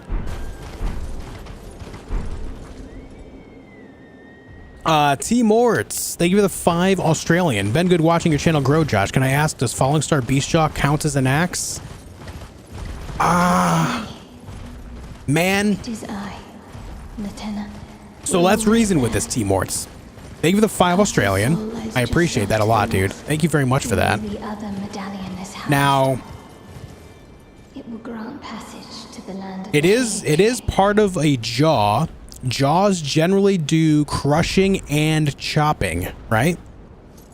It does look like it comes to a point, so I would say it might be of the chopping variety of teeth on the end of that jaw weapon. So I would say, yeah, that's a colossal axe if you ask me. That's a colossal axe if you ask me. Now, you guys want to see something cool? I showed this in my last playthrough as well, but this is something a lot of people don't know about. Let me show you. You can actually make these golems here fight each other. Lesser known thing. They are not immune to crystal darts. Let me show you. Come here. No, that's Lieutenant King Station.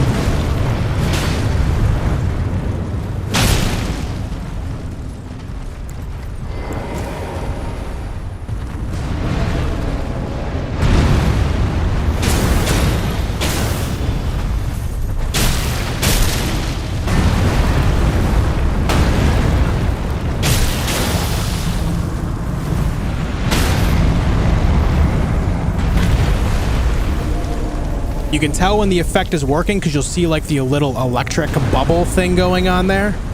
He's actually fighting on my side right now. Though he is getting wrecked.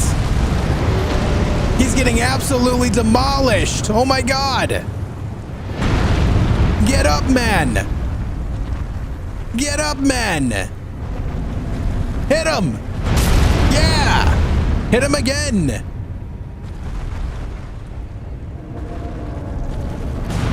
No! My man's getting absolutely wrecked. Oh my god. How are you gonna do that to him? Oh no. Oh my god, he's destroying him. This isn't even close. This isn't even close, man. I'm pretty sure that he's like, you know what? I'm gonna join your side now. Yeah. He knocked some sense back into him. So that's the life we're living now.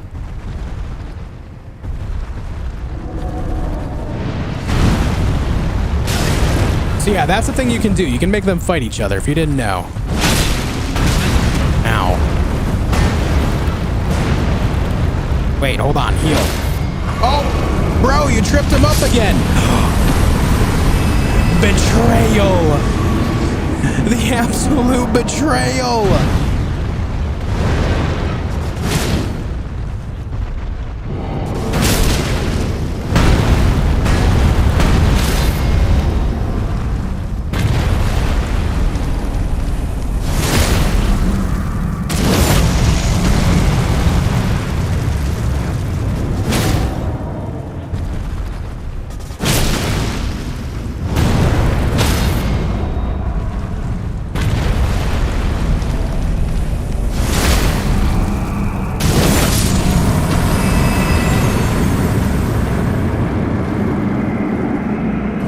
So yeah, that's a fun little thing that you can do with those ones. That does work on all golems, but generally speaking, there's not a whole lot of golems that are next to each other. You do have the 3 that are on the Divine Tower Bridge in Stormvale Castle. You have the 2 right here. And you have the 3 on the slope that leads up to the entrance of Leyndell that the Draconic Tree Sentinel is standing in front of. You can, I wouldn't doubt if you can actually get a golem over there to fight that Tree Sentinel with you, in fact. I wouldn't doubt that at all. I should try that sometime. And yeah, you just do that by using crystal darts. As far as bosses, I'm not sure if it'll work on the boss variants, but even then, the only room that I can think of that would really matter any is the catacombs with 2 Erdtree watchdogs in it. Maybe you can get one of them to be on your side, but I'm not sure if it works on the actual boss variants of these things that it affects. I've never tried.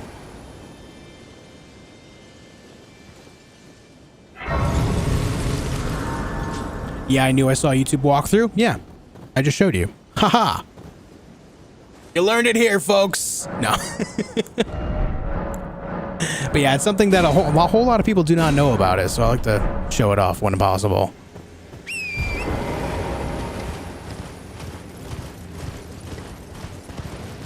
All right. We need to go to Castle Sol, so let's do that.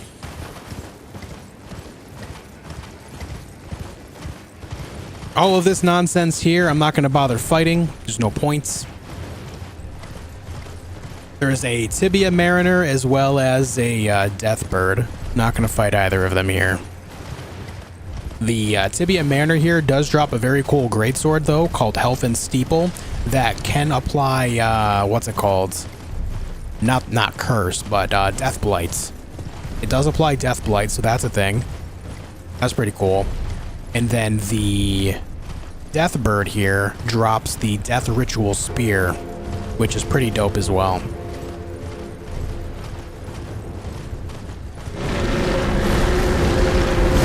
Oh! Come on, bro. Was that necessary? I'm just walking through the area.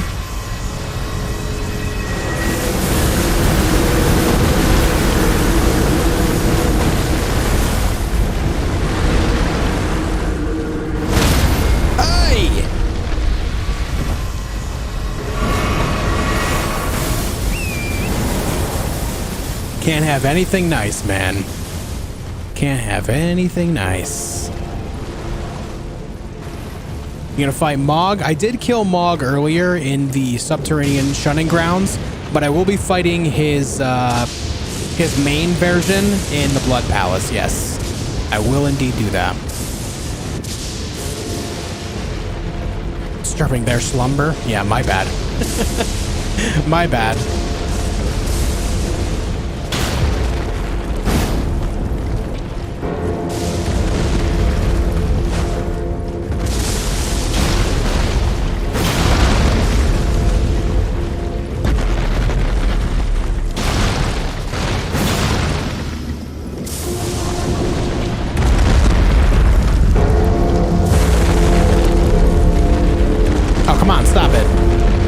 Give me them toes.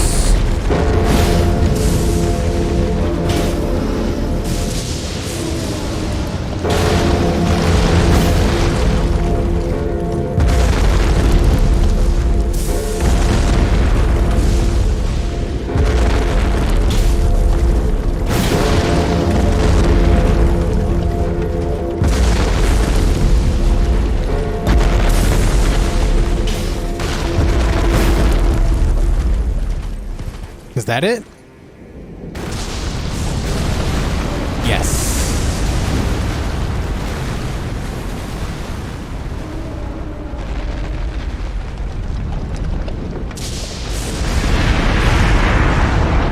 Yeah, King Station, I will be fighting Malenia on this playthrough. Most of my playthroughs are all Remembrance.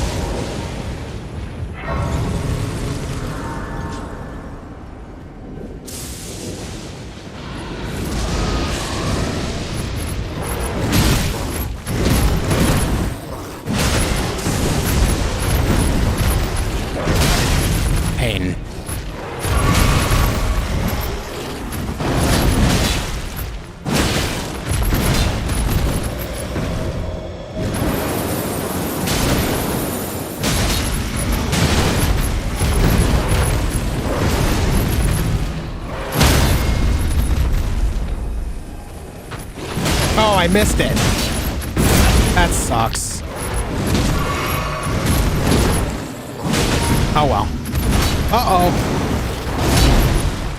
Controller's gonna die.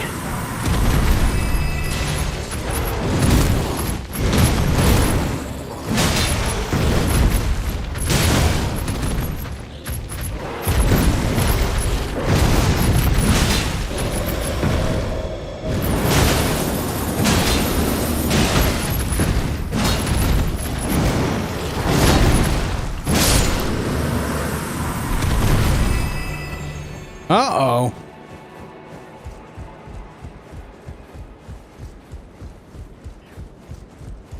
These batteries don't last for shit. I just charged this. Full charge on the controller. At the start of stream today. I'm telling you, man.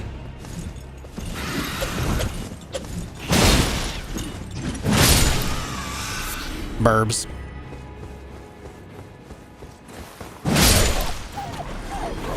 Imagine controller dying fighting these two. Glad it didn't.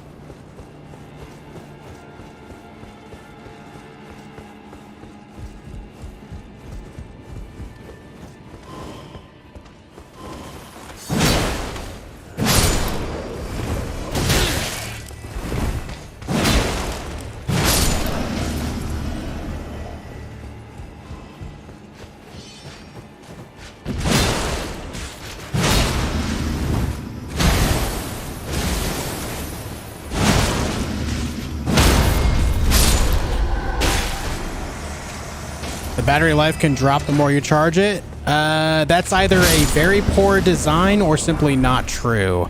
If they're using modern batteries, that's just not how batteries work anymore. That used to be a thing, but that's not how batteries, like modern batteries, work. So it's either very poor design and they're using old ass batteries, or that's simply wrong. Dual wield the axe. You only get one of these on a playthrough unless you duplicate the remembrance, in which I did not.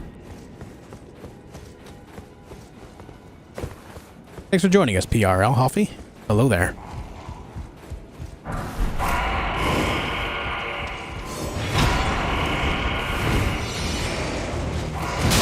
Ow. Sir, can you stop with the stabbing?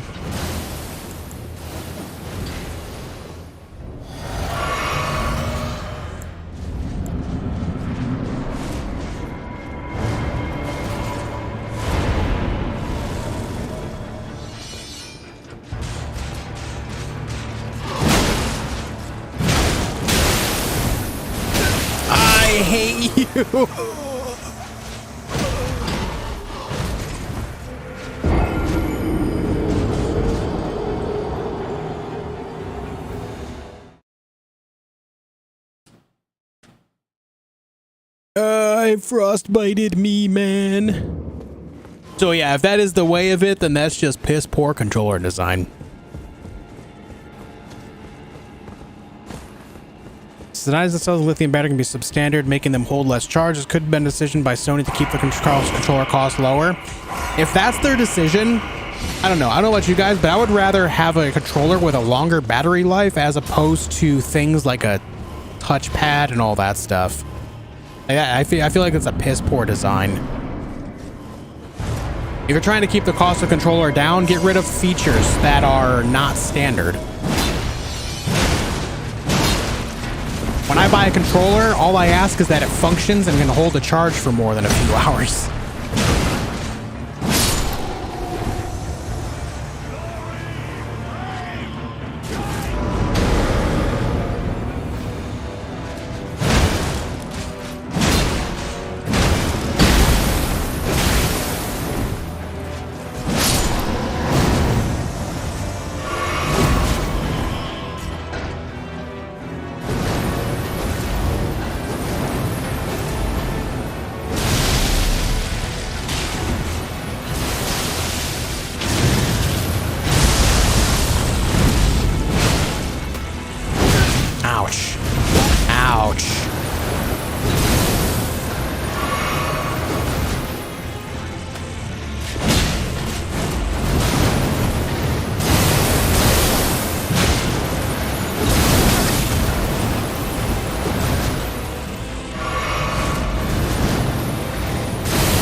That's not supposed to be the way of it either, Raph. I've had this PS5 controller for less than a year, and it's always been this way since the very beginning.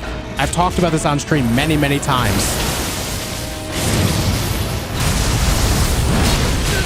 It's not a matter of how often I use it. It's been like this since day one.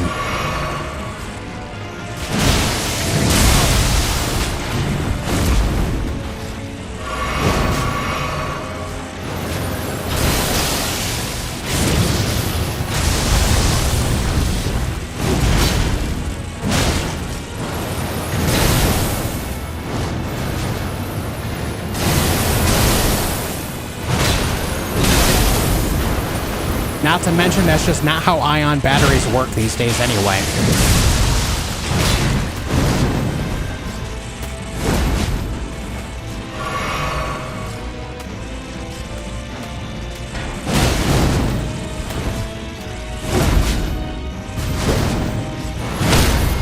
Good finish.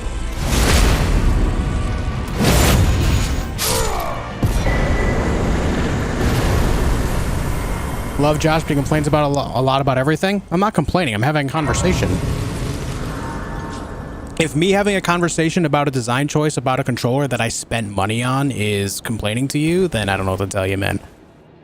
I'm not sitting here emailing Sony and telling them they need to refund me right now. I'm not complaining to them. I'm just talking about the controller and how it should be better. That's a conversation around a product that many of us have purchased. That's not a complaint point. That's just being real about a consumer.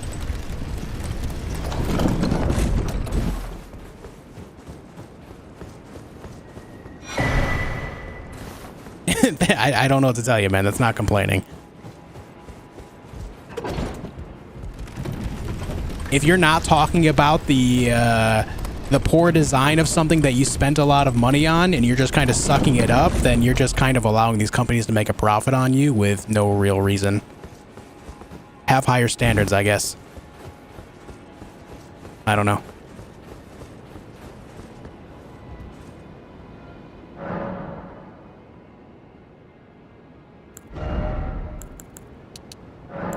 Okay, we are at the soft cap for strength. We are at the soft cap for strength. Okay, now we need to go over here and beat up our boy Juno Hoslow. No real reason. He didn't talk smack or anything, but the reality is that we just need it so that way we can fulfill the recusant manor thing, you know? The volcano recusant quest. We gotta do it. We gotta do it to him. I'm sorry.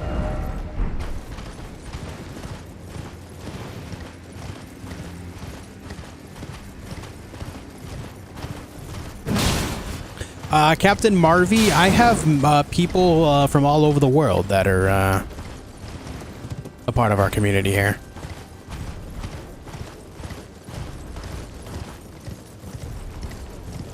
Sounds like your PS4 5 over Xbox. No, I actually like Xbox more myself, Mike. But that's largely because I just I've liked the achievement system and how Xbox works with achievement systems in their games for a long time. There's obviously the trophy system on Xbox, but it's just something like I've been on the Xbox side of that for a lot longer.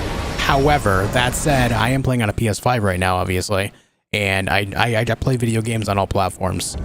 I am not biased as far as what like games I play. If it's a game I like, then I play it.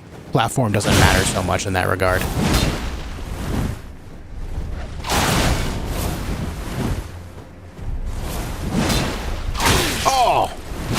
Oh god, it hurts. Man, these whips dominate. It's like I'm playing PvP, man. What's this Bloodhound step?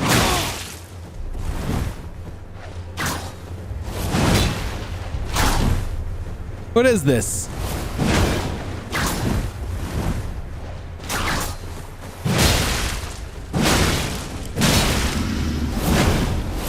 He actually let me combo him there. He actually let that happen. Oh. Pain. Oh.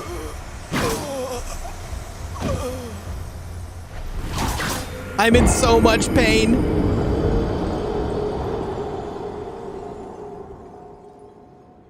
Hey, Bongwater, thank you for the $1 super chat, man. No message, just the generosity. Thank you, man. I appreciate it.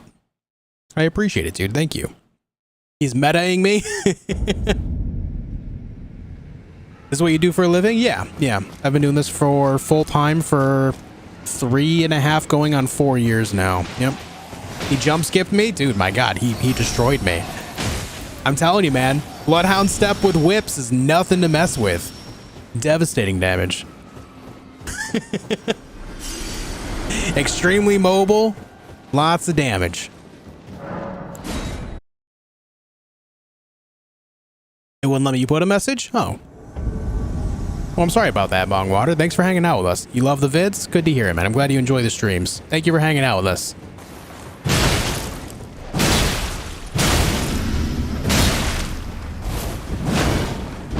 All right, we got a nice opening combo. Love to see it.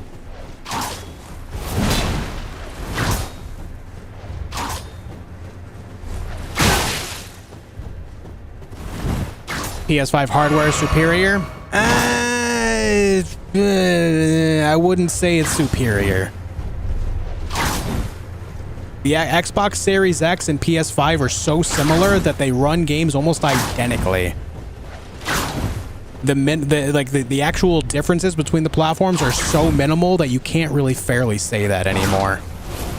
One of them has a better processor, one of them has a slightly better video card, and that's the way of it. They run so similarly, man. That's just how it is. They're very similar these days. There's not nearly the gap that people think there is.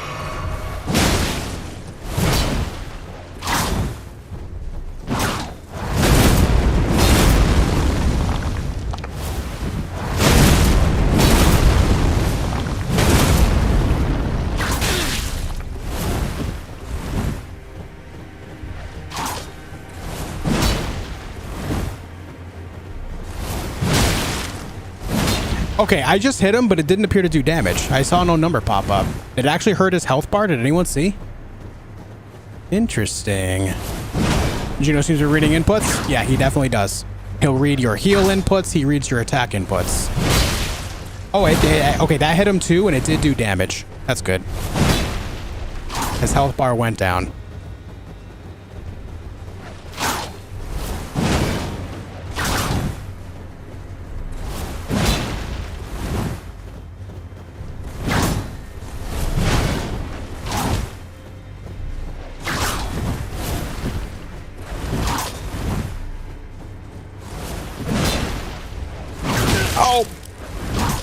I rolled early. Come here, Juno. Come here. Yeah! There it is. He walked right into it that time. My man walked into the earthquake that time. Good stuff. GG. I find that that fight harder than Commander Nile. That one is more difficult. We gave him the smoosh. We did. Let's go Freezing Lake.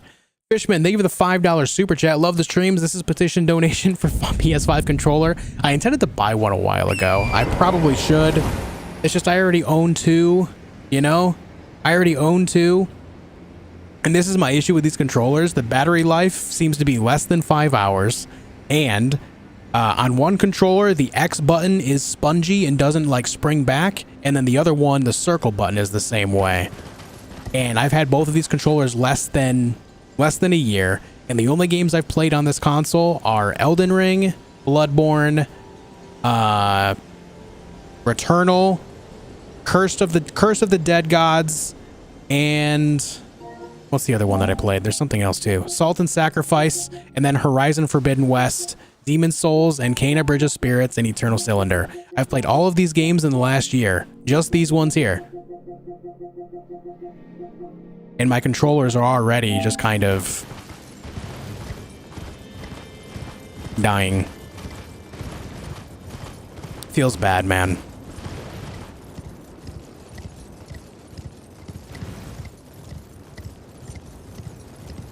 Should we do this dungeon here, guys? What do you think? You guys want to see me fight some godskins? Should we fight the godskins?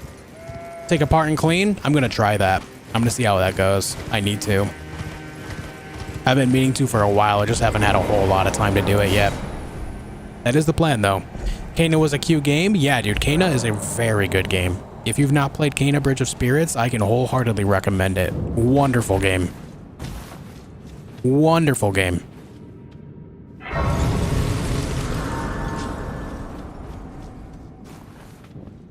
So I have two Xbox Series X controllers as well. One of them is problem-free, and the other one has the same issue where the A button is spongy. I play on the Xbox a lot more, though. I do achievement hunting and stuff like that off stream, so I've had that one. When did I get the Xbox? I want to say it's been a little older than a year now since I've had it. And that the controller that does have the sponginess going on the A button is the one that came with the console itself, too. But I have played on that one a lot more than my PS5. And the controller, that one controller does have a problem where the other one does not. I bought the extra one like a month after I got it. The console itself.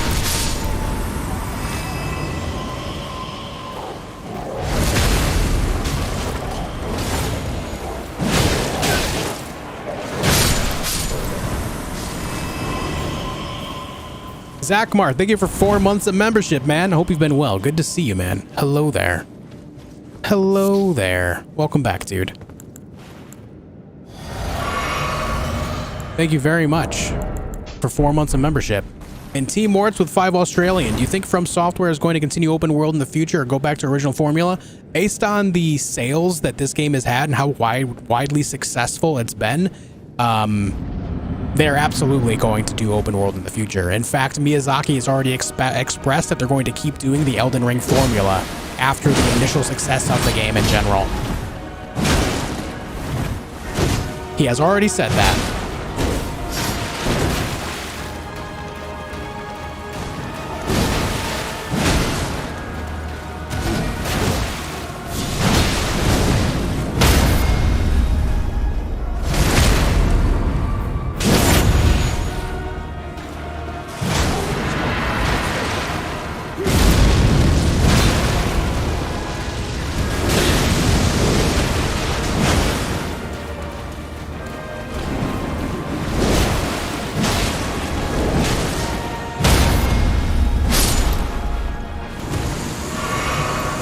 Thank you very much, T Morts, for the 5 Australian.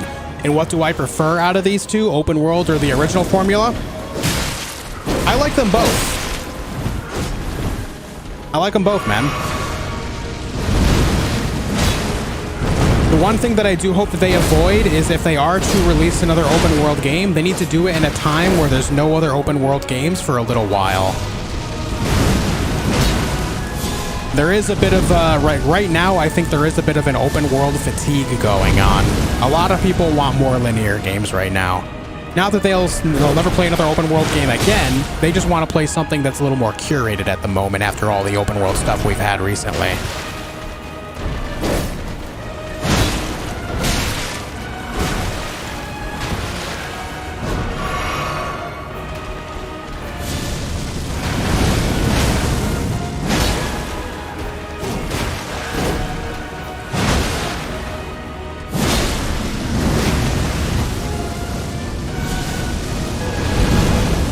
Thank you very much, T Morts.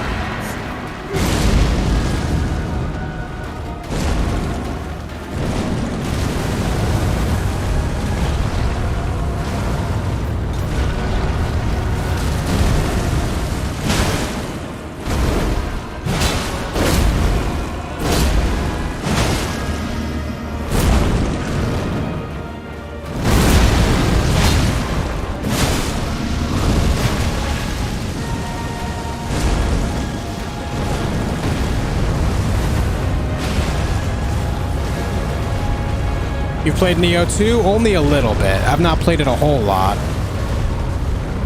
I did enjoy what I played, though.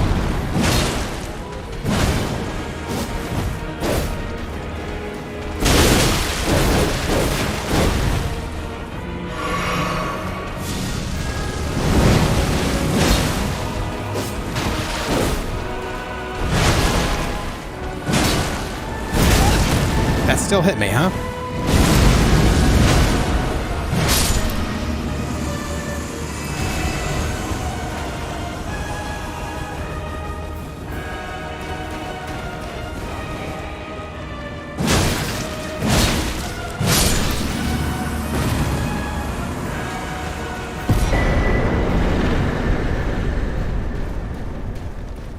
Okay, so I'm going to be honest with you guys. That was the best I've ever performed in that fight at this point in the game.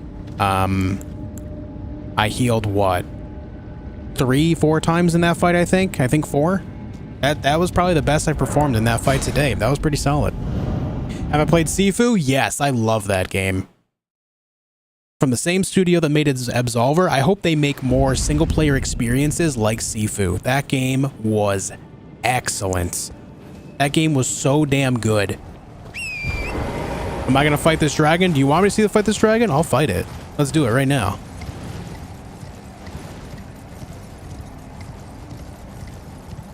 Let's do it right now, man.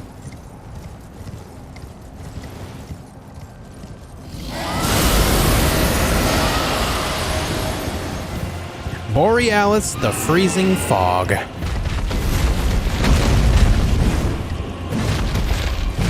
I missed all my hits.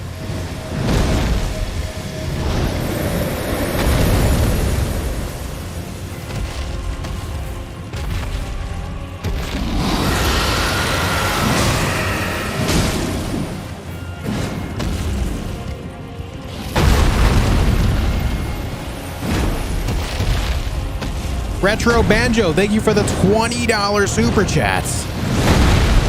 I've seen funny videos of Twitch streamers raging that boss fight, but you owned it like a pro. It's definitely the best I've done in that fight myself so far, so I'm happy with it. Thank you very much for the $20 super chat, man. Incredibly kind, thank you. Thank you very much, dude. Well, how did that hit me? What? Hello? That did a lot of damage, man.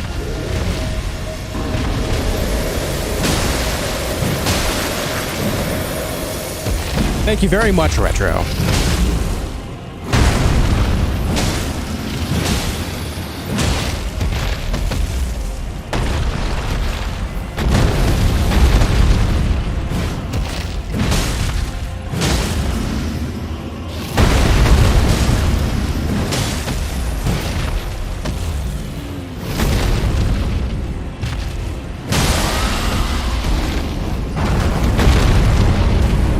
I think you're thinking of the wrong one, Jack. You're thinking of the Glintstone Dragon Adula that you find by the Three Sisters. This is Borealis. If Borealis disappears, it just means that he goes back to his original spawn point. You can find him again there very easily. Adula does disappear from the Three Sisters because it teleports to the plateau by that very specific cathedral in Liurnia.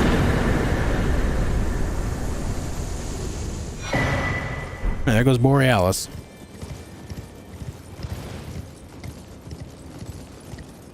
Alan, thank you for the $3 super chat. No message except for a nice big thumbs up. I like it. Thank you, Alan, for the 3 spot. Very generous. Retro Banjo as well. Thank you both very much. Thank you very, very much.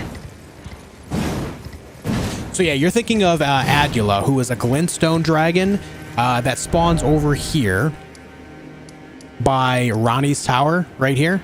You'll find Adula right about there. In this vicinity right here. When you get it to half health, it actually teleports all the way down here in front of Cathedral of Manus Celis. Right here. This is where it reappears again. You'll actually fight this dragon again if you do Ranni's quest line. Is my first playthrough? No, not at all.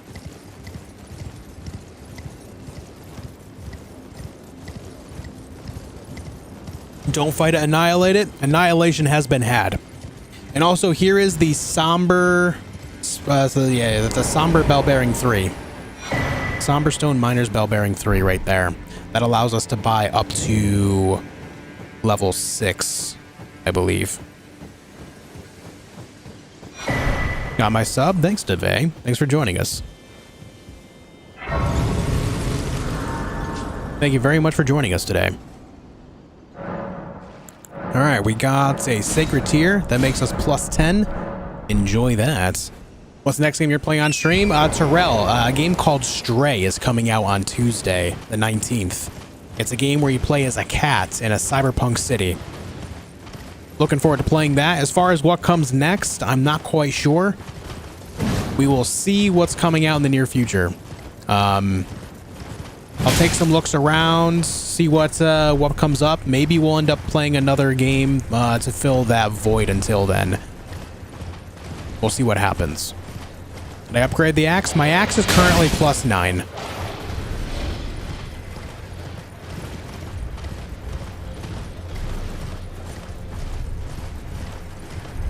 Problem with the controller is the part behind it. No, I see you.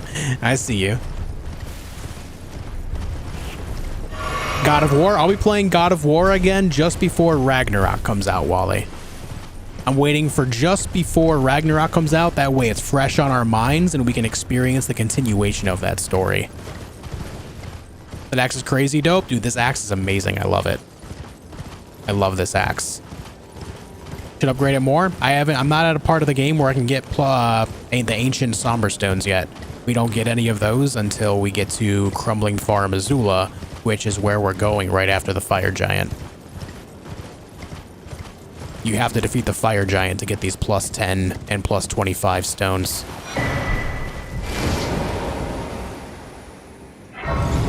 Will I play Resident Evil 8 DLC? When is that coming out, Hydro?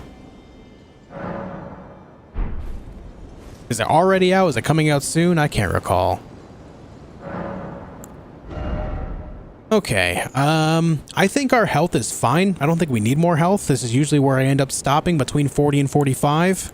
I think I just start leveling my dexterity so that way we can supplement even more damage. I think that's what we do here.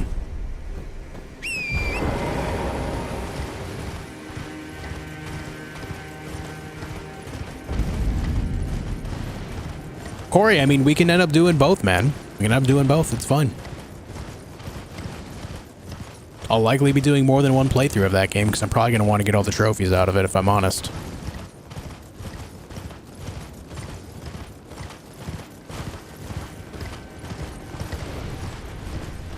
Fun fact, it has to be $2 or more for super chats. Aha, okay. That makes sense because I've seen a lot of people do like $1 or like $1.50 super chats or like tips in chat without a message. So that makes sense.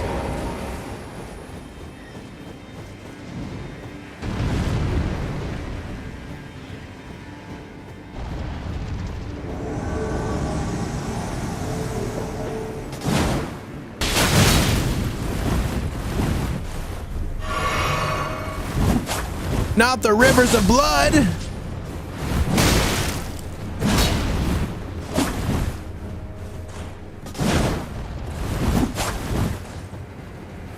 Okina! Oh. Oh no. Oh no. He's gaming. He's kicking my ass is what he's doing. Oh.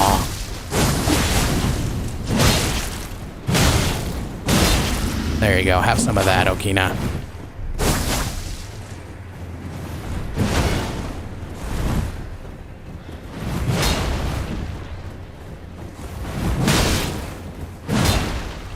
Oh! Knocked him out of the attack, luckily. Oops. Nice.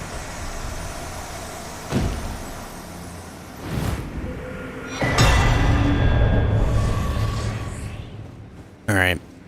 Also, I'm going to show you guys something that I was taught by Weedman a while ago. This is something a lot of you probably already know about because I have shown this before, as well as you've probably discovered it yourself. But after the fight with Okina, you can actually go up this with your horse, and inside the mouth of this giant skull is an ancient dragon smithing stone. One of the few that you can find before going to Crumbling Farum Azula. Unfortunately, it's not somber, so I can't make use of it right now. Unfortunately. Nimrod, thank you for the €5. Says, where's the $2 option? You won't see the $2 option because you're from Europe. Thank you for the €5, man. I appreciate it, dude. Thank you. Thank you. Bongwater with $2 again. Says, shut up and take my money. Just having fun. Hey, thank you, Bongwater, for another $2 super chat. It means a lot, dude. Gara with the $1.99 says, man, they only get $1.99. I usually just call it $2 anyway. Thank you, Gara, for the 2 spot. I appreciate that a lot as well. Thank you so much. And Retro Banjo with a 2 spot as well. This is not where I parked my car. You know, that reminds me of, what is it? I think that quote is in Erdtree, where that guy like falls into the hot tub with all the girls in it and goes, this isn't where I parked my car. Retro, thank you for the 2 spot, man. I appreciate it. Very nice of you guys. Thank you.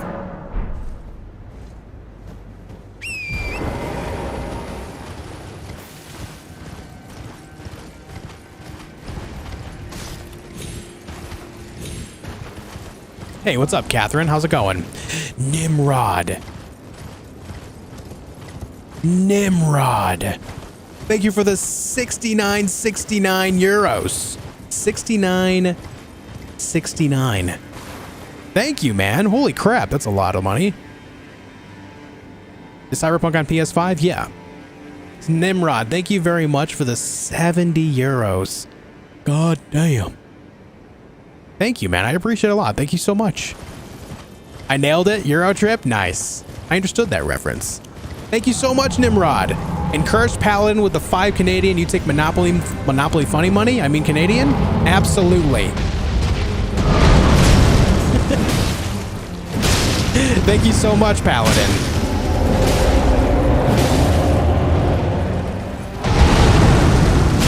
Thank you so much, dude.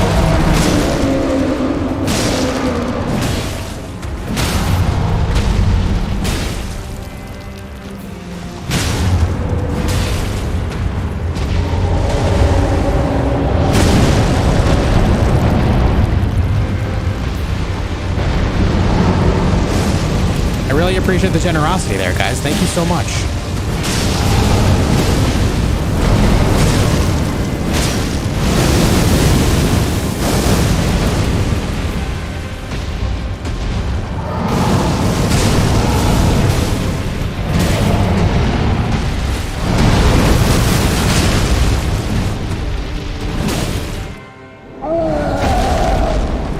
King Hydra with a 5 Canadian as well. Resident Evil 8 DLC comes out on October 28th. I'm very excited to time me over to Resident Evil 4 Remake. Yeah, if it comes out on October 28th, that'd be a great Halloween game. Perhaps we'll do that. Perhaps we'll do that, man.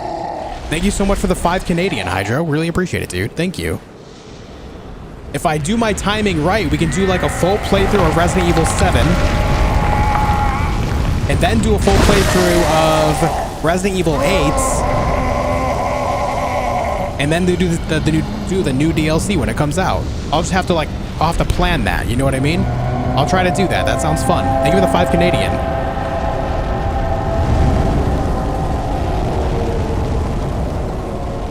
Catherine, thank you for the $5 super chat as well. Says Dono Trade. Let's go. Catherine, thank you for the 5 spot, dude. Thank you for the $5. And Gara with the 2 spot again. Retro Banjo. Scotty doesn't know. One of Matt Damon's better roles, by the way. Scotty doesn't know.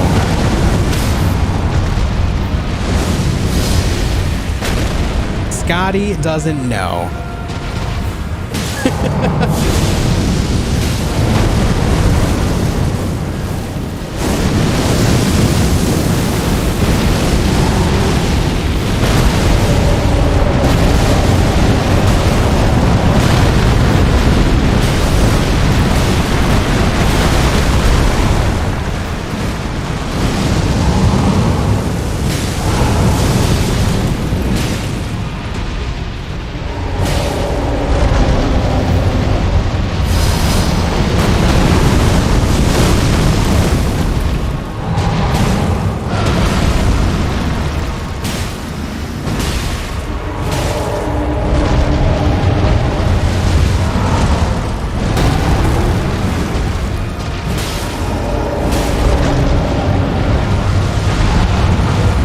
He tripped.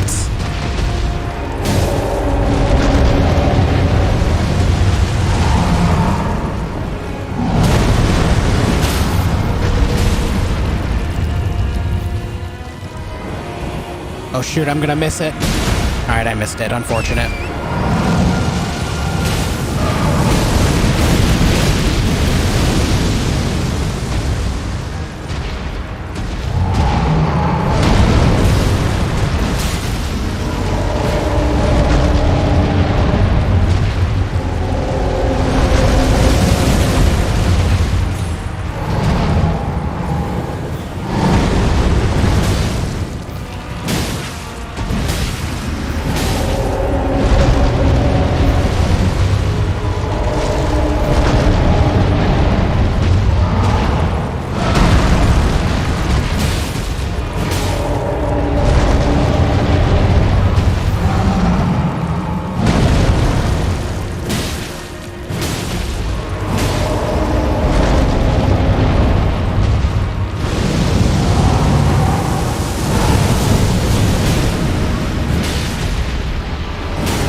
Listen, man.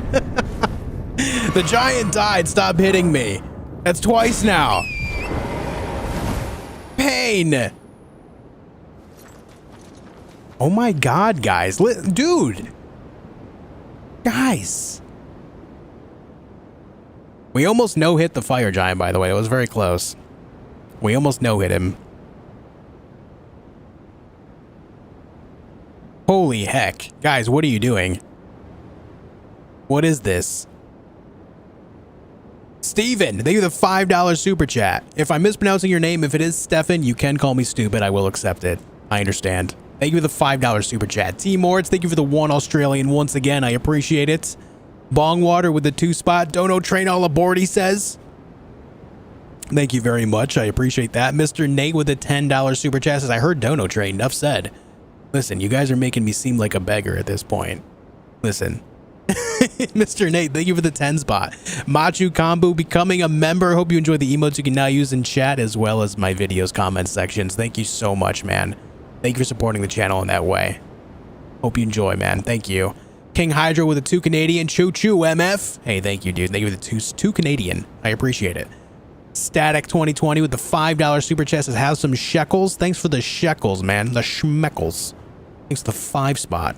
Bongwater with another $1 super chat. Thank you very much, dude. T-Morts with the 2 Australian with a bunch of trains. Thanks, dude. Nimrod with a bunch of cheap emotes with the 2 euros. Thank you, dude. Laboria with the $2 super chat says GG. Hey, GG, man. Thank you very much. Thank you all. Retro Banjo with a 5 spot says, this is for Google. Get a similar function to Hype Train like Twitch has, but call it something better. I could see them implementing something like that. I would not doubt if they're already actively working on that. They've already made their own versions largely of a lot of what Twitch does as is. I would expect animated emotes as well as like a Hype Train type idea sometime in the next few months, if I'm being honest. I just kind of expect that at this point. Thank you all very much for all of that generosity. That is incredibly kind. Thank you. What's up, Amir?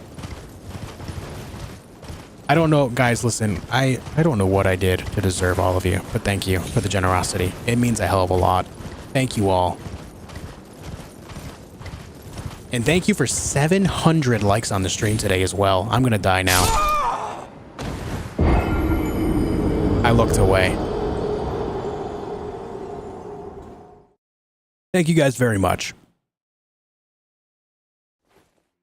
Listen, I can defeat Fire Giant in 1 try, but I cannot stay on that chain and defeat Gravity, okay? I'm blaming that one on you guys because I was looking at chat. I was looking at chat going up the chain. Lesson learned, don't do that. Focus on going up the chain. Here we go.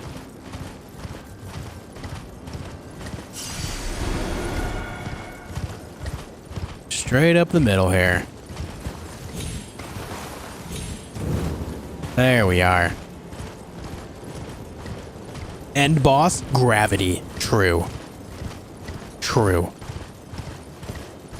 So yeah, what we did there, guys, that's how I fight Fire Giant every time. I don't have bleed or anything on my weapon right now, but the standard is the same. If you do have those effects, you play it just like I did. You go after its left leg in the first fight until he tears it off. You'll see the cutscene where he tears his leg off, and then from there, get on your horse and just keep riding behind him. Every time he rolls away, just keep getting behind him, and I call it tickling his toes, but just keep slashing or whatever weapon you have. Hit the foot. You stay behind him, you're very safe there. As you saw, almost nothing hit me right up until the end of the fights. That's just the way to do it. It's less damage than going after his hands, but far safer and far more reliable in actually landing your hits.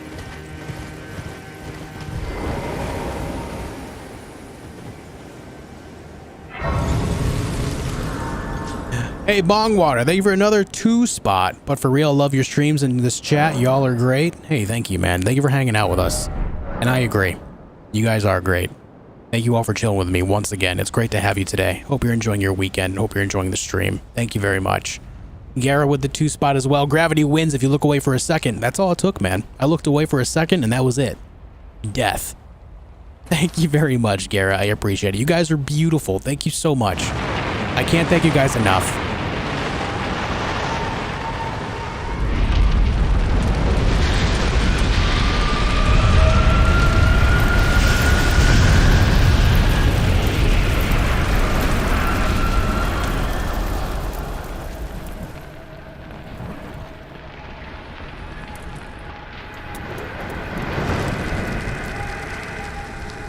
I am become flame.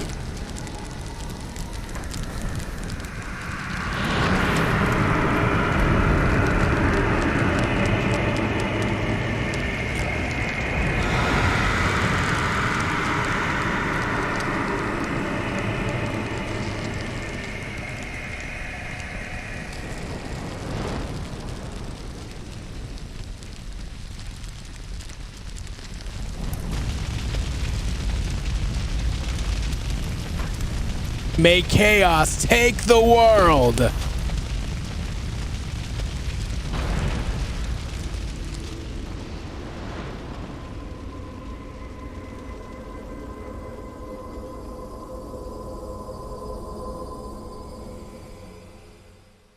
Nice. Nice, nice, nice. Retro, thank you for another $2 super chat. When you donate, gravity takes the juice. That's fairly true. It did happen. You guys saw it live. Thank you, Retro. How do you get this? Franco, you get that by going to see the 3 fingers and interacting with the 3 fingers before Leyndell gets burned. Before you defeat Fire Giant, essentially. Or before you, use that Site of Grace.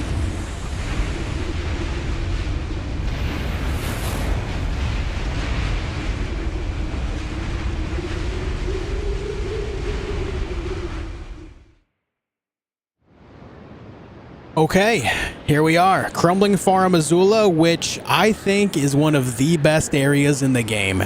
It's pretty top-notch. This area and Caelid are my 2 favorites. Love it here. It's so cool, man. Not to mention it has a lot of my favorite boss fights. You've got Godskin Duo, you've got Placidusax, and you have Malekith. Bingo, bango, bongo, dude. Great boss fights all around. I enjoy it. I love it here. Absolutely love it here.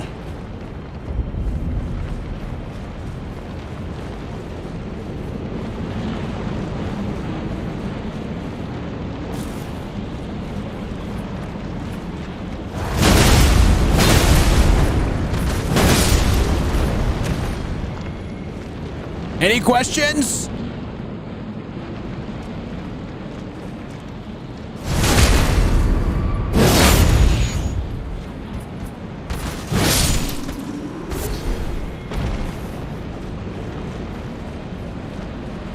This axe is amazing. Jesus.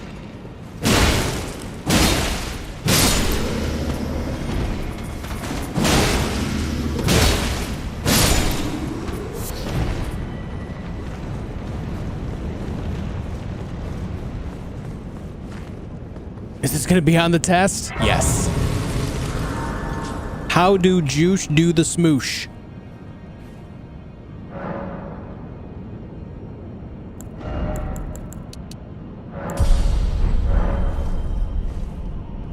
This axe, yeah, axe makes annoying enemies less annoying. Yeah. Very true. I love it. I love it here.